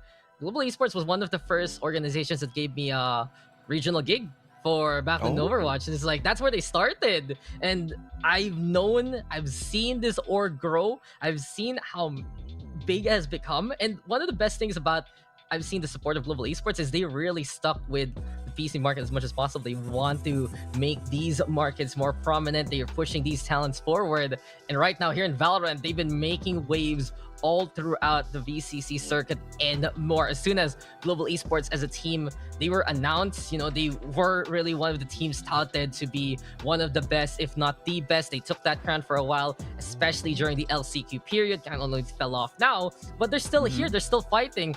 And the fact of the matter is that these teams, these organizations on the India side, they have these rich histories behind them. And it's funny that even us on the Filipino side, we have gotten involved just because of, in all honesty, how big their communities are and how passionate the people behind these kind of situations, these kind of orgs are in the first place. Exactly. It's all about how well or how much everybody is willing to put in to support the budding scene, as it were, right? And we are seeing that be done in all of the regions that are competing right now. No one region has the overwhelming amount of support, I would say. It's all regions getting all the hype because, again, we do have amazing talents coming in from all over the world, from all over the APAC hemisphere, if you want to call it as that. So with all that being said, I also just wanted to add as well, I'm not sure if the panel was able to talk about this, but since we are still in the play and since this is still the new patch of 4.04, we might see a different play come into swing for both Global and Griffin. And it might not affect SK Rossi specifically, again, for Global side, because he mains usually, I think right now, the Jet and the Chamber at certain maps. But at least for how they will be utilizing utility and whatnot, if they don't adapt to, the Brimstone and Omen that is starting to flourish in the recent matches that we've seen, they might lag behind a little bit in that regard. Well, the thing is about Global Esports, from some of their match history, they didn't need to really go for that Astra comp that early on. They have lots of games on things like the Brimstone, things like the Omen, and they've always been willing to innovate just a little bit against their local competition. And they do have those foundations in the first place. One big thing about global esports compared to Griffin right now is they get to taste two different regions in more normal circumstance. The third one there, maybe the fourth with Korea, Japan, and LCQ. Yeah, they just get a lot of this dish. But back to my point, you get a taste of SEA, you get a taste of South Asia, and there are a lot of learning lessons that global esports can really do to keep on winning in their local market. And then on their local side, they can try these things out and look to compete against the SEA side. And it seemed like that was a bit of a cycle there for an early part of their year last year. Just was them trying to find the motions to beat that regional competition. But this is now the real proving ground. Yes, they're in the play-ins, but it's still these SEA teams that they have to beat. And we made that point a while ago before we went on break. If global esports wants to make it to the group stage and wants to make a big run this time, they don't have honestly Korean teams to beat anymore compared to LCQ. It has to be the SEA squads that are always different from each one of them, individual identities, and especially if they come from different sides of SEA. And that's a really good point as well, right? Because if global esports win this, the team that is going to be waiting for them will be no-namers, which we saw from the MYSG match yesterday was very adaptive and responsive to how their opponents do play. So maybe that's going to be something to watch out for. I think if global esports actually lose, they might do much better against Fancy United from Indonesia, but that's just me speculating a little bit here. Fancy United is from Vietnam, my friend. Oh, sorry, Vietnam. My bad. Yeah. You know, we talk about global a lot, and they have a lot of things to basically mention. But let's go back again to Griffin. And I think really this is again a testament of their endurance to still keep on playing the VCT circuit. Third place is a lot last year, but this year something really changed, making that second place. It was a long series versus Oblivion Force, who's waiting in the group stage. That went all 5 maps, Asteroid, and that last map went overtime in Fracture. And I think the biggest question mark about the HA Taiwan region is, what did they actually play individually? Because let's look at this in a vacuum. Let's look at that series between Griffin and Oblivion Force. And I see here the stats. You have Sufat Bibi, and he played 4 different agents. Sky, KO, Raze, and Sage. You know, it's a little bit funky, in all honesty. And you have your main duelist Attention, who plays Jet and Viper. Ace apparently plays the Astra and the Chamber. You had Wireslike, who went for all the Sentinels except the Sage plus the Viper. And then Feng, he plays Sage sometimes, and then he plays Initiator. So there is, of course, a few roles that are, I'd say, appropriated by certain players. But I think this is some of the questions we have for some of these teams who have made it to the bigger stages. What is their identity? What will they push on forward? Because if they keep changing things up, it might work in a way it's a surprise. But in all honesty, it's more of that repetition. And if the side of Griffin Esports has figured out which really works for them across all maps, not just, oh, this map is going to be our kind of run, these are going to be our roles. If they find what really works for them in a more consistent way, that might be their edge here, because Global Esports has to figure out which one of the Griffin Esports configurations will they get in the series. I mean, it is going to be confusing, I'd say, for Griffin to move forward into this one. They had a match a couple of months ago that was like late last year where they went up against ONIC G, where ONIC G just obliterated the series 2-0, where one of the matches, I think that was Ascent, finished off 13-11 in favor of ONIC, and then there was another one on Bind that went 13-4, heavily favoring the ONIC team again from Indonesia. So with all of these stats being, laid out for the viewers, the point that I'm just making here is that it feels like Griffin might be that team that is still struggling to be good at all aspects of the game, wherein they might just be begging to get one specific map and one composition to work in their favor, and that's we're going to try to snowball through that. But that might not be as good with a seemingly more versatile team with Global Esports. With all that being said, production has already whispered in my ear, Asarai, Yes. it's time to go to Agent Select.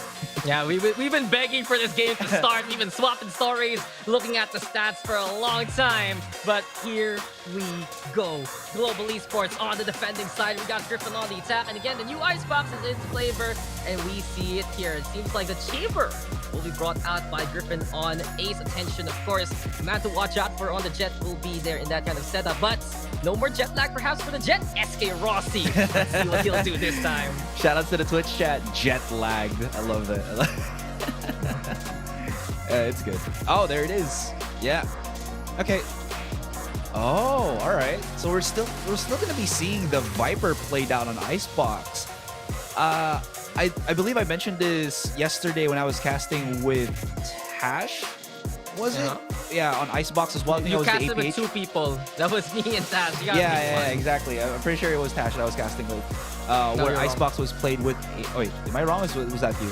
I was with you. Oh Okay. my God, Asura, you already forgot about me. Hey, I'm That up there in early the on. years, all right? Okay, back to Valorant. Go ahead. Back to what I was mentioning. Again, because of the changes to Viper that you can't use both of her smokes and still have the same fuel usage. It will be interesting to see how both the Viper's select and skills adapt to that and try to manage as much the utility as possible if they will full commit the whole meter, the whole bar of Viper's fuel, or whichever, or will they try to react with the walls? Because again, I think I've seen Vipers now just react wall rather than set up the wall at the start of the round, because I think it just makes more sense in a economical standpoint for Viper users. Oh! Attention! He commands it there with a shot as Golu goes down. And the thing is, Global Esports, they're running a double control setup here instead. You have the Omen, you have the Viper. You don't see that too often, that many amount of smokes on a map like Icebox with Griffin.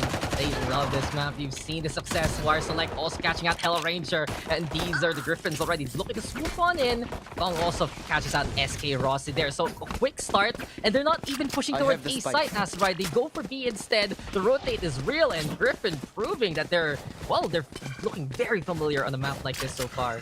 Yeah, they created a lot of mess already on the A side, and they know that, or they're actually betting on the fact that Global's just gonna have to fight for that and basically find nothing. Maybe the attention here, oh, sorry, not the attention, but maybe the forces here of Global can at least beg on the fact that a lot of the members of Griffin are low. But as Select is just holding the lurk here, that leaves Skills with literally 1 HP and gets immediately chased down by Sufat. No chance in hell that you're going to be able to escape. And Griffin really starting the board here and reacting to the aggression that Global employed on Belt. Yeah, they wanted to go for that wall play, basically go for the boost, but suddenly just tension again called out here. Quick shot onto the Sage. Not only that, even watching out for the flank. Griffin right now, well, they clean it up nicely, and this is where Global Esports is basically gonna get tested. It's different strokes basically for these different kind of teams. And every single matchup, every single round, I think Global is the one who has to figure out the adaptation so far. Of course, that was just a pistol. We see it here. 1 Sheriff and 1 Marshal. Maybe some hero plays from SK Rossi and Kappa. Oh, yeah. I totally forgot his name was literally Kappa, so I was like... That's real. Are you making a joke right now? This way, No. I heard Kappa. The 4 stack on B long will not prove any dividends whatsoever. And there, as I mentioned, Dax, the wall to wait before you actually do anything, so that you can at least commit the full meter as you charge right in, much more economical for the Viper here. And as Griffin just kind of hunkered down on the side itself, they're not gonna find anybody. I wonder if where Ace can maybe teleport. Might be actually stuck in this position with about 6 bullets on this Headhunter, and the rest of Global are starting to challenge him right now. They still see his head, but he does have a very, very nice position right here. Pixel angle though, and Siafat helps him out with the 4K actually. Yeah, he's the one who cleans it up instead. He's like, oh, I'll take the 4 and I'll get the res. Now just a little bit of a heads up for the viewers we have here. Golu is lightning fast. I'm not too familiar of the Global Esports roster. And Siafat with the ace. That's one for the books for him. And it's 2-0 now as Griffin Esports will take another round. It seems like though that there is just that willingness here from Griffin to directly fight the global esports aggression. And I feel like here for global esports, if they can have the right arsenals and the right angles, this is gonna be a punish point here for Griffin, because you have Ace all the way in spawn, you have Sufat maybe watching out here at the entrance of A. These are very contestable by global esports down the line.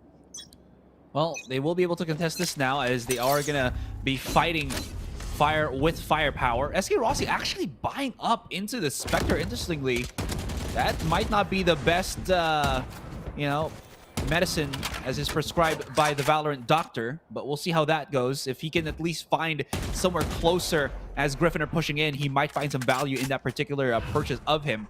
This being said, Dax, that multi-kill that Siofat BB got last round, he's nearing his resurrection already. And in a bonus round like this, if you can overrun the site, get a trade-off, and immediately resurrect your teammate, that will actually, I think, still favor Griffin as of the moment. And for now, global esports just kind of spread out and a little bit wary of where their opponents are hunkering down. Yeah, just some quick coverage here. An extra bit of smoke. Can find a way to help on out, but like fast up on top immediately. Hellraiser with the duel. The paranoia looking to be perfect to get one. Wire Select though does get the trade. It seems like now Griffin here wants to get towards that B site, but the wall segments are already broken. So instead, Ace in the hole perhaps. No. Instead, he's the one who's going to be digging his own grave. Skills finds him there. And global esports right now keeping an eye on both sides here, preventing Griffin from doing the rotates that we've seen here so far from them. Griffin already wanted to go for A, but well, it was obvious that when Ace didn't get that map control, they already has to go back. At least they do have the fallback of the Viper wall, but it does come with a bit of risk, as yeah, there it is, the push out from SK Rossi finds Fung 3. Now Golu and Skills in a 2 versus 2 as they try to go for the retake, but Skills has already crept up in the back. Full Is he gonna control, knife him? spray discipline. No need for knives. He spotted attention already at yellow, so they can probably have the spike. The wall is there. Now maybe he can isolate a fight here. The double swing in time for global esports as they clean up the round. Applaudable discipline from global esports. The double swing indeed from 2 different angles, trying to figure out a bit of that information. Just ready to pull that trigger as well. Global esports now getting that 3rd round turnaround, and this is what we mentioned a while ago. Griffin, they're willing to fight. They want to go for the duels and some of these rotates. And it's a bit more clear cut on what Griffin is going to do now. Attention, of course, that experience in the Chinese region prior to this year, prior to moving to Griffin, and really helping him out and just showing that he's one of the missing pieces that Griffin needed to make it to HK, to make it to APAC. Beyond that now, we'll see what they can do with the guns here, Asterai. Attention hovering on top here. This could actually work out well for him because Golu has already crept his way through the bottom of 2. He's very wary about the swing. Spots out multiple people. I wonder if he's going to get chased down. Apparently not. And he survives with actually a respectable amount of HP. Ace, substantial damage, has to get the heal first. Got to back away. But as all of that kerfuffle is happening here, Dax, it seems like Griffin are forcing their wills onto the mid side. SK Rossi not thinking that the already crept up. And look at this wall, allowing the rest of Griffin to get that boiler control. But they can't really commit as Kappa is holding the angle alongside Skills. And they might be forced to either go back or push through orange. Yeah, this cheeky peeks here from Global and Kappa. Even catching out R Select there. Golo caught out by Sufat Vivid, and there we have the res online. Griffin now again with the duels. Global esports, they do have to be careful in making these challenges. Ace finds Hellraiser in the end. And before that spike is even put down, the round is over. There just has to be I say a bit more restraint here from Global, and we saw it at the start of the round even. We know these guys can outdo Griffin, but they need to give themselves that kind of chance, because Griffin, they put themselves in scenarios that they want to hard aggress, and that's the punish here. Global walking into basically some of these traps. If we get more like this from the likes of Kappa and Co, it would be better on the defense for Global Esports. Griffin's just playing together, hunting like a pack. Yeah. There is some players from Griffin that gotta have to go around, play by themselves, but for the most part, they like to just double up, use their numbers advantage, and try to overwhelm as much as they can. That being said, though, attention, missing the spray down onto SK Rossi, able to dash right away, but they're just playing with fire here as their attackers get closer and closer. Nice shot. Does deny the control on pipes, and this might dissuade Griffin from charging further onto the A site even more as Kappa uses that drone, get more information, and they're going to start pushing forward. Hellraiser, on the other hand, has already lurked himself up, but oh no, What he's is got this the shorty. angle? This is Maybe? this is so innovative. Does he find the peekaboo? So close. Oh, but attention will get that takedown. I've never seen that before. That's a unique point from Global Esports. And thing is, they did prevent Griffin from taking advantage of that owl drone distraction while everyone was looking up trying to break it. SK Rossi did hold the line and prevent that A push from happening. Not only that though, they also invest on a barrier orb in this scenario. So this wall is going to be one big alarm bot basically. As soon as this breaks, oh no, never mind. They lift on up. We're getting the cascades here, and Wire Select catching out SK Rossi. There is no attention whatsoever, and Griffin able to make the mid to be happen yet again. Innovation, the name of this game so far. In fact, David though gonna get caught on that. But is there? Spike is put down on the ground. It's now 2v2 as the scramble is on. Attention though dropping down, dice in the hand of Skills. It's all left now to Wire Select. He has the Viper Spit, but Skills also has it there. The fuse is already halfway, sees him. There's the pick, 1v1, and goal will fall. Griffin Esports, they clutch it out there with Wire Select for Vera Esports. What a play by the HH Taiwan team. I'm not sure if Skills was already contemplating if he wanted to use his ultimate, you know, just to maybe make sure. But I guess he also figured out that since the Spike is out in the open, it wouldn't matter at all. So the real hero supposedly for Global there would have honestly have been Golu, but he just kind of mistimed everything. He was trying to peek for certain angles, and Select got the perfect angle to deny them that defuse on the Spike. That almost was the thrifty round for Global here, but that being said, Global now has some purchase power, and look at that, not wasting any time, uses Hell Rangers to get the pick. SK Rossi does have the operator. Oh, but it doesn't connect. Punished there by Wire Select. Good point though, Asarai. Esports, they did at least get a bit more of that economic parity thanks to the casualties of the last round. But here we go again, Global Esports willing to play the aggressive defense, and the Hunter's Fury is on. Kappa catches out Wire Select to start things off. Viper Spit will be in the way of any Griffin Esports A takes. So immediately keep an eye out on Hell Ranger and his hold later on. But for now, GFN here. Ace again, playing by the belt, wants to get some of the angles. He's anticipating maybe a hold by screens over at the rafters, but Global Esports is loving that maze hold with the Viper, and you're seeing it right now. The pit just getting in the way one more time. Waiting for contact here with Golu. There's the one-way smoke. Are they gonna enforce? 30 seconds on the clock, not a lot of time. Not even time to actually rotate if they do try to full commit onto this one. Golu, No charges left. oh, does not help Hell Ranger. He did get the 3 Paranoia, but it does absolutely nothing to dissuade Griffin from coming right in on this one. Zufat does have the wall. Perfect stop. They can try to break it now and maybe try to stop the plants on the Spike. Not gonna happen as Fung 3 is on the case. Yeah, he just duels the Fung. opposition and gets 2. That was the perfect setup from Global with the Paranoia. Couldn't connect, and now they are punished, unfortunately, for their mistakes. 8 HP and a dream for Kappa. Drops down, hurt immediately. Sees a little bit of the feet of Fung.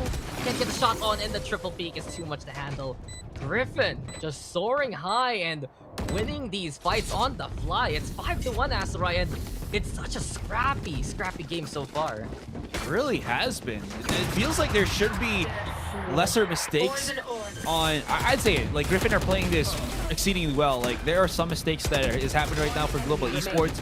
I'm unfortunate that we couldn't see like the POV for SK Rossi when he had the operator, but it felt like that should have actually been a shot that he would have gotten successfully, and then they just botched the mid control, the timing on the one round where they supposedly should have gotten the thrifty, the punish on the Paranoia. There's just some of these rounds not working in the favor of Global. Now Hell Ranger, he's playing the cheeky style here of putting the smoke, but since it is in that specific location, yeah, it kind of gave away that Griffin, that he's right there just lurking.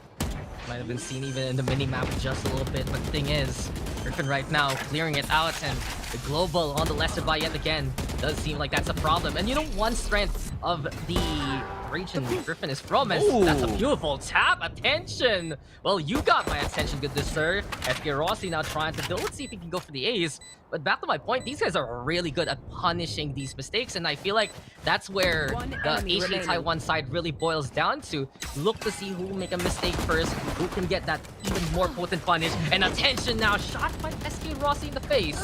But in a 4v1 scenario, he is whittled on down. At least a kill there in the end. But it's only consolation prize because Griffin is starting to run away with his half. I mean, he was going to try to maybe pick up the Vandal there, but Griffin just denies him every single opportunity. I was wondering why Rossi's ultimate meter was down. It's because he used the blades, but to no ultimate fruition coming into at least that previous round here, Dax. The timeout has been called as well. Very earlier on. It makes a lot of sense. They're going to purchase once again. They're going to put SK Rossi once more on the operator. He charged out on Tube in one of those rounds. Did not work out well for him. So how well can he capitalize on this one when Griffin is, for lack of a better term, is just playing on the hot streak?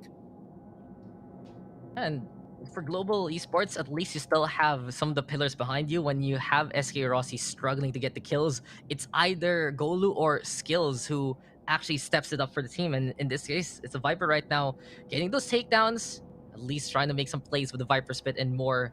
But global esports just has to understand here that Griffin will be punishing those mistakes. The setups and the utilities are already good, but if you give them an inch here on the Griffin side, they will take the mile and they will take the site. We've seen it many times. Attention so quick on the kills. He is just absolutely impactful for the side of Griffin Esports right now. And if this keeps on continuing, it will just be more and more rounds going for Griffin. Yes, in a scrappy way, but those are still round wins nonetheless. I'll add this as well, Dax. From a simpler standpoint, from what I could tell here, it feels like, again, Griffin is playing much more together than global esports. And the way that I'll break that down is they really love to play for the takes and, as you mentioned, playing for punish, but their refrag game is rather on point right now in this game one. Whereas for global, they do set up, they do set up crossfires, but it's not close enough or effective enough that any player of GE can, or global esports can get the trade as quickly as their teammate falls down. And the plans are solid for global, and it does seem like the setup is there. Only problem is the execution. It's faltering when they need to get those kills at those times, and we just go back to the point that for HK Taiwan as a whole, you make a mistake, you will fall so very quickly. For now, it's all about the A side and wire select. Will he actually catch out Golu there in time? But we do get the blind. Paranoia is thrown on out. Hunter's Fury is the call, and Kappa with a peek to get that takedown, but Fung trades it quickly. 4v4 now, both Vipers gone from this round, and Kappa here spraying down Ace. There we have Global even going for the res. This might be more of the restraint here that Global can use. Better angle so far, but Supat is still willing to go for the duel, and right behind the crate, he will get to already. Spikes planted now, and in close quarters, Golu will get that takedown. Fung here falls as well, and it's all up to attention, but no, Golu! He holds the line, and it just strikes like lightning for Global Esports. 2-6 in a Vera Esports clutch moment, and Global now at least use that tactic pause to reset and to reclaim a round. 6-6 stuff, and he even picks up the operator for his teammate. That is a round that Global Esports played to fruition. The slow peek coming out from Fung, or not Fung, but Select got denied. He got the pick off, stops the pinch coming in from the lurk. And look at how well Gold just manages to get the pick off here on the one in the box. I think he saw the legs there of the counterpart Sage, and this spray transition onto the last target against attention was the pièce de résistance there for the round win of Global Esports. But they've still have yet to stop the bleeding. Griffin have created a huge lead in terms of rounds and economy. There still is a couple more before Global can breathe a little bit easier. Magnifique from Golu, and SK Rossi now heating on up. The pillars here of Global Esports stabilizing bit by bit. Just they have to be careful there as the Alcon gets the tag, and it buys space for the resurrection towards Ace. Mara Select though already catching out gold to start things off. Trades immediately towards the green side. And it's Griffin now coming up ahead in the 4v2 slate. Hold close here for skills though. Very dangerous here and caught out by Ace. And this is just where Griffin decides to push on forward. They get duels and they start winning out the round. Very difficult right now for Hellranger. Hellranger is, I'd say, a master clutcherist, but he's way too far. Not in a good spot to even start off a kill. I don't think it's going to ignite into anything. And I did mention that they still have to go over the hurdle of that insane amount of money that Griffin still has in their bank. So saving this Vandal would be the best way for him. And again, at least, you know, a couple of seconds, maybe even half a minute that they can talk about extra time of what they need to do. I think, again, they're just overcommitting to the fights. They got to pick off already, but they're a bit too antsy. And Griffin just not willing to play the rhythm that Global is tapping in front of this match. Yeah, it's just suddenly a loud crash of a cymbal, basically. And Griffin, so mechanically adept right now with many of these kills compared to Global. Really goes to show that sometimes you just need to be in the right place, the right time, the right position to go for the duel, and a few utilities to buy you that space. It's very streamlined, I have to say, from Griffin. They just want to go for those defaults as quickly as possible, rush through the sites there, rotate if they feel like that's not going to be panning on out.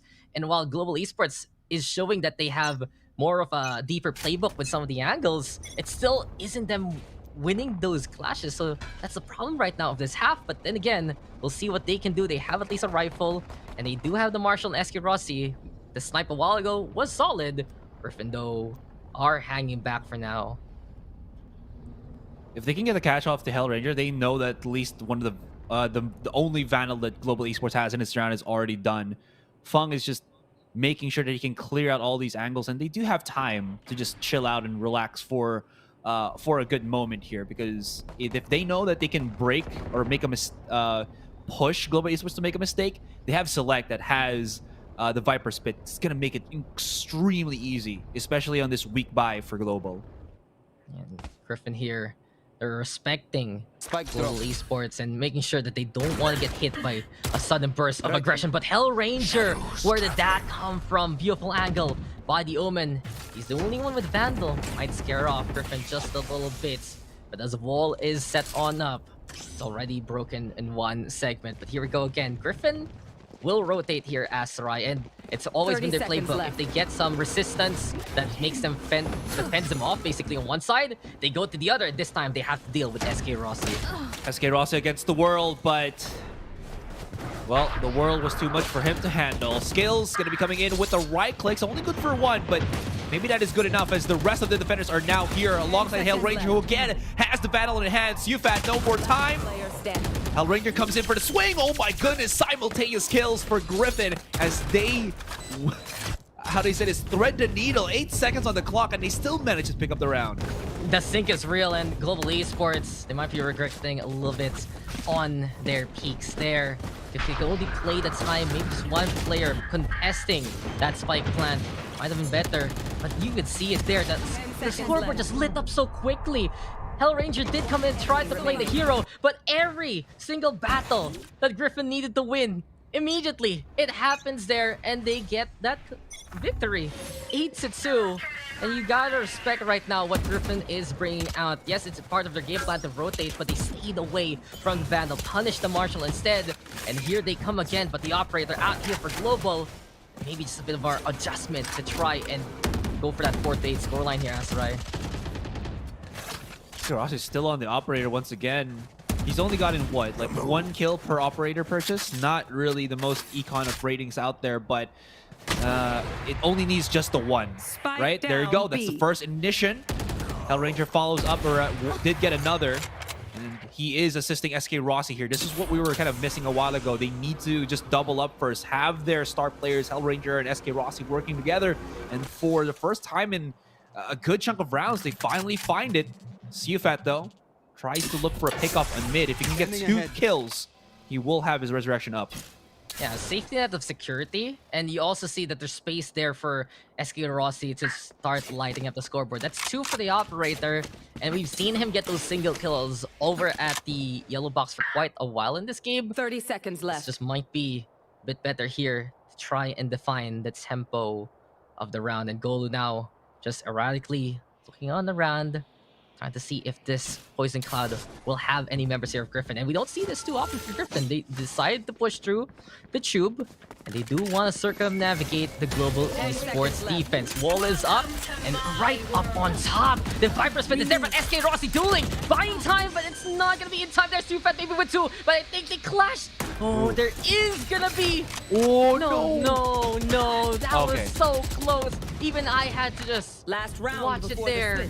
So global esports, I guess the answer sometimes is to throw your bodies to the stage. And even though the kills came for Griffin, it's global who buys enough time. That was incredibly expensive though. That was a sniper and a rifle that you had to like give up for the round. And even though a round's around, this is gonna force SK Rossi to play on the blades, where at least for the start of this game, it hasn't been too good, and you probably still want an operator as the game progresses, but we'll see how that goes. Griffin still up to full, and attention, he's going to take out of the page of Georgie here from Action PH. He's got the blades, and he's also got an operator in his arsenal. Yeah, but Griffin, they have to be a bit more disciplined in those low time scenarios. If only we had Sufat maybe having the other player right beside him in those instances, but they were expecting a push from Kitchen. They didn't expect the second guy to come from the ropes even. Case in point though, it's still global at least. Getting that round that they desperately needed. And the Blade's the judge. That's what SK Rossi has right now. Scrappy nature though of this game. Take flight. But at the same time, the clashes don't immediately occur. It's all up to Griffin and the rotation to make the battlefield be part of the round, basically. A while ago, it was global defining the rules of engagement. This time, Griffin decided to go for that A side, where it's only SK Rossi who finds the first one here, Asarai. Maybe SK Rossi is enough. Oh my god, he is! 3 kills! 2 in a matter of a split of a second, a hair of a second there, Dax. Kappa now manages to sight here. Ace trying to just run away, not gonna happen. Fung, he's been good in this internal fight, but he's forced to at least try to plant the spike down now, and everybody just corralling all around him. Does have a little bit of space to breathe, but look at where global esports are starting to move up. He spotted one already, but I don't think he's going to know that Skills is here to stab it in the back, and that's going to be a round again for global. 3-8, make that 4-8 in this first half. Yeah, and they basically make a small run at the end.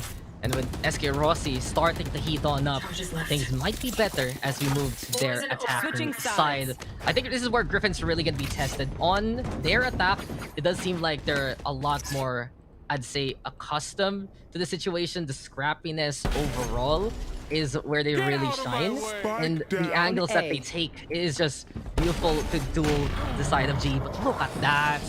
Just mincemeat on the other side. Yes, Ace will trade it quickly, but that's 2 for the price of, well, just the blades, and 3 overall. SK Rossi now climbing the charts bit by bit more, and those are basically the tenets that global esports relies on. But now, sides are swapped, and what do you think here, Asarai? Because it has to just be the setup for the entry for global esports. They have the double control anyway, so they can really blockade a lot of the vision on a single side, or even both sides if need be. But it still boils down to SK Rossi getting the opening here for our Indian team. I wonder how this is going to work out, because it feels like SK Rossi has been putting a lot of weight on his shoulders for these past couple of rounds. He's been anchoring by himself. He's been trying to push out by himself, and he's kind of leaving the rest of the team to play on their own. And that's a totally viable way of trying to do things. But up against Griffin, that at least have shown a good amount of fundamentals as a trading team, it might be difficult for them to just charge out with SK Rossi here. And you're totally right. They do have that double controller for global esports here. It will provide some vision denial against the Griffin squad. But Griffin actually has a really good composition that likes to play close and dirty, especially with the Chamber, Viper, and Jet in their roster here. So I don't know how global is going to go through this, but I don't also know if the double controller will actually be helpful on attack. You know, it's interesting because Global has experimented a lot. A bit of their match history. Last time they ran the Chamber. The other time they ran Killjoy and Keo together. And there really is this innovation right now we see from Global Esports, but it's all about the execution where it becomes the problem. And that's where Griffin really shines. That, okay, it's pretty clear cut what they want to do. They are desperately looking for those duels. And with Sufat Baby with the 18-4, it's a crazy KD for the Sage. And unfortunately for Global, they pretty much walk into the Coliseum that they aren't as prepared for compared to the Gladiators that are Griffin Esports, especially from their own VCT locals. But here we have it now. It's the hold back for Griffin. Ace on the side. Kappa will he be seen? SK Rossi also might have duel here versus YR Select, but they see the chamber now. Not overcommitting.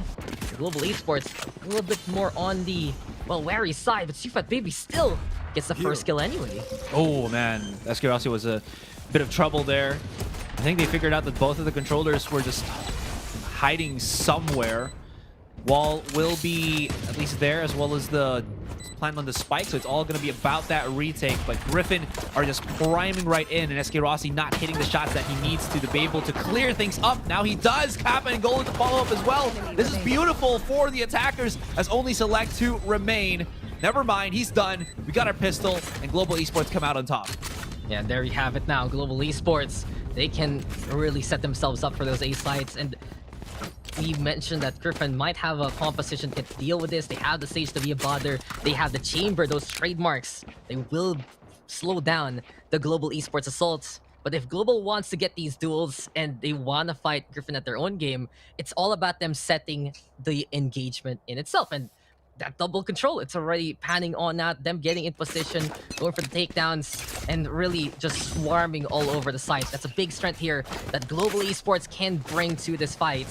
As Dart comes, they want to go for the scan. It's only Classics on the other side of Griffin, except YR Select. Only Frenzy there. Might be a bother. Shots do come immediately, and SK Rossi is already above and beyond with the angle to try and go for pickoff. Gets tagged though. And here we go again. G respecting the opposition.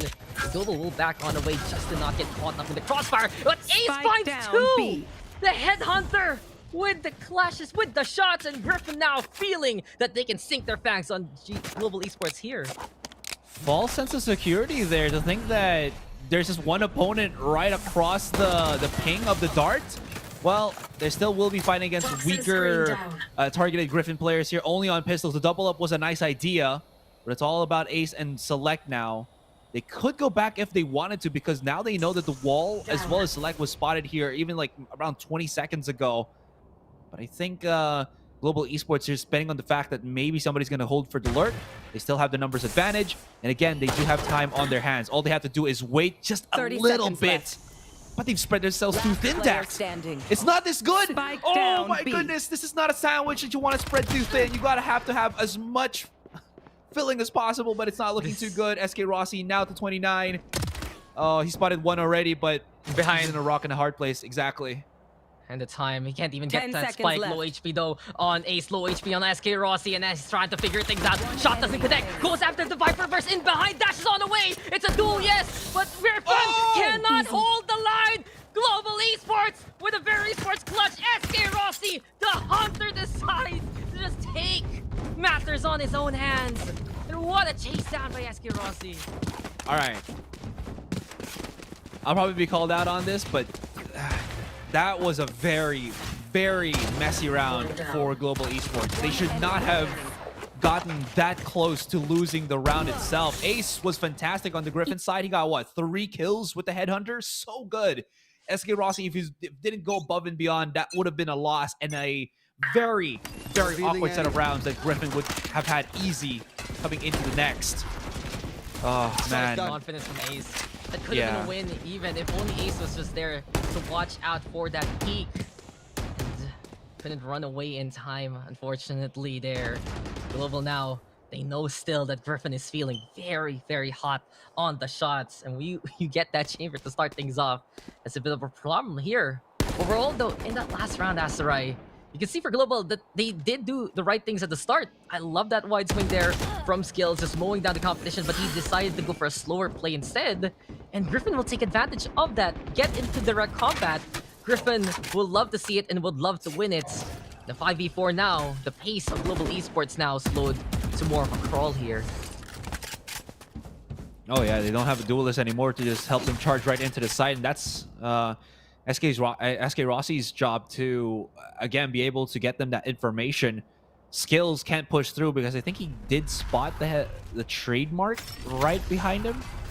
Actually, no, they have to break this, but 30 they do at seconds left. least use the smokes of Hellranger to blot out the vision as well as committing to the paranoia. For now, we'll see how this goes, but at least the plant on the spike will get denied by Griffin. Oh, they're going to plant it again. This is not good because they're going to get swung out. And look at the smoke criminal coming in from Select as he is natural selection, taking down names, taking down kills. And we have the nice scoreline of that 6-9 in favor of Griffin. He just crouched and he was just right there in the corner shooting them down. Global Esports did not even see it coming whatsoever, and lulled again by the full sense of security. That's from Ace, just basically giving Wire Select the opportunity to go this close.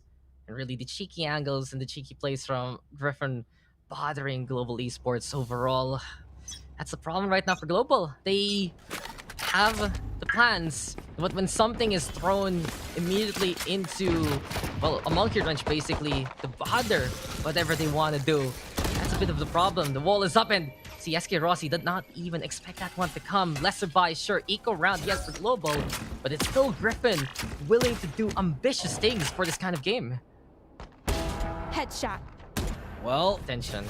Another shot like that, and we're Right here. almost on the home stretch for Griffin here. They can keep replicating stuff like that. It is going to work out much in their favor. Attention on the other hand now. He has no fear. He has a dash, so he's still going to commit to all of these angles, and he's got the flick of the wrist crosshair there. It's the dot crosshair. It works, guys. Now Golu. Oh, he's been spotted. He's trying to run for dear life. Run, They're Golu. wallbanging him. Oh, he can't Trying get to stay away. alive. Classic Golu. Oh no! A flawless one here from Griffin. You said it yourself. It's his confidence. It's just the willingness to duel. And Griffin, I think it's a very simple game right now that we're seeing here. Shoot heads, win game. Be the one willing to engage. Headshot. That's really just it. Every moment of hesitation for Global Esports, it's gonna cost them. And this was just because of what happened in those first few rounds. They wanted to go for the aggro defense. They wanted to set up the plays. And when they reeled it back, there were a few more rounds that went in their favor. But for now, Griffin is just waiting for them to come. We'll see though now as the guns are out here for Global, better test to the Griffin defenses. It's not yet over, at least for Global here. Just a bit of a slow round. Timing is going to be of the essence. Skills finally comes back on top. Hellranger gets the tag, gets the trade, as that soon follows. Now Global Esports, they can take their sweet time here a little bit, but might not want to waste it. Spike is all the way on mid, and Hellranger is still holding the lurk. This could prove fruitful for Global if Griffin Esports try to overextend, but we know already that they don't do that. If they want to commit here for Global, it has to be now, because Griffin is watching out for these rotations instead. And this is smart from Hellranger. Just a little bit of that, like something's amiss, something is wrong. And he is now going to be regrouped with the rest of the squad. Still have to be careful though of that flank. Dark Cover now going to get thrown on that over to the rafters, and down below, Fung, he gets good scan, and Golu gonna get taken on down there by attention. Griffin here spamming through the smoke as much as possible, and Sufat Baby, this might be a piece right in front of him if he can time things right. Spike is down, but Sufat there with the first, with the second, all left out to Hellranger. He's low on the HP with only 7 on his hit points. Can he actually stay all alive? Attention though, we'll just tap in the DAP, and we'll get that takedown. It's another win here for Griffin Esports, and really, this is just looking to be an amazing show of force from the HT Taiwan reps. The one thing that Sufat did correctly there was he just read the situation straight up. He heard the TP come out from Hellranger. And Hellranger's been doing that like 2 or 3 rounds now, where it just means that if he TPs, again guys, you hear the initial point of where Hellranger comes from, you won't be able to hear where he ends up unless you're like right beside him. But I think Sufat just read that, oh, he TP'd to cross back into A site. If I push here, it's obviously he's going to be with his team pushing in, and I can hit this lurk without really having to fear anything. And his read was spot on, and there was nothing Global Esports could do. And even before that, you mentioned it already, attention with teammate just absolutely bunkering down on the site itself and stopping Global Esports from getting it and planting down that spike. It just comes to closing out these rounds. Global had the numbers anyway. Maybe one could have just watched that flank at the very least. The Wars are like a Subat baby. Quickly in the front line. And here we go again with a scrappy ball before Global Esports can even get the execution on. They're already shot up into mincemeat by Griffin Esports. Truly mythical predators right now, hunting down the targets on the other side. Subat baby now trying to keep an eye out. 1-for-1 trade, but that's a spike down. It's even better here for the side of Griffin in terms of intel, but Hell Ranger refusing to give up without the fight. Kappa here goes to the default, doesn't have a spike, but the Viper Spit will be set up here by Griffin. Hell Ranger though will get the third. Oh, that's a fourth here for Hell Ranger, and he's deciding to reap these souls as much as possible, trying to drag them down all the way down to Hell. For Ace, he needs to get these kills if he wants to prevent that ace in the first place. Duels on the outside, gets Kappa already. 1v1. It's all about prevention here. Shrouded step to get closer to the spike. Dark cover is there here, Asarai. And just a bit of a bait perhaps with the rendezvous. Closely though. 10 seconds left. 10 seconds left. They will go global, go for the kill. Or will they get that spike down? Hell Ranger is ambitious, but Ace will shut his streams down with a Beer Esports clutch. Map point here for Griffin Esports. Point. Oh man. I need to see a replay of that though. Not the last kill, but Hell Ranger using his ultimate. I think he was trying to pick up the spike so that he could maybe have gotten and run onto the A site, because he used it there. That's why he wasn't able. Yeah, he wasn't able to refrag for Kappa, because I think he was trying to pick up the spike with his ultimate. Maybe, or just maybe they wanted to set up that crossfire just in case. Still though, the angle was taken advantage of by AC, peeked it out, he went for the takedown, and that's why Hell Ranger had to go back. It's like, okay, the opponent's actually here. I need to try and help my team. But still, it's a little too late, and here we go again. It's the same kind of story, Astra, in all honesty. If you want the general outlook of this game, it's just, unfortunately for Global Esports, when it comes down to it, it's Griffin who gets the right call near the end. They're the ones with the right angle, with the right flank, and the right pickoffs to start off the round in the first place. It's such a scrappy game, especially compared to what we saw a while ago. But Griffin Esports, they are proving they are here to play here. They are here to aim high and aim for that group stage. And you see a Sage with a KDA like that, 24/7 and 7 in Super TV. He is a survivor, and he is just there to bring the rest of his team back to life if need be. 24 kills, man. Whew. Like, he's gotten all the hours of the day now. Is he gonna at least find that 25-8? You know, the 24/7. He is just there, consistent. Yeah. It's strong. It's always good to see the HK Taiwan region step on up, and the tension again. This is the guy who had that Chinese experience. He's the guy who lately came into the roster and a bit of a missing piece, but beyond that, the core still of Griffin. They are exceeding expectations, not just only in their local stage, but they are making an impact so far here in the play-ins. Res does come though, courtesy of Golu, make it 5v4, but the op is ready for attention. Even Ace, he can go for the tour de force, and Ace not peeking, will get the 1-for-1. And look at Griffin now backing on away. They don't want to throw away their lead. Instead, will hold down the fort by Ace side here, Asteroid with the Aldrone, and the peek comes from Sufat Baby even. This is just becoming bad to worse. Hell Ranger and Golo to remain. Hell Ranger to actually be the last bastion of hope, but that's not going to be enough. Look at the shout from Sufat. He just feels the hype here as Griffin takes the first game in this best-of-3 series. A commanding victory and an absolute decimation of the Global Esports team in this first match. Welcome to SCA, their Global Esports, and do not count out our reps here from HA Taiwan. It's a slept-on region based on some of the results from last year, but this time, everyone's eyes are wide open by how they just fragged out and got those takedowns. You look at Sufat Baby, look at someone like Attention, and it's just absolutely commanding there, Azurai. You notice quickly as the kills come, it's just Griffin willing to peek, re-peek, and just help out in those early aggresses to lead into those kills.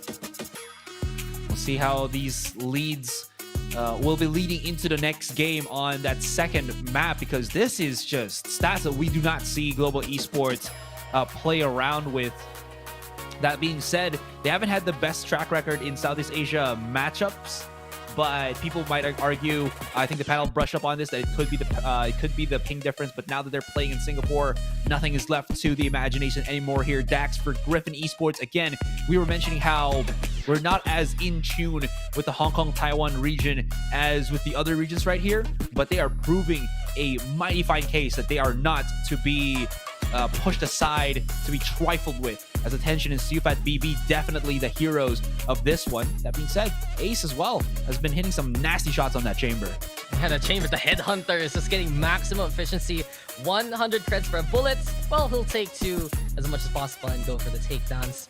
For Global Esports though, only problem is you're getting these spurts of greatness from some rounds or times where someone's gonna be playing the clutch, but they couldn't move on from that. They couldn't push through with that kind of momentum, and it really feels like there were some individual heroes there for Global for individual rounds, but as a whole, they just couldn't actually keep up with the pace that Griffin wanted to bring here. And you can see some of these moments, it's just so scrappy that spikes are being planted, there are so few survivors left, and the timers, especially when they come so close. And we've seen attacking sides win just by pushing on through when they could actually go for the spike plant instead. It's crazy on how intense the mechanical battles are, but really it's just when Griffin gets the situations in their favor and gets the kills, that's what gives them these rounds here. They've just been getting all of the... I think if we like check out how much first bloods Griffin has probably picked up in this first game alone, it would just overshadow, I think, the amount of first bloods that Global were able to actually pick up for themselves. All that being said, I mean, this is why we have the double elimination tournament now, elimination bracket, where if you make a mistake, there is still going to be always that one shot. And since we all do have these best of threes, Global Esports, they can slap themselves away, because this is definitely not what we were expecting from the South Asian Titans, as it were. With all that being said, we're just looking at the highlights now and wondering, again, what all of you mentioned, what else happened wrong here for Global?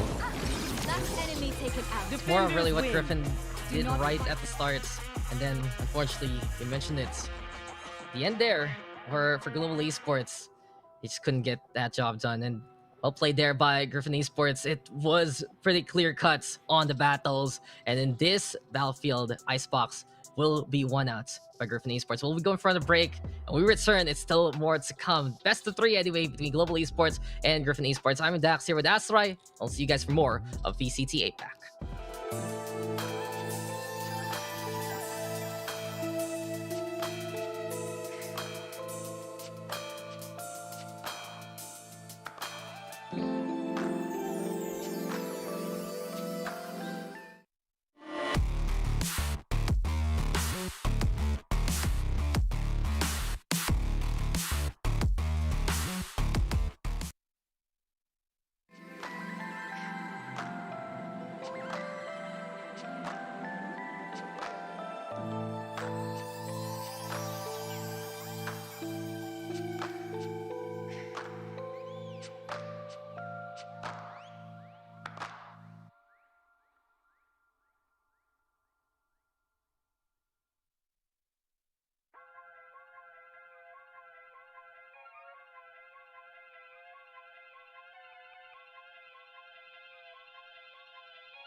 Everywhere I go, the people really wanna know who I is and who I be. They stop and stare when they see me. If I said it once, no need to repeat. Run up on me, watch you fall to your knees. Tip my hat when it's time for the kill. Ain't no beast when you're really real. I am the boss, I am the dawn. I am the one they call Lucky Charm. Got my own shit, I don't need your farm. Life was so hard, it made me weak. Built to last, this girl ain't weak. Sturdy and still when I plant my feet. Got it out the mud, now it's racks in my sleep. Look to God, he supplies my needs. Endless faith is what brought me next level prosperity. Silent power moves is what I'm giving. They love to hate the world they can't live in. Always present for the high roads. Go swim within the deep lows. Load. What told the future? Who knows? I don't do it for the likes, I do it for the love. Do it for the ones who really need a hug, cause they had it tough, never had enough. Feared, loved, and respected. Using words as a weapon. Test and she. Hurry up quick. El Jefe's coming soon. Sit up straight when she enters the room. Be enthused, but don't look too amused. This is her queendom, please respect her rule. Hurry up quick, El Jefe's coming soon. Sit up straight when she enters the room. Be enthused, but don't look too amused. This is her queendom, please respect her rule. Smile on my face, would even place, but act gully on cyberspace. Let's pump brakes, let's be frank. Running after him when you're the chase. You are the catch and he's the net. How quickly do we all forget to honor these small policies, my darling? You are the empress queen. Man, respect or he'll neglect. You are the wind beneath his wings. You are the season, you are the reason why this world can breathe. Giving sons eyes to see and daughters dreams to believe. Anything less than the best for you is high treason, queen. Hurry up quick, El Jefe's coming soon. Sit up straight when she enters the room. Be enthused, but don't look too amused. This is her queendom, please respect her rule. Hurry up quick, El Jefe's coming soon. Sit up straight when she enters the room.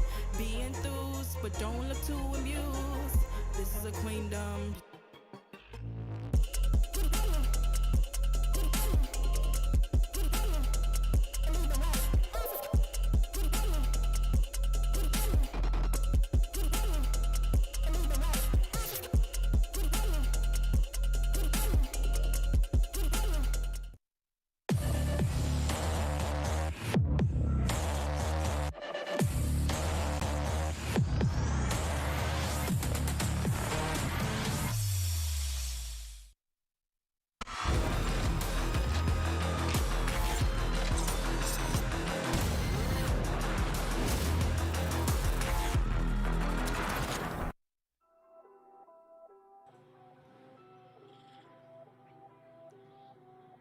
They're coming out of the pages here with these stories, Asarai, as we are back with game number 2. Welcome back, guys. Dax here with Asarai, and we are witnessing Griffin Esports get that 1-0 lead over Global Esports. And again, this is a squad that's been looking for the opportunity to prove themselves to the regional stage, and Griffin Esports right now looking primed and ready to keep on fighting and to keep on clashing, trying to punish the mistakes that Global Esports may end up committing along the way.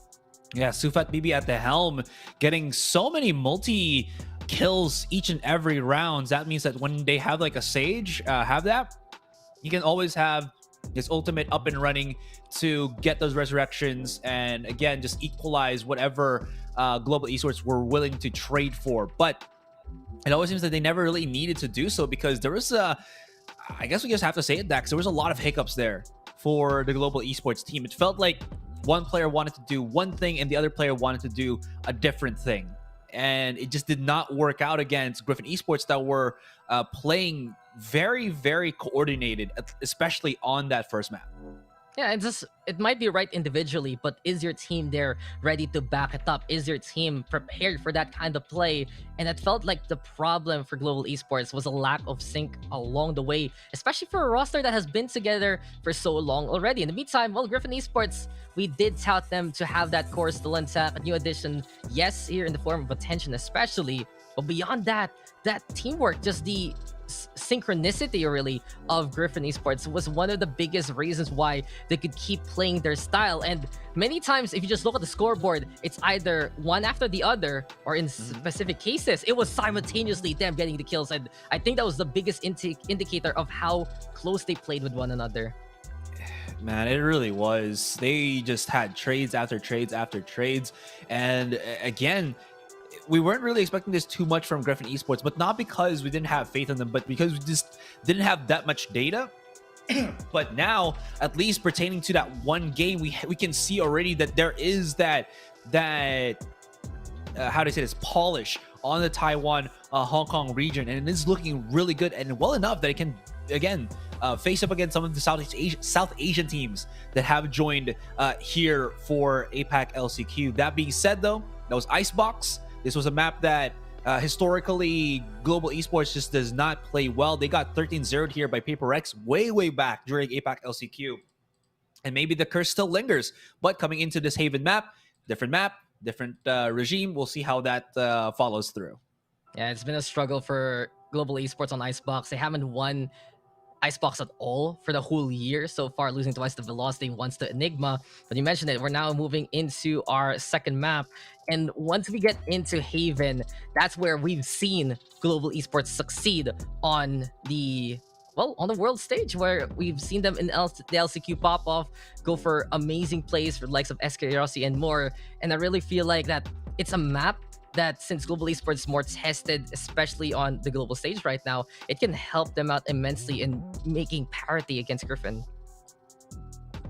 Well, we'll see how that kind of pans. I'm wondering as well how well the sync for Hellranger and SK Rossi are, because usually I remember seeing Global Esports way back play with these two utilize these two players, really well, where they kind of double up with each other, and it works so well for the global roster. But now it just seems like they're just playing to anchor both sides and try to use their presence to cover the whole map. But I guess against a team like Griffin, it just doesn't work. It feels like it's struggling for the most part here. But again, they might need to kind of check themselves on that regard and kind of pull themselves back, because we saw that one round where SK Rossi and Hellranger were at the same spot, and it looked at least the most stablest of rounds for Global, at least when they were looking to defend the sites.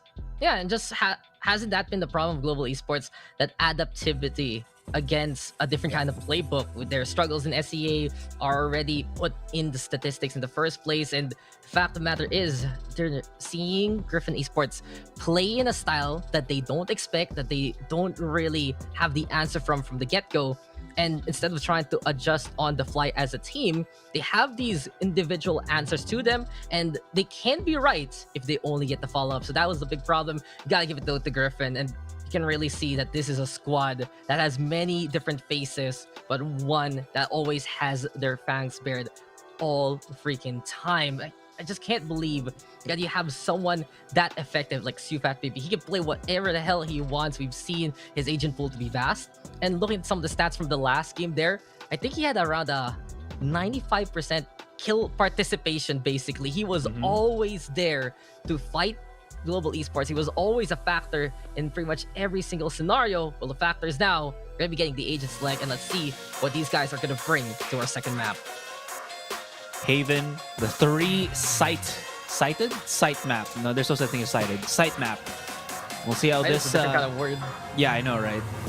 Totally, exactly. Learn your English, Asarai. I'm trying. All right, English broadcasters, by the way, not like this. Oh, okay, Griffin. Okay, I'd say this is a standard comp already on the new patch for Global Esports. Also going to be looking at somewhat of a standard. I think the only difference here would be the Sentinels with Killjoy for Griffin and the Cypher on the Global Esports roster. Interesting. I don't think I've ever seen Ace play an Omen before on the circuit. I know he's played the Astra. There are those times where they do swap on that. It's one more control with, well, their Sentinel player to play that controller instead. But this is going to be a very, very interesting variation. And that's what we always say about Griffin right now. This is a new patch, and especially when you have such a wild card team in a more stable patch before getting into APAC, then things are going to be even more interesting, to say the least, as they bring it out. But really, it's the dawn of the omens yet again here, Astra. It's like we're back to the pre-Astra meta. When it's out for the smokes, go for the omen to play it out. Yeah, again, that just gives you so much fighting power, especially on Haven, because, again, the Paranoia was utilized before as a push tool onto the side. There's a lot of angles that actually get hit on sites with the Paranoia if you time it correctly with the push and double up with breach fault lines. This could really become an explosive second map. And the word that you mentioned, Dax, on Icebox, Scrappy, could Pokevolve, could Digivolve in the second map and maybe turn into Scrapyard Wars, maybe? What do you think? What? What are you trying to... Yes, it's gonna be scrappier. I think that the series will be defined by the duels. What kind of words are you making up? Hey, Scrapyard Wars is a thing, my guy. Okay. That's my bad then. I'll check it out later on. But the thing is, you have the flash dash capabilities on both sides, and I still have flashbacks on the Global Esports 8 takes against green squads. Thing is though, there is just that different kind of mentality right now from Griffin, and if they're in position to go for those duels and you don't get the setup correctly here for Global Esports, then the hot hands of Griffin, they're gonna be shooting down any kind of efforts from Global Esports whatsoever. But here we have it now. This is match points for Griffin Esports if they get this map. Global need to win this to force out a game number 3. We are just on our second day of the play-ins. Only 2 series for the day. Tomorrow, it will be quite a long haul because we'll get our eliminations. We'll get our first entries into the final slots of the group stage. But beyond that, guys, it's time for us to get into the matchup yet again. SK Rossi, though, off to, well, a very speedy start. There we have the full time thrown on as well by Hell Ranger. Guiding Light, though, is a cult. Quick ambitious peeker for attention. Forced to dash on away, though, and the scrappiness truly will come out in full force here, Asarai. And he has no fear here, and this is actually a really good thing. I thought that maybe he's gonna feel deterred from that last game, but he's looking convincing about charging in on these fights. Still, Griffin, of course, they play this cautiously and wanna hunker down on the A site. Does have attention, playing on short, and both of the flashers, actually the initiators, are going to be somewhere on A. So if they start coming in here, it is going to be Fung as well as Sufat that will play on the contact. How well can this Sheriff work out? Just good enough for the one, but as you can see on that kill feed, it seems like the plans of Global have gone down to the toilet as Skills, hello? That was kind of awkward. Anyways, ready for that. El Ranger last on the board. Comes out of the bathroom for getting its towel and all, and 30 seconds left. Esports just losing out the clashes all across the battlefield. There were just these individual duels that kept going in Griffin's favor, and it seems like it's flashbacks of the first map already. Flash does come. Paranoid doesn't get the connection. There we have the Aftershock even, and look at the no fearness whatsoever from Wire Select. He goes through the Aftershock, he whips out the frenzy, he runs out the bullets, goes for the knife even, and Griffin, the audacity of the squad to keep on fighting. Well, they just have so much heart in them right now, Asarai. Oh, yeah, they're vibing as a magnitude 10.0. That's how hard their vibe is right now from what it looks like. And they're catching Global Esports. Like, again, they're not expecting one player to just be somewhere on short. That is very much a mortal sin. You gotta have to check your corners, and it seems like they did not. It's gonna be down bad for them. As now we do have the purchase power for Griffin and Select. He's done so much that he actually has a Phantom, but he is getting slowly but surely chased by the rest of the members, but he's going to be good for 2. This is actually beautiful for them. SK Rossi hit by the Paranoia, can't see anything at all. Nothing at all. Right there. And Kappa to remain, just, again, trapped on C Long here. So difficult for Global here to snatch these opportunities, and oh ace, that's unfortunate, but attention is there, and this duel might go now. There you have it. Griffin will take it 2-0. But really, there's some opportunities that Global are making for themselves that could have been a Phantom in their hands if they just had even more of a commitment towards that barrage. But Wire Select, he still got 2. They still get the recovery of the rifle, and look at all of this. The attempt from Global Esports was there, but it's still Griffin shutting the door on them, and really, the scrappiness continues. Beyond that, it's Griffin right now just having the unlimited confidence to make these plays work. You know, a while ago in that knife, I noticed also that Griffin just let him do it. Wire Select got on the inside, no help whatsoever, because they saw the reload and just like, you know, knife him, get that kill. Guns are out though for Global. And he was doing that through his own teammates' Aftershock, like literally no fear, and they were just betting on the fact that Hell Ranger would be panicking at that point, which he kind of was, to be honest, especially when there's like all these, for lack of a better term, diarrhea Christmas lights right in front of him. Yeah, because literally there was like all that flashy stuff thrown out in front of his face. There's too many things in front of you. It's as you love to say, a smorgasbord of, well, colors. But you know, that rainbow connection, it was unfortunate, but now we're connecting back into the game as Global Esports. Both sides from TP through. Skills bothered though behind the turret. Though is there as well. And Griffin goes up close to personal to get Wire Select, to get the 3, to get the 4! And it's just so neatly done here. They flap their wings and they just blow away the competition from that A side. And Griffin with a bonus. Oh my gosh, they just given Select the keys to the city. Now has the lockdown. Look at this one. That flash was actually disgusting from his teammates. He gets the 4K, but his teammates get award for best assist on that one. So many flashes, Dax. Like, you can, even if you get smoked up as Fung, all you really have to do is check if the UI, the HUD for the flashpoint, was it for breach? The flash of breach. If it can go on the center of the site, it does, and then you can just control your birdie to follow up on the flash itself. Attention now brings up the operator to play, and it's good enough for the first kill on Hellranger. Yeah, 10 hot and over and out. Hellranger gone. Not only that, though, about Fung and Sufat. Ace has 5 assists. The paranoia was perfect for the final 2 kills by the default. And Global Esports, they were immediately in a Flores Lava situation there, thanks to the utilities of Griffin. Goludo, at least catching out Fung. Might as well try to go for that B site with the lesser buy. But here comes YR Select again. Skills, though, picking up the rifle. At least shutting down Ace along the way, but the backstab is real. YR Select gets another one. 2 for his trouble. Dark does come, gets broken there. Still the scan is real, but the alarm bot now knows that GE, the Global Esports, is going for that C site. One Spike chance though, planted. perhaps, maybe with skills. He has that Phantom. If he can play close enough to surprise the opposition, it can work, but YR Select will scare him off, and the backstab just coming from Griffin yet again here. Duel in the back line here, Asarai. Did Kappa already give away his position? Well, regardless, Attention cannot lose this fight because he does have the operator. That's a big, big blow. Now, considering where the spike is planted, and do they have the smoker? They do not. This could actually be a thrifty round for GES if they can play this correctly. Kappa's now going to be swinging onto the left. They got to close the distance right now, but he's not allowing them to do so at all.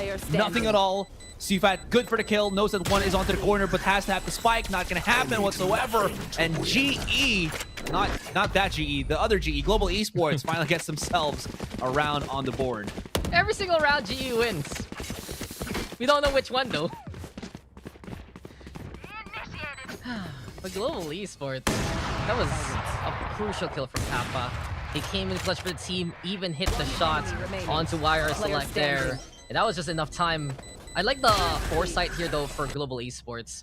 They still wanted to go for that C-long hold, have the angle from afar, and when they were gifted an operator, they took advantage of that. But the op now rebought here by Attention. It might be a sniping battle between him and SK Rossi. Duel of Fates and a duel of Jets, perhaps. Spike, though, all the way in the middle, and you can see here for Griffin, they do want to try and anticipate a play. The breach already rotating towards the Jet of Griffin, and Attention and Fung might make a play here very, very soon. We're just waiting, at least for some contact as of the moment. This is kind of risky, though, because Sufat cannot flash out for himself. He'll have to wait for a bit of contact first, but Hellranger is already prepared to set things up. But where was it? That was so late. Golo was already pushing up, and Hellranger kind of just... What? Did not use his flash to at least allow his teammate to peek. That is not the setup that they were looking for. And if they try to go for a short now, because they don't got no more Golu, they're gonna get swung out by Attention here, and they're not. Yeah, they were. That drone was nowhere near peeking Attention. Yeah, couldn't even find him there, but the Hellranger, at least going after Fung. Do have Attention now using his updraft to get away from the Hunter's Fury. This buy space. Global Esports to put that spike down. 3v4 scenario though. SK Rossi still with the operator. Closer quarters here by A-side, so he has to be a bit more ambitious here and catch out one off guard. The blades though are coming, and the Rolling Thunder is there. Beautiful shot though from SK Rossi, up close and personal. Looks for a second, but YR Select, it doesn't actually connect. The shock dart now flies on by. There's the drop down, and here comes the push yet again. Kappa though gets on the board, but it's still Griffin with a swoop and the broom. 4-1 as the A retake works on out, and it's Griffin yet again soaring to even higher heights than before here, Asarai. Oh my gosh. Don't even start that shit here, mate. Such a clean retake there for Griffin, just charging right out. And they just charged right in. After that missed shot from SK Rossi on the second, Select just no fear, started just running into it and making so that they can get as much map control and clear out the closer angles such as Graffiti and Hell, and it's worked out so well. Again, gotta give it though to Attention and actually the rest of Griffin as they just catch the lapses in terms of judgment here for Global Esports. That's literally as was happening. The setup's just not in tune, not in sync for the Global Esports team. Yeah, and hasn't that been the story of Global Esports? Plans are K, lapses do happen, and jumping the gun there, not getting the peek onto the boxes whatsoever, punished immediately there by the Jets. Still, Global Esports now full ham, perhaps toward that C site. Might as well try to play the hard aggress instead. You also have a hero rifle anyway for skills. They're going to be protecting this Omen as much as possible so you can try and find those takedowns. SK Rossi, the blades do come, but Hellranger peeking so slowly, and Ace will get the take. That paranoia to fend off the competition. No He way. comes Ace yet again to get a second one, and the shock darts are not going to be enough. Will Ace go for one more peek? Skills now with the wall bag though to get that takedown, and the cyber cage for the disengage, cutting the losses of Global Esports as it winds on down. It's 2 for the price of 1 for attention. Lining up easily for Griffin Esports. SK Rossi, the only one left. Tags a bit, but attention will still thread the needle to get the third. And it's Griffin Esports making it 5-1. What a shot there, Asterai. That is absolutely disgusting. And Ace, if we can probably get that replay rolling for him. Yeah, there it is. Look at this. The first kill wasn't the one that was amazing. The one that was amazing was he was here on logs. Everybody was looking at him, and he still gets away with bloody murder and a kill to boot as well. And Attention just kind of tops that off with a collateral, and this collateral to his own teammate. Well, this kid's be nutty. And just Global Esports, they have these opportunities right in front of them. Why are they unable to seize it? We've seen their runs in VCC. We've seen how they are really one of the best teams from the South Asia region. But in all honesty, these are mistakes that shouldn't be happening. These are plays that shouldn't get more than 1, maybe even 2 kills from Griffin Esports. You gotta give props to ACS for the first log angle, but as soon after the paranoia couldn't get that second kill, he should be dead. And that has been the one phrase that we feel like in the back of our minds is happening right now. It should be Global Esports making this play work. It should be them capitalizing on these moments, but it's still not happening, and Griffin is the one who gets the punishes instead and gets the rounds because of it. Man, they're just not able to get the value that they want to with what they are trying to do, right? It's just been that over and over again, this dry spell for the Global Esports team. Just nothing is clicking at the moment, and it's been just whenever they try to take a site, whenever they try to get their hands, a little bit handsy on the site, they just get slapped away. It's pretty difficult. Look at this double, but so quick here from Griffin.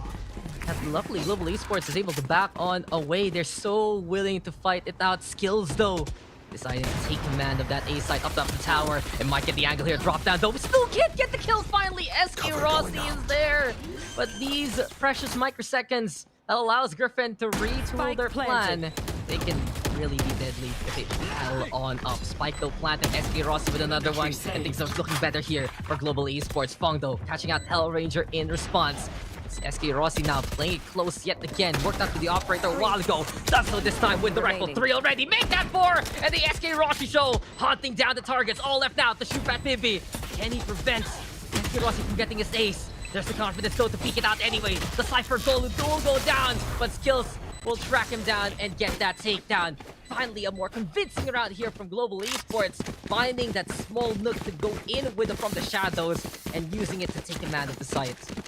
That was incredibly strong, especially that follow-up from SK Rossi as he becomes that smoke criminal here. Griffin just not expecting him to hold the angle for such a longer time.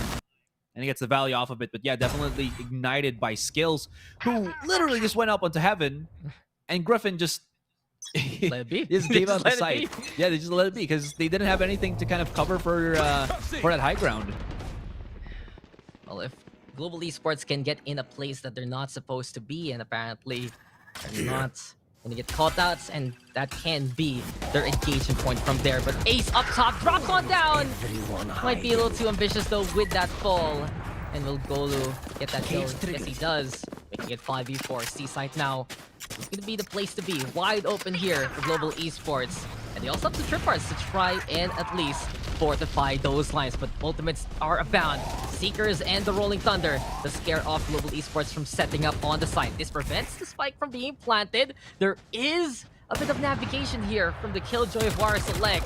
And as we get Hell Ranger trying to make their own flank happen, it's still all up to the Killjoy getting value. 1-for-1 trade though. Global Esports now, they at least get the catch and go for the rotate. Perhaps Kappa falls all even. And there's still that staying power here by Global Esports, but they're the one who gets punished instead, Asarai. Hell Ranger has snuck himself all the way at the back of the B site. I don't think they're going to expect this at all. That Flash will find absolutely nothing. And he will be able to plant the Sufat. Is his fire senses tingling? No, it is not. And that is incredibly huge. This leaves us into a 2 versus 3. Spike gets planted. Feng now aware of the back, but does he know the close right beside him? Saw the gun. One more holding the... Yeah, he did. Crossfire though to the right side. Oh, it's going to be very risky. Is that going to hit? Successful. Will he react? Oh, he went after them first. That was just so smart from Feng. Left to right, had the intel. And everything now left to SK Rossi yet again. Spike though, timer is ticking. Maybe a single kill can help him out. Cloudburst is there though. The shot comes from attention instead. And that is how it's done. Griffin Esports says the timing was perfect and the angle was clear. It's 6-2. Thanks again to the calls here by Griffin. It was all just Feng fighting. Look at that. Successful. Feng fighters. Yes, exactly. Feng fighters. His moves were fast as lightning, albeit a little bit frightening. He's a diamond in the rough, you know? I know it. And just lyrics aside, Griffin Esports, they're not just that gung-ho, you know? And we've seen a lot of their willingness to fight so early on. But in those situations, when they get that intel, they do have that solid decision making. He covered that right-hand side, helped at the push by A-Linked. And he knew it was just so easily bangable there at that the backside. Catch out Hell Ranger in the first place. And now Griffin is not done. They get the 2-for-1 anyway. They do line on up, but it doesn't matter. Still Wire Select with a takedown. And this will scare off Global Esports yet again to stay on their own side of the map here. And they don't really have that much firepower too. They did buy SK Rossi with the Vandal. Oh, skills. Beautiful jiggles into the back of the site. They're flashing it in, but there still is Select holding the fort there. Skills, can he actually get out of harm's way? He does! Beautiful stuff. Now we'll have the paranoia to delay even further. But now Feng comes right in to delay the spike once again with the aftershock, but does not stop them from just charging right in. The paranoia now comes through from Skills, delaying even further. The Ace here, he's got his work cut out for him. Great stall even here from Global Esports with the utilities. 1-for-1 though as Ace will get the takedown. Kappa will trade it out. And it's 2 versus 1 now on the other side. The Graffiti though, not gonna get painted yet by the blood of Griffin. But Skills, he only needed a sliver of HP, but the 3k Thrifty there for Global Esports keeps them in the fight. When it does look like Griffin can start running away with this game again, here on the second map, there are just these moments Global Esports that brings him back, and it is Skills that kills. He got the first against the operator. He made sure he wasn't flashed out after the second. And just the angles here in that 1v1 scenario. Very well played. This is why many fans of Global Esports look at the roster and say that if we can just get even more and more of that parity, when there's some players that's struggling, someone else steps on up.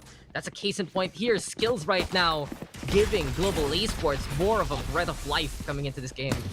Now for the first time in forever, Griffin at the back end of being without credits, but that don't face nothing at all. Select has just charged right out of mid, finds another pick, and we're still at a 3, or rather the 3 versus 4 in favor of Griffin, but they did not pick up any weapons whatsoever, so they're going to have to play this close and personal.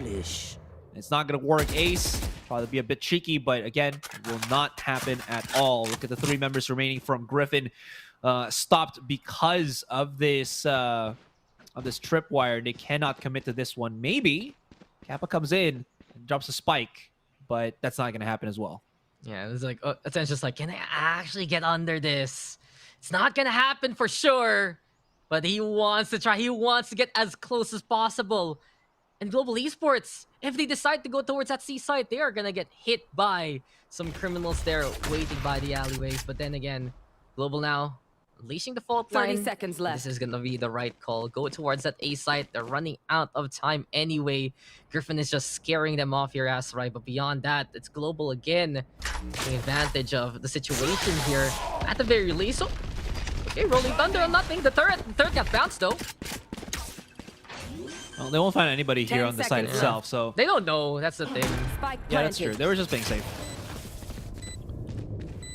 Oh, okay. So Golu repositioned his tripwire to handle the lurk once more, and as they're making tons and tons of footsteps as they push through B link here, or A link, they're just gonna charge right in.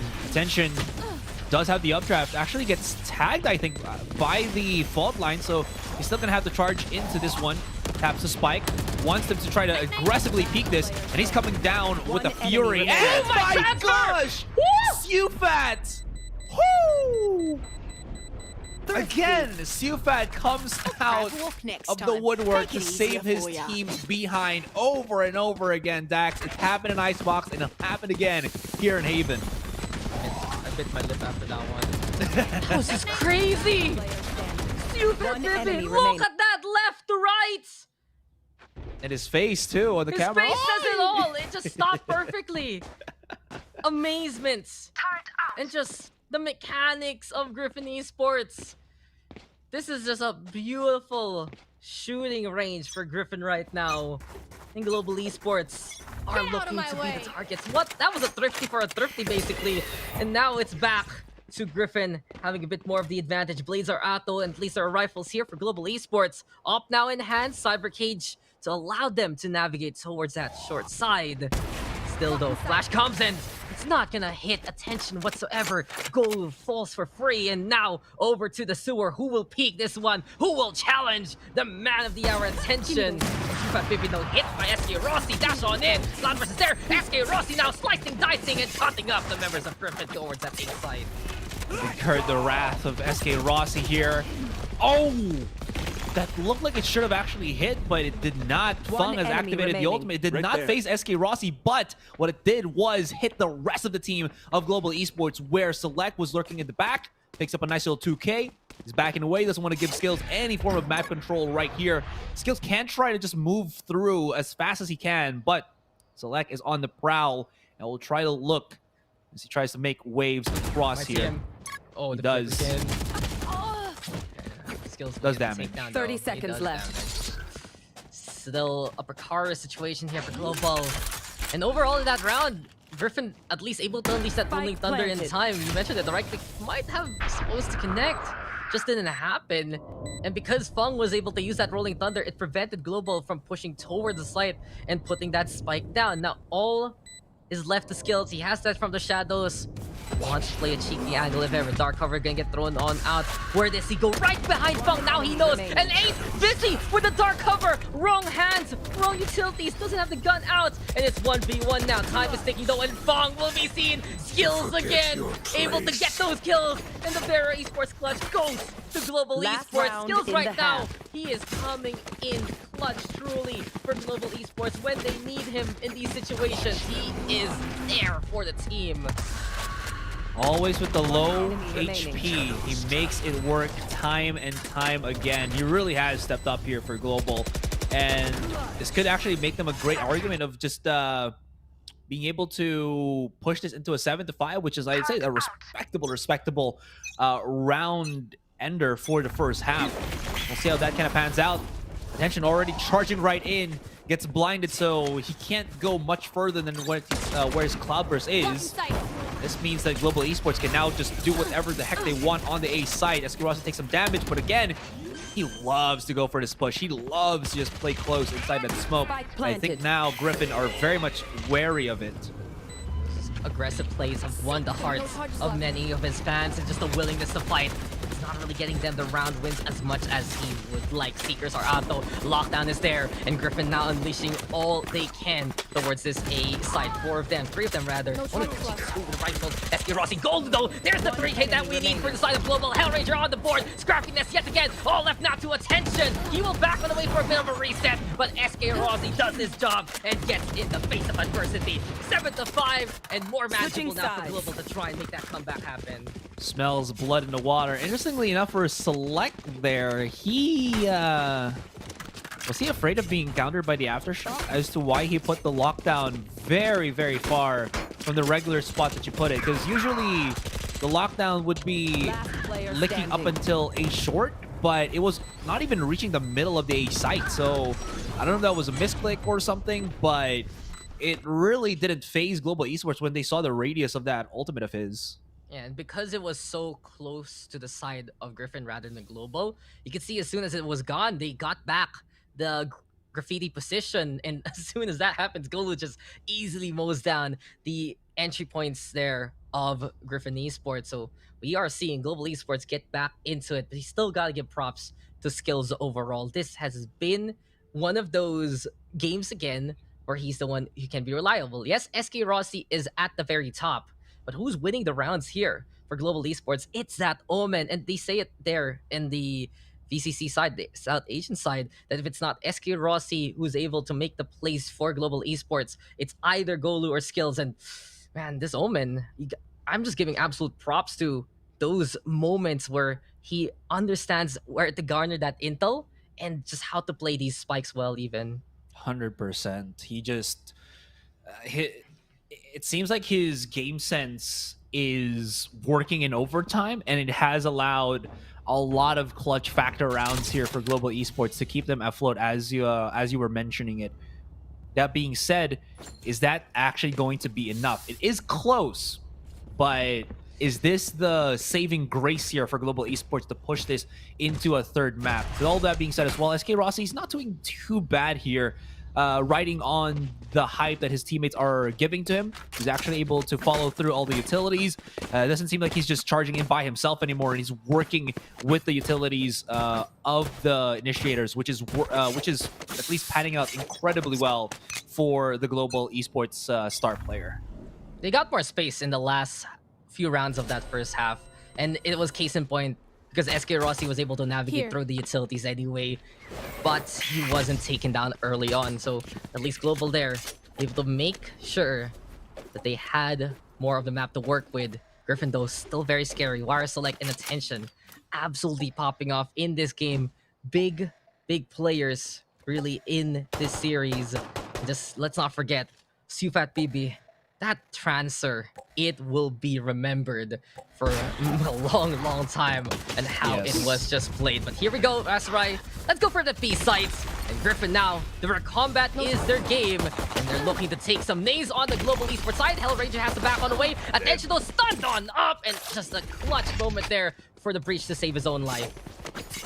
Wait, was that the stun from the Breach or their own Breach? Because that felt a little bit awkward, to be honest, because the angle didn't seem like it was properly placed. Anyways, could have been whatever. Fung and Y-Select very low now in terms of HP. Hellranger capitalizing on that fact, and Ace, as he tries to just run away with the shrouded step, gets DE9. Sufat BB, last bastion of hope here, at least on the pistol. But Aftershock delaying him even further, and he cannot push through it, and that will give Hellranger the 4 freaking K. Gets it out in the end, and GES, they're here. Hey, you changed that line. Oh, I have to. You have to, that's true. Still be careful though. Griffin, just like Asarai has to be careful, Griffin has to be careful. Third pulse of the Aftershock. Let's not forget, it's been a long time since it got changed on up, and Global Esports, they wanted the pistol, they get the pistol, and Griffin actually gonna go for a timeout. They felt the overrun there. Basically, they wanted to go after more of these, I'd say, backline players of Global Esports. You can see especially how they vied for that A-Link as much as possible, but it just didn't really pan out. And as soon as we got to the site, well, numbers were already in favor of Global. They swept on through from the back of site, and that's the biggest problem right now of Griffin on a map like this. They're on icebox. The angles can just lead you to catch out some of the players who set things up on other aspects of the map. But here on Haven, there are clear sightlines, yes, but there are also nooks and crannies where members like the Breach, maybe the Sova, maybe even, that Cypher, they can garner that intel, get those concusses on, and it can help out for Global Esports in stemming the push of Griffin overall. We did mention this yesterday. Now I believe I was casting with Tash here, where the team that we casted before only really had or did not have any sentinels, so that really messed up the way that they would have gotten information and stopped the stemming of that opponent lurk, right? So Global Esports, I really do like how they have such a balanced composition here. It's sort of like Griffin's, but just a tad bit different because of the initiator and the sentinels, but it still works almost similarly. In any case, now as we start this next round, already good damage onto attention. Sufat does not have his heal up, so he'll have to play with this Marshall with a sliver right now as they try to look for something, using still attention's entry fragging prowess to get things working. But if they try to look for B, there's absolutely nothing there that is waiting except for maybe just a tripwire. Yeah, and just to add on to your point there about the rosters right now, there's information that Global Esports can garner, and for the side of Griffin, there's oppression. You have that Killjoy, you have that Sky. Very, very intriguing on the combat and especially on those post-plant situations. Dart, though, will be broken. Will tell Kappa and the rest of Global Esports that they're already nearby on that A side. But Global Esports, they really do not want to lose this round. Look at the investment here, Asarai, Bulldog, as well as for Spectres. Respect already for the Griffin Esports roster. 30 seconds left. We'll see if Hell Ranger here can get some takedowns with that smaller rifle. Shot comes over onto Ace. This is 2 now away from that Rolling Thunder. Can help them out immensely. Kappa will try to hold the line wire. Select will get that takedown. And the Frenzy's making some noise. SK Rossi, though, on the other side. Pitch is real. SK Rossi with one already. Sufat, though, finds the answer in response. Time, though, ticking on away. Griffin has to stick this already. And Hell Ranger is not done. Time now for the post-mine, but Skills comes on in. All left now to Sufat, baby. 1v2. Not the right gun to try and make the flicks work. And Global will tie things up. Not only that, here Asarai, Rolling Thunder is ready for the next few rounds. It's going to be a strong ultimate to utilize. And Hell Ranger finding some success now as he switches up from that Omen to the Breach. This is working so much into his favor. His fault lines really have been on point. And his flashes also looking mighty fine, fantastic. Freak. Yeah, he just holds the angle here, stuns everybody. It was kind of awkward as well that he was just lurking for a delayed time at short, but I guess he wanted to make sure that nobody was going to come right behind him and steal away at his Bulldog, as well as his good positioning to keep the rest of the attackers inside of the site rather than being able to plant it at default and then playing crossfire both short and long. Works out in the end. Griffin now have their first buy round after the second half debacle, and well, they just do have or implement themselves the rifles for the moment. That's right. This is the first chance Global Esports has to take the lead in this whole series. Can they do it here in bonus? But the tension just navigating on through. It's a 1-for-1 trade. Quickly, Kappa trying to hold things together, but doesn't expect Fung on his right. And it's Griffin right now playing well the Griffin standard. So quick on the kills. One by one. The scoreboard lights up. And A-side is already there. Is all left now to Hell Ranger, but he can't even see the sights whatsoever. A quick win here from Griffin as soon as they get the guns. Dude, SK Rossi had a judge on short. He had the prime position to make something happen, but he made the decision to try to push through A long, and whether that was the right or wrong decision, you saw how he got dealt with so quickly. Maybe if he stayed with his team on the site there, that could have worked.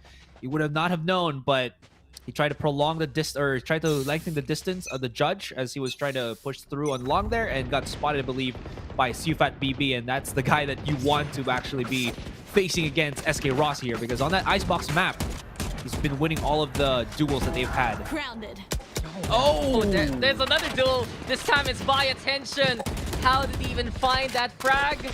Well, sometimes miracles can be made by Missy. You're not even here.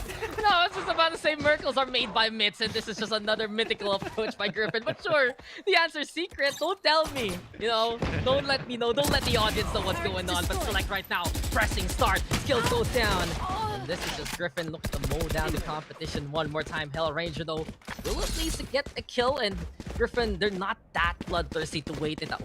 Oh wait, okay. I thought they were actually gonna double back just to chase after someone else. But like I said, they want to put that spike down and secure this round as neatly as possible from this point onwards.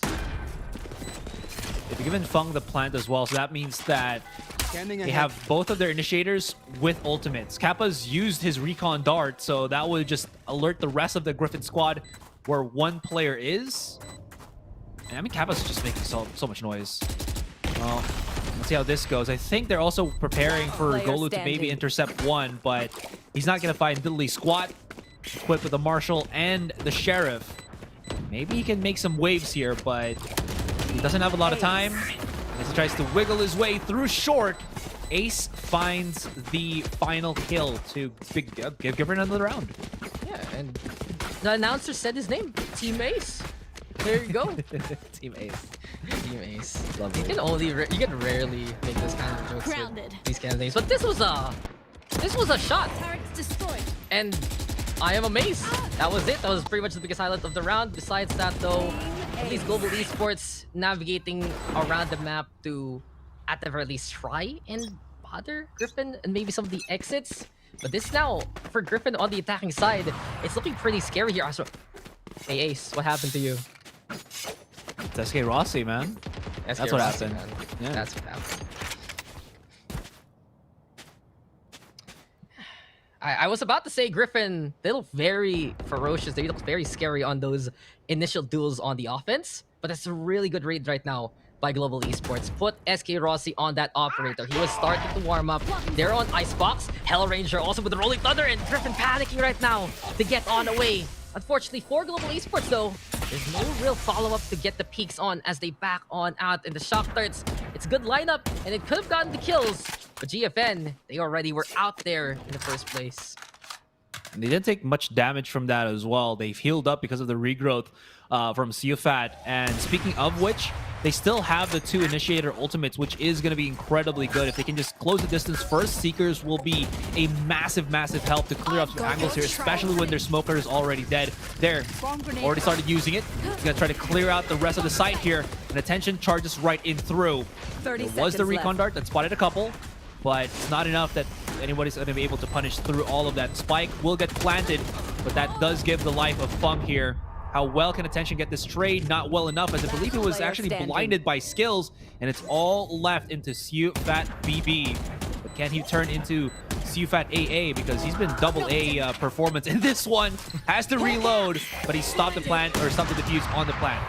Oh, Global Esports, they played the game of keep away there. They weren't too ambitious to go over that B side. They knew they had the operator anyway, and they primed it at the right time, especially with things like the Paranoia, just to bother those kind of fights on the other side. So it's like C-Link is still linked up to A-Link anyway, thanks to utilities. And Hellranger, he's finding his form more and more in the second half.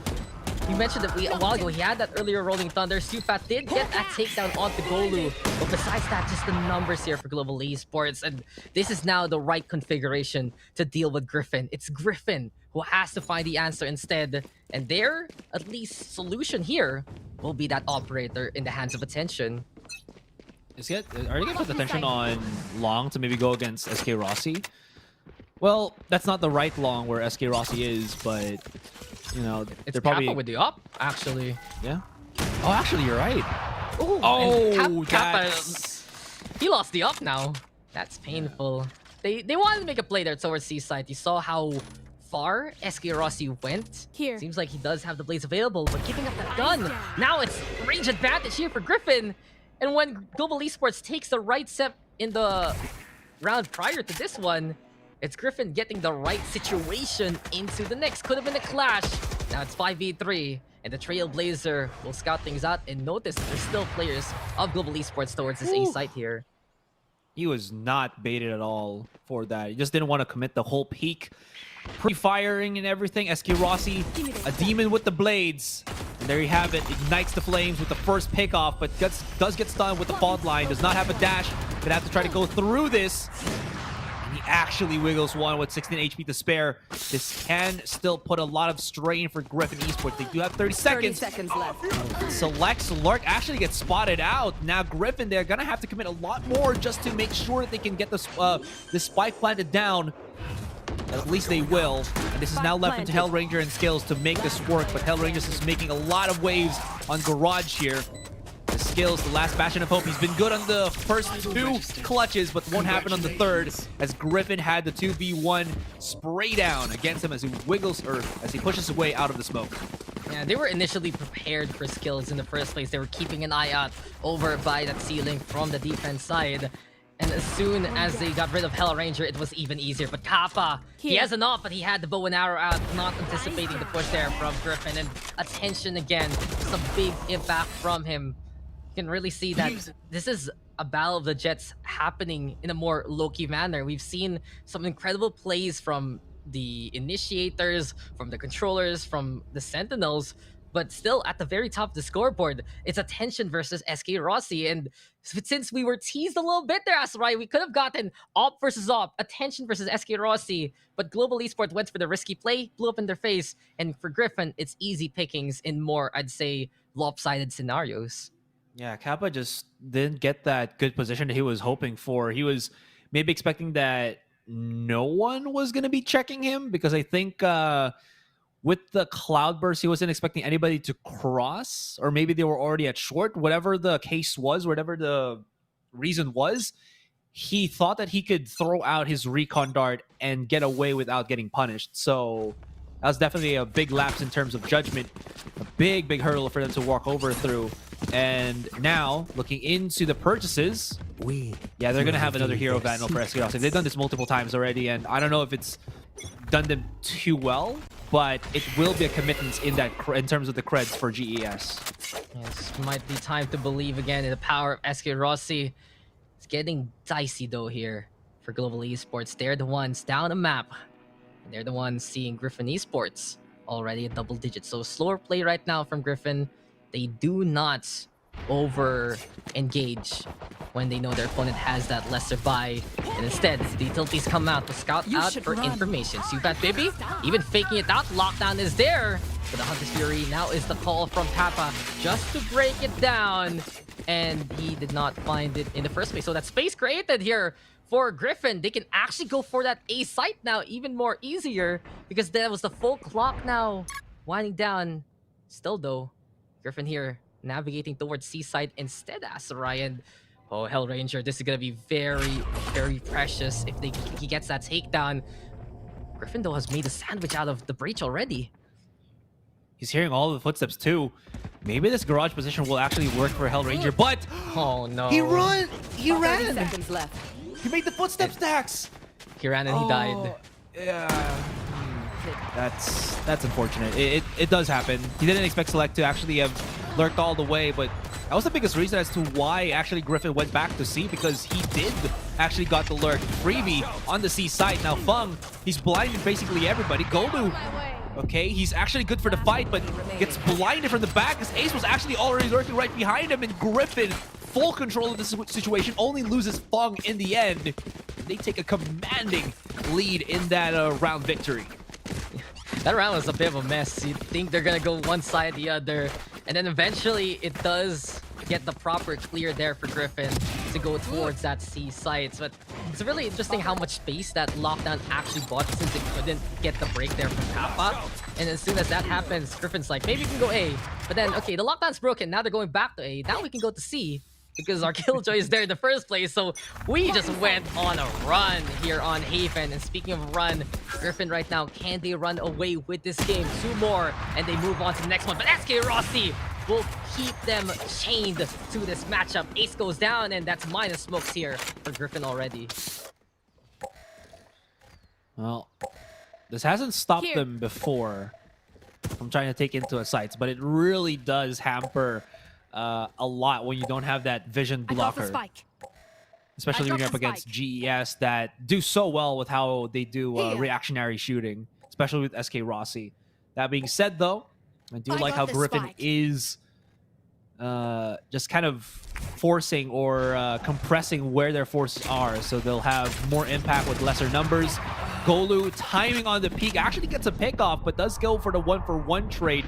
Now Griffin, as they know that their spot is compromised, they're going to have to commit into this fight.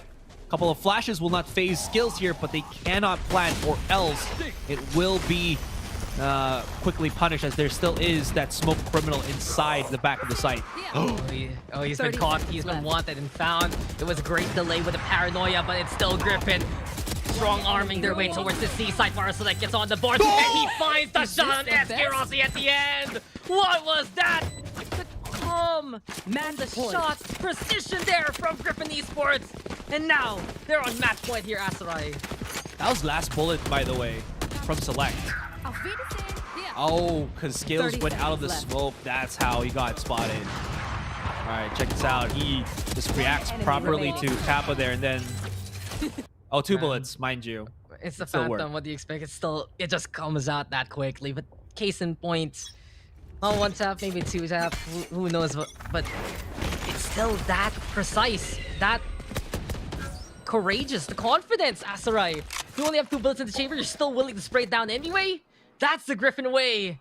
And Global Esports, they're seeing yet again the spots that have basically given them problems all throughout the career. The SEA region is a struggle right now for Global Esports. And if they can't make this comeback happen for this second map, there will not be a third. Smoke does come out though.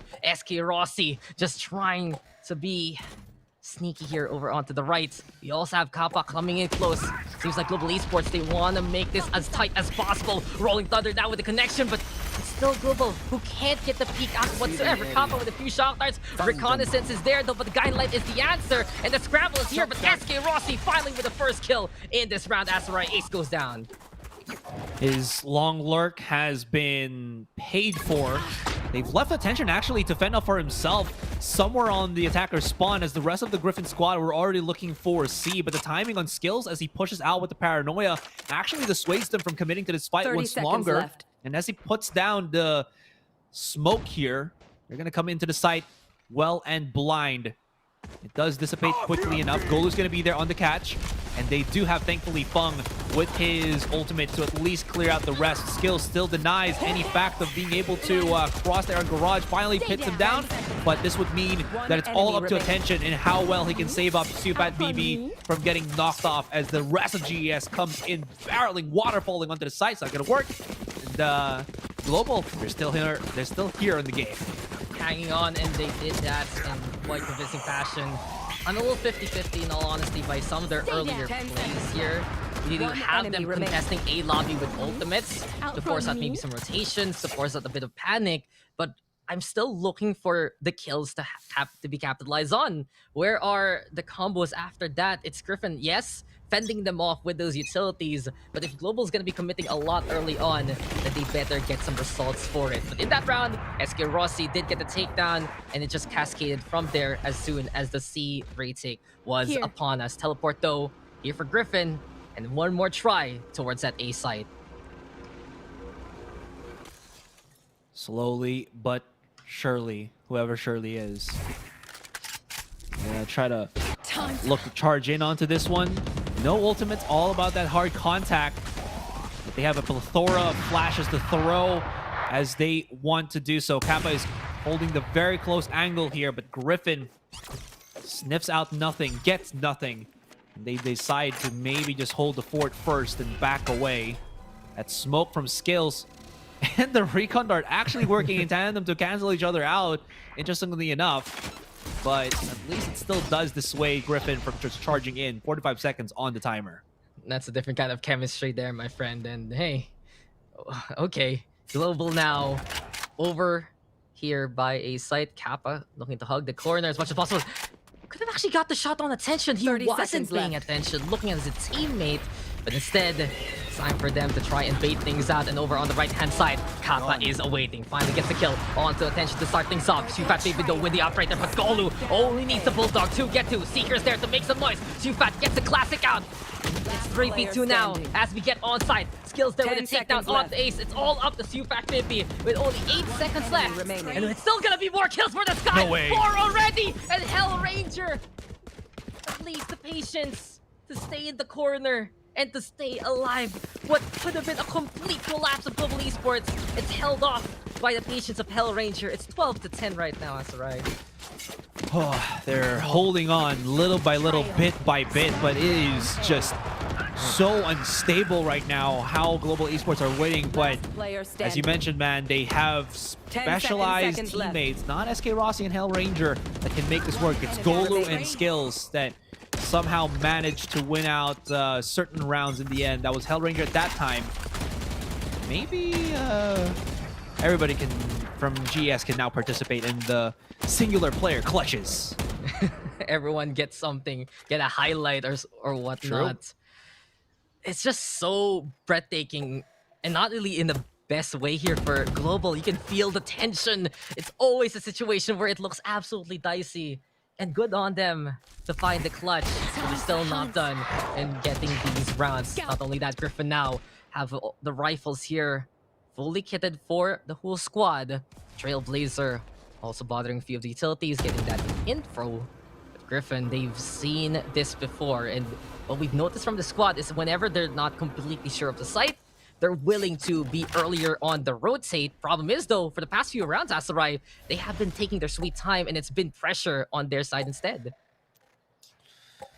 Well, they might need to try to go ecstatic and fast onto the site here. Attention gets caught up by the wall as he charges right in onto the B site. Got to be careful in this one. Thankfully, there is no Hunter's Fury for Capo, but look at how GFN just escaped the site. Want to go and rotate around for C here, but Global just don't look phased at all. Again, the paranoia is so good that they're getting caught in the mix. And now it's all left to Select, but I mean, he's on an island. It's a 1 versus 5. There's no time. Save the weapon and save it into the next round. Yeah, this is not the right call for Griffin. They're falling too much in their own tendencies. Global Esports, we've seen it from this roster, especially on a 3-site map like Haven. They're willing to go for that B retake. They love to play the range over by the links. They use their utilities to get it back anyway. And if you're going to be running towards that C site as Select catches out Golu, then you're going to meet defenders who are still prepared for you in the first place. So this is it. It's either match points or overtime points. Will we get more from this series between Global Esports and Griffin Esports? It seemingly is looking that way. Global Esports now looking much solid compared to a couple of rounds ago. Nay, a couple of that last game ago as well. We'll see how this pans. But just checking out the hardware first, Dax. Spike dropped. Select does have the lockdown. You should run. Sufat 2 away from his Seekers. Select here, he's kind of coaxing somebody to push through the smoke, but that's not going to work. Lockdown is the perfect answer to such an ultimate, and that does not, again, phase Global Esports whatsoever. Yeah, Smile will hold the line. SK Rossi misses the shot, though. He needs to hit it, but it's Ace instead who slaps him back. Now Griffin, this is a perfect opportunity without the Star Duelist on the other side to navigate themselves towards this A site. Flashless come, though, to slow them down. Fung here as the rest of the crew. And again, blinded just a little bit. This is now the full line into play. Griffin getting the kills that they need. It's 4v1 now. All left the Skills.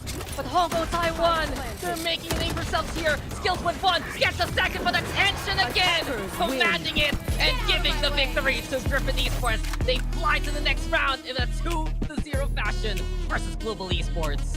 That's going to be a very convincing last round for Griffin here. It took them a bit longer. They didn't know what they had to do in the past couple. It felt like they were trying to overcompensate for things. Like we saw that one round before we were put into the almost overtime, where they pushed into the B site, but then started backing away when Global Esports started throwing out utilities, and they just kind of feared it and went all the way to C, where they didn't even see a single player of Global Esports in the back of B. So that was kind of awkward. And now I think they just took a breath, tried to figure out where it was, and they spotted out SK Rossi. He could have hit the first shot. That was, I think, the best thing for him to have made the impact flow, but because he doubled down, he got flushed out by the fault line and pre-fired to heck by Ace, who was just looking at his own direction, and that, as you mentioned, was the start of the downfall there for Global. You know, sometimes the best answer is the simplest one. And True. Griffin finally stopped double back, stopped rotating, and they just went at it. It's a big indicator that you can make this push work if you kill SK Rossi on the Global Esports side. And you see it here, Wire Select though, 26 takedowns, attention. There is so much impact from this Jet. And it really was just a mechanical showcase from Griffin Esports. Many a time, some amazing plays from Ace and Sufat BB Fung, of course, setting things up as much as possible. But you gotta give props to Global Esports for at least adjusting in the second map. It didn't give them that victory, and still the SCA struggles to continue. It's a bit worrying right now that for Global Esports, this is not really a roster that they face off against, a region they face off against, that HK Taiwan side of Griffin Esports. But they also know that they don't have those results against the more renowned regions, or the more known regions rather, compared to who they face off right now. So really, Global Esports, if they want to bounce back tomorrow, they really need to rethink a lot of their plans right now and their execution, because when it came down to it, you can see it here in the highlights, it's Griffin who were absolutely precise on the shots. Gotta say, I'm pleasantly surprised about this Griffin roster. We saw them like earlier last year, or even late last year, do, I think, with a lukewarm reception. You know, they were well enough, but not good enough that they could have beaten the other top teams that were playing in APAC LCQ. But I do now remember that Sufat BB was one of the players that really stood out the most. He was, I believe, playing duelists at that point, but he's kind of played or has adjusted nicely into his own role as, I'd say, as flex player, and it shows us to how well it works because he's just such a crack aim. Like, his spray transfers have been absolutely insane in this game. And maybe there's just less pressure now.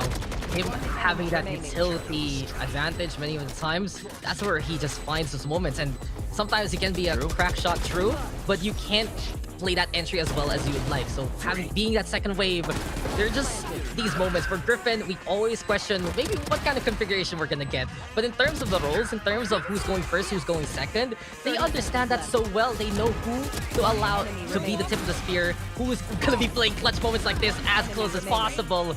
And it's just a different kind of artwork, to say the least, about Griffin Esports, but it's something we have to appreciate, and it really proves that for the HK Taiwan side, we don't get the results, yes, but we see how amazing their shots can be.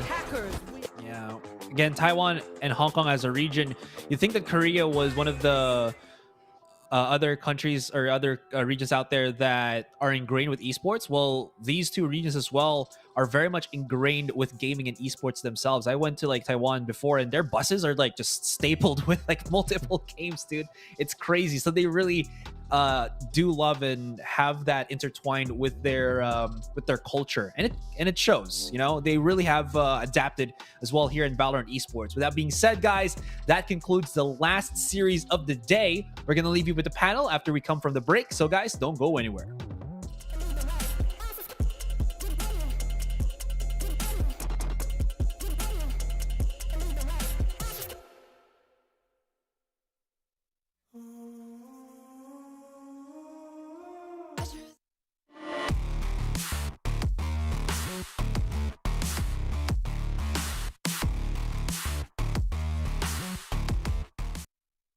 Flex, flex, flex on the lean.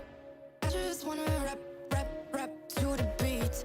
I just wanna back, cause I mean, I just gotta go back, I'm a freak.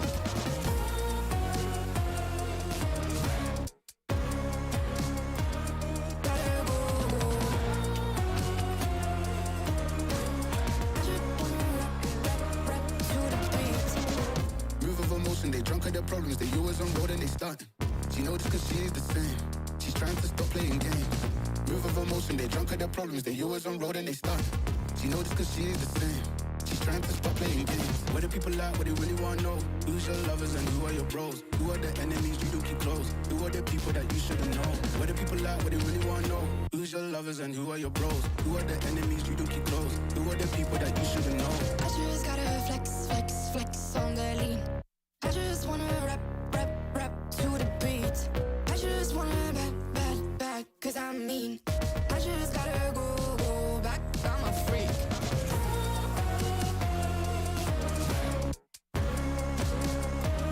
Gotta go.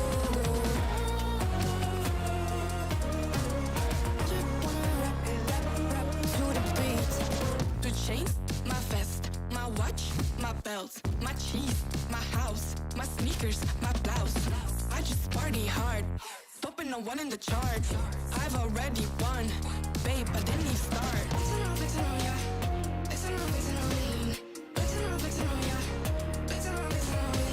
I just gotta go, but I wanna hold on. I can't let you go, but I gotta stay strong. Unless you heard it from me, then you ain't heard it from me. Got it from me, all the energy extra. You don't wanna see me with the hitters. Generations caught up, look how things will switch. People they're quick, now they wanna move at the bits. Boy wanna go to bitch, nah. Now I'm moving. I gotta do what I do. I'm really here on my ones now instead of 4 3s or 2s. And now it's F from Paris. I could have been effing you in Paris. I don't wait for the drop, I just flow from the pot.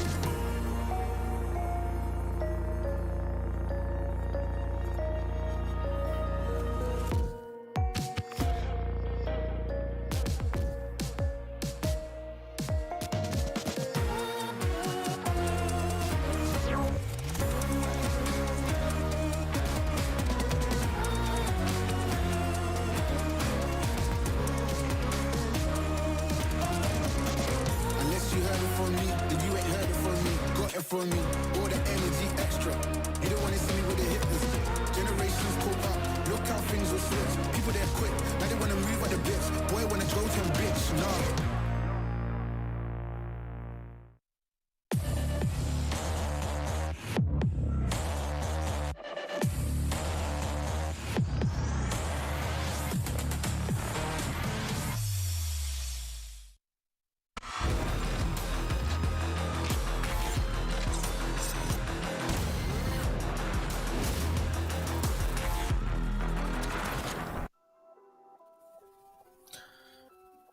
Well, our predictions just went straight out the window, and Griffin Esports surprised everybody off of that performance against Global Esports in the 2-0 fashion. Welcome back to the post-game panel. I'm Nomad. Alongside with me is Black and Blue and Raph. And I feel like the fact that Griffin Esports doesn't have a lot of stats to show for really helped out in their edge there in this game. What do you think, Black and Blue? I'm not too sure. Maybe the factor is really of them kind of being the more unknown team. That's why Global kind of struggled to get that information, but I don't think that's really what was in play here. I do think Griffin, they showed up today, man, and they really played their hearts out. And not just only that, it's not about the willpower of it, but just the, I guess, not even like, what mentality to bring into the game. It's more just how proficient they are at the game as a whole. When it comes to that, competitive level, you really saw there was a big disparity for the most part, especially map number 1, between what Global could do as compared to what Griffin were bringing to the table. Again, it's one of those things where I'm inclined to agree with you, because I honestly thought the approach towards Icebox, maybe because it's a new meta, maybe because there's a rework, but in all honesty, to put it simply, it felt somewhat unorthodox. There were some angles that were quite peculiar the way they were cleared, but again, it was still a highlight of the game. The attack on both sides at times felt super disjointed. Some of the utility didn't come out timely, but hey man, we have to give credit where credit is due. SK Rossi did his best. He played his heart out. He had as many highlights as he could muster, but the individual talent we see is so apparent on both sides. But I feel like they just need a little bit more time to settle in and glue just a little bit more. Yeah, there were signs of life on Icebox on the side of SK Rossi. He did pull off those highlight reel plays, as like what you mentioned. But moving into Haven is also a factor that Global Esports almost had in the bag. They kept it as close as possible in the first half, and then they caught up. But then Griffin Esports still came out on top there. But there was also that factor where Griffin Esports was just unable to finish off the game for 2 rounds before the 13-11 scoreline there. Yeah, and I mean, if you want to talk about numbers, here's one for you. A pretty harsh one, honestly. Not a single player from the side of Global Esports, the SA representative, were positive in their plus-minus, in their KDA, basically, for the entire series. On the Icebox especially, nobody going positive. On Haven, well, a few players went positive. SK Rossi, Hell Ranger, and Skills, respectively, at +3, 2, and 4. But I mean, kicking numbers aside, what does that mean? Is that for the most part, the entire series long, they weren't getting enough trades to really equalize things out. They weren't being able to keep themselves in that positive prospect, both not just consistently in life, but in the economy. And when you keep on having to force your economy upon the opposition, and then you don't have as well the strats to support that, it really becomes this kind of one-man show where I guess the rest of the team just can't follow up and can't catch up to how forward he is. Again, like the plus minus and everything aside, the numbers, we've always talked about it. And as we mentioned earlier on the panel, that we are fans. We are honestly the biggest fans, and we're just so lucky to be up, rather have the best seats in the house and even have our thoughts being thrown into the official circuit. But yeah, again, the individual talent is very much present for all of these teams. We saw the grand stage of at least a stage like APAC Challengers. It is definitely more than other things, and the pressure might just haven't gotten to them. Again, it's a difficult road. This was not an easy step, despite being step one. And yeah, despite this being step one, we've already taken their steps in, and we can finally see the standings moving forward into the next couple of days here in the play-ins. And there really will be some interesting matchups that we'll be seeing the next couple of days. For starters, it's Action PH and ONIC G in Group A in the upper bracket. Whoever wins that will be qualified in the group stages. On the lower side of things, we got Full Sense and Team Big Bam, who will be fighting for their tournament lives and fighting for their shot going into the group stages. And moving over towards Group B, a couple of interesting matches there as well, as we've seen Global Esports play earlier on against Griffin Esports. Gonna have to see them face off against Fancy United and No Namers and Griffin Esports. They're gonna be on top of the winners brackets, and we will be showing that bracket right now. And for this part, can we already see a clear victor going into the group stages? It's really hard. I mean, for Group B, there are some prospects that are looking pretty good, like No Namers. They surprised everybody yesterday with that 2-0 win versus Fancy. And Griffin right now as well, doing that towards Global. So as we said from the get-go, this is a complete salad that's going to be mixed here, tossed up even, because Group B is anybody's game at this point. Again, as the days are getting older, chip upon their shoulder. Both Viet teams not having the greatest experience. They have to really dig deep and muster enough willpower to fight back. Otherwise, their APAC journey might be cut short, which is honestly not something we would like to witness. But again, to add on to the topic, that can we really call who's going to take the groups? At this point in time, we've seen how impressive ONIC is and how every one of the winners have performed. It really still is so difficult. And I will agree with the both of you there. As we have a look at the matches that we have for tomorrow, it's the upper bracket matches. For the first half, it's Action PH going up against ONIC G, followed by Griffin Esports against No Namers. And then on the second half of the day, it's elimination time between Full Sense and Team Big Bam. And then it's Global Esports and Fancy United Esports. All of that is going to be happening tomorrow, and we have a long day tomorrow as well. Oh man, it's crazy looking at some of these matches, especially those elimination matches for game 3 and 4, Full Sense versus BAM especially. You're expecting both of those teams to be back into the group stages to make it out of these play-ins, but the fact that they're both in that lower bracket, will be eliminating one or the other tomorrow. Those were some of the teams that we saw multiple times during C Challengers last year, before this whole APAC was drawn together. And it just goes to show, I guess, how competitive the scene as a whole has elevated. And Global and Fancy, I think, Raph, dude, these are two teams we were expecting to go pretty deep in Group B as well. Oh, absolutely. Again, Fancy and Global Esports, they did have that extra weight, those extra expectations on their shoulders. But this time around, it has come to a more primal fight. You know what I mean? This is for survival instead of trying to wow all their fans and whatnot. And again, there's a lot, there's the cash prize, there's everything, but the pride as a player to go for that glory is definitely on the line. And I have to add, thank you for reminding everybody that the landscape now is honestly very, very different from our, previous year. And the elevation has just been astounding, or rather impressive. And hopefully it continues to do that.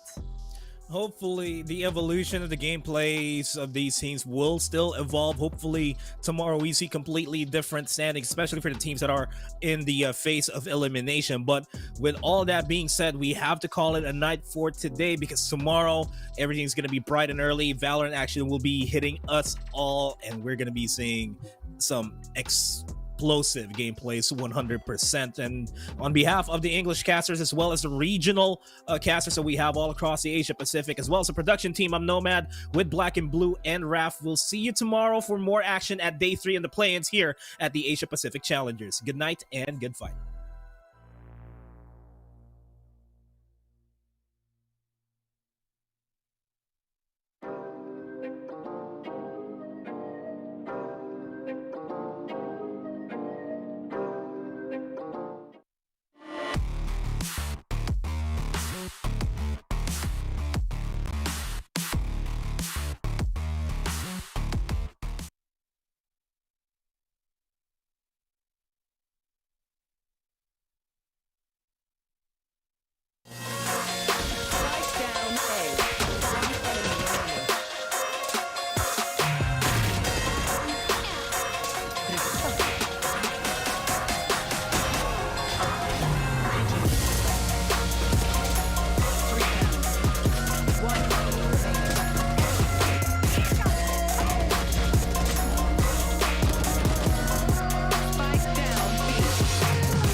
Working a 9 to 5, I had to go and feed the guys. Nobody did it right, I had to show them how to grind. I had to beat the odds, this is the life I live for God. Taking a step at a time, we going up, we headed to Mars. Taking them chances, making decisions, you know I'm never gonna lie. Till you let go, I'm copying all them, who you gonna be inside. I cannot fake it, I gotta face it, I gotta do the time. You gotta wait, mate, for a great pay, make sure you're doing your job. Gotta deal with the patience, 200 every occasion.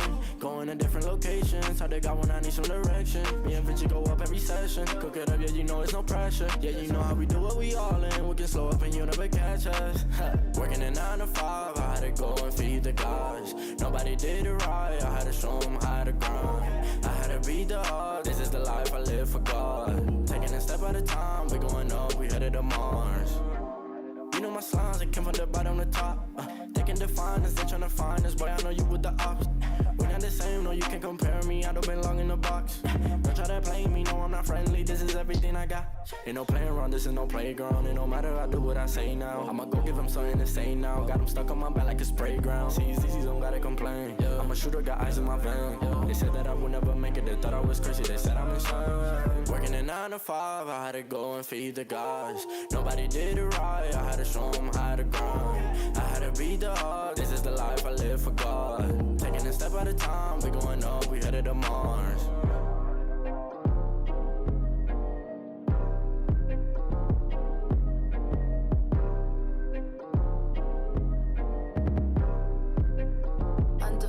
for life.